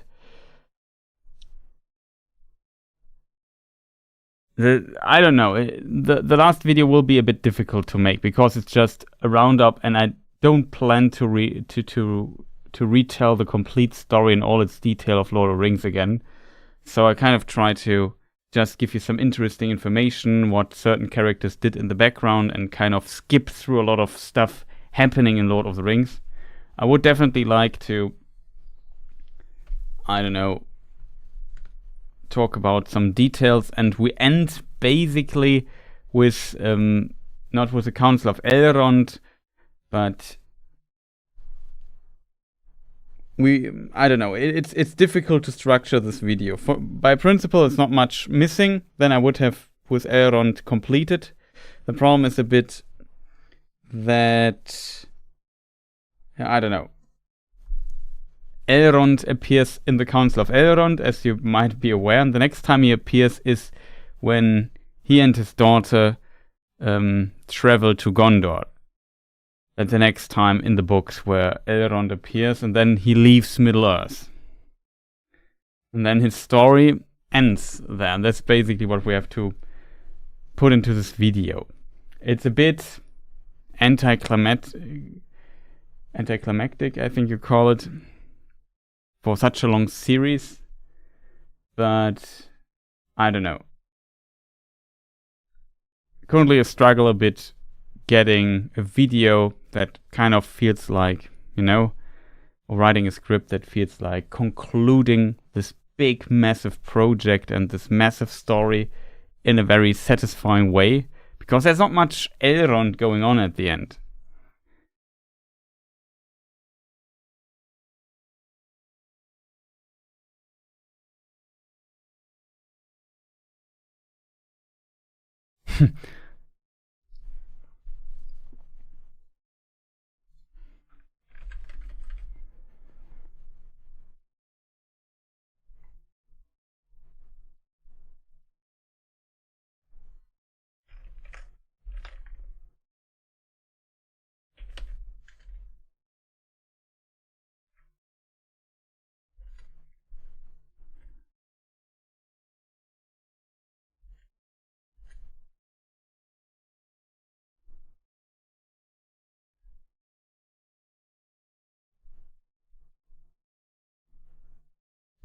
Named the whole movie after 5-page chapter. You mean A Battle of 5 Armies?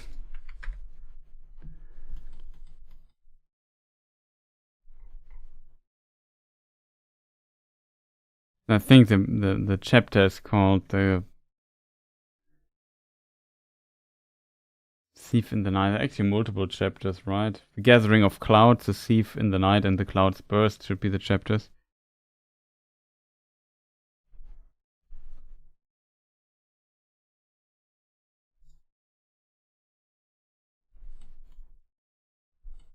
It's a bit longer than 5 pages.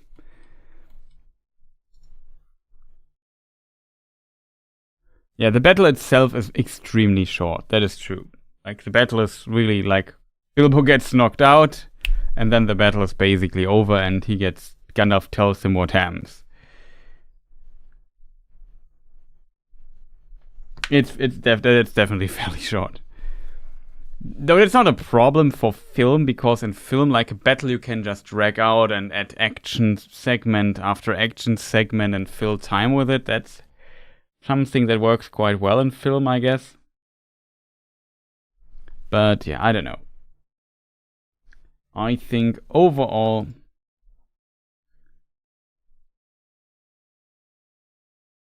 it has its problems, but at the end of the day, it's okay. I've seen worse movies than that, to be fair, in my life, and that's unfortunate, I guess. The potential was bigger, I think.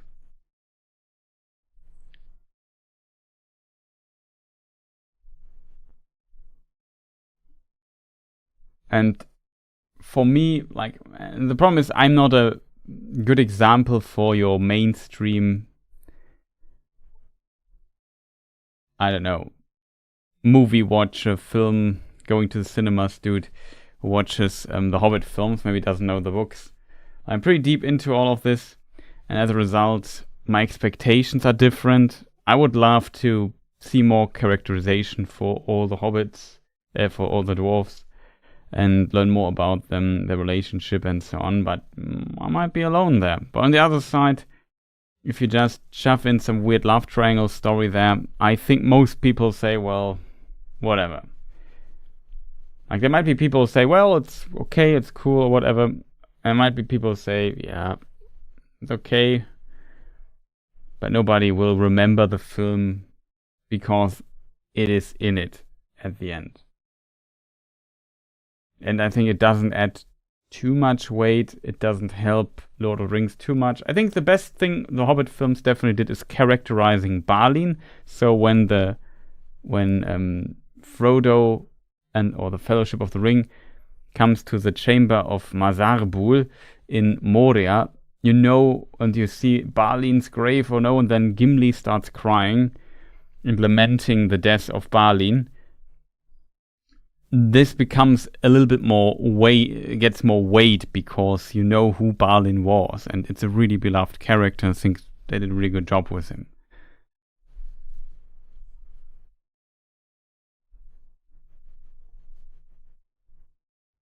I think for a close book adaptation, potentially the exaggeration of it is not needed, but I think this film is also made with like kids in mind, and I think they would love this adventure over the top set pieces and so on. So in a way, I understand why they added it, and I think it's, for me personally, I would still say the films have far bigger problems than that.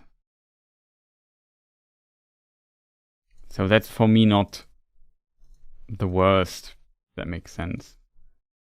I'm not sure if it was necessary. Having these action set pieces kind of helps these films in a way, because then the special effect department can get creative. You think, okay, we do this and this. Well, the visual effects, not special effects, are both departments. We have a big dragon, we have some fire, we have some adventures, we have some crafty dwarves who come up with weird stuff to kind of defeat the dragon and so on. I guess it works, but I found it strange, you know.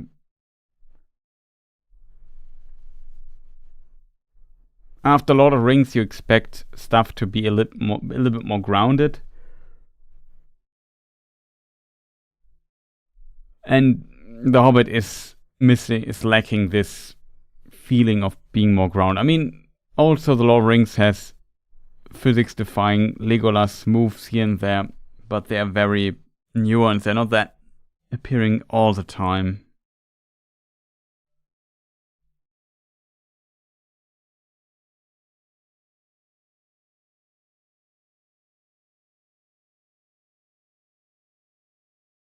I think for a mainstream audience, yes, something like this is needed. But they could have dialed it down a little bit. Mark also said this earlier, and I definitely would agree there.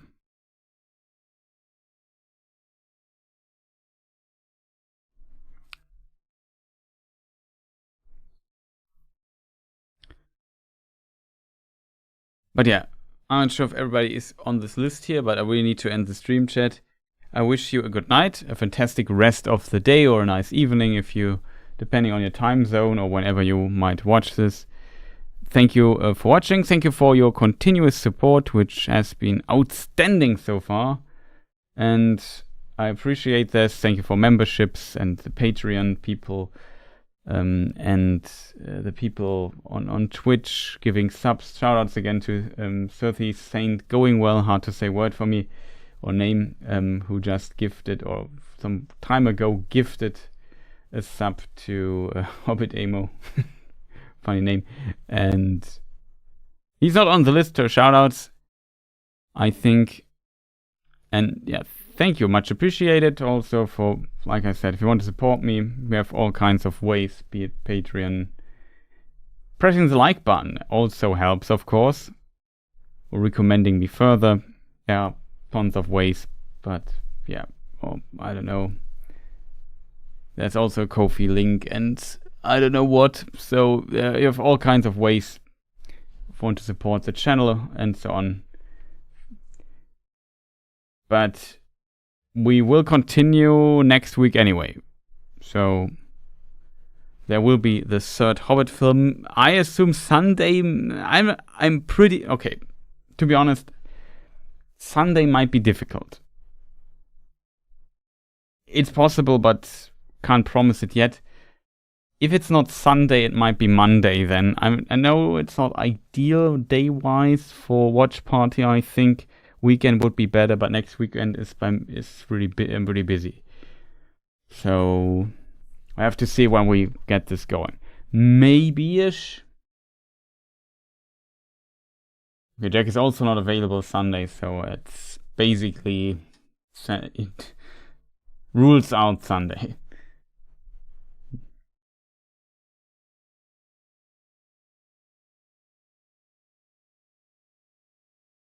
I just zone out when it's all action or plot.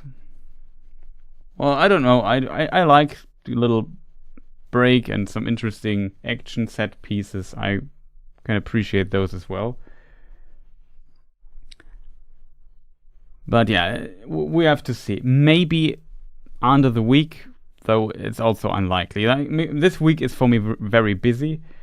As a result, it will be hard to find time. I thought about making a Lost Q&A stream in between. Maybe we do this if I find the time. Maybe not.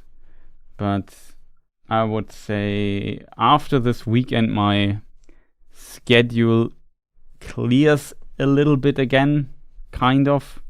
So stuff gets easier to schedule and so on. We will see. Chat. We definitely will see how this works out in the end. There's also an interesting feature.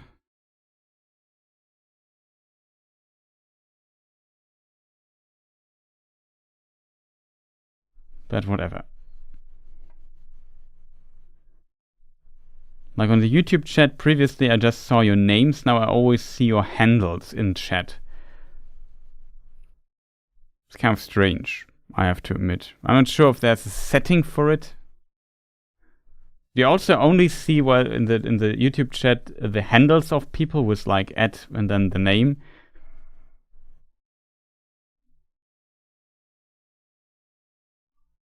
Or did I just mess up some weird chat setting there? You notice that too? Yeah. It's kind of weird. But yeah, YouTube chat is always a bit strange. Mark lost his asset. Yeah, that's true.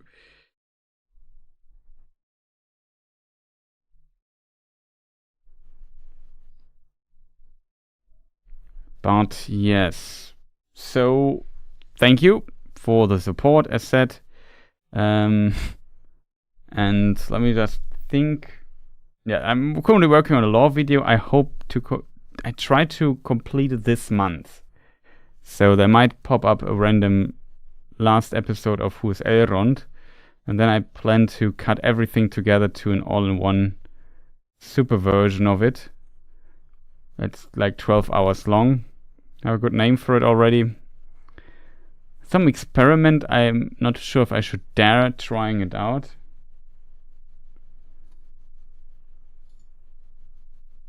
But yeah, channel view-wise, the channel is still not doing great, to be honest. So yeah, let's hope the next lore video is a huge success. Who knows? One video to rule them all, exactly. So thank you people so much again. Was a blast with you watching the second Hobbit film. See you next time, potentially Monday or something like that. And have a good one. See you next time and goodbye.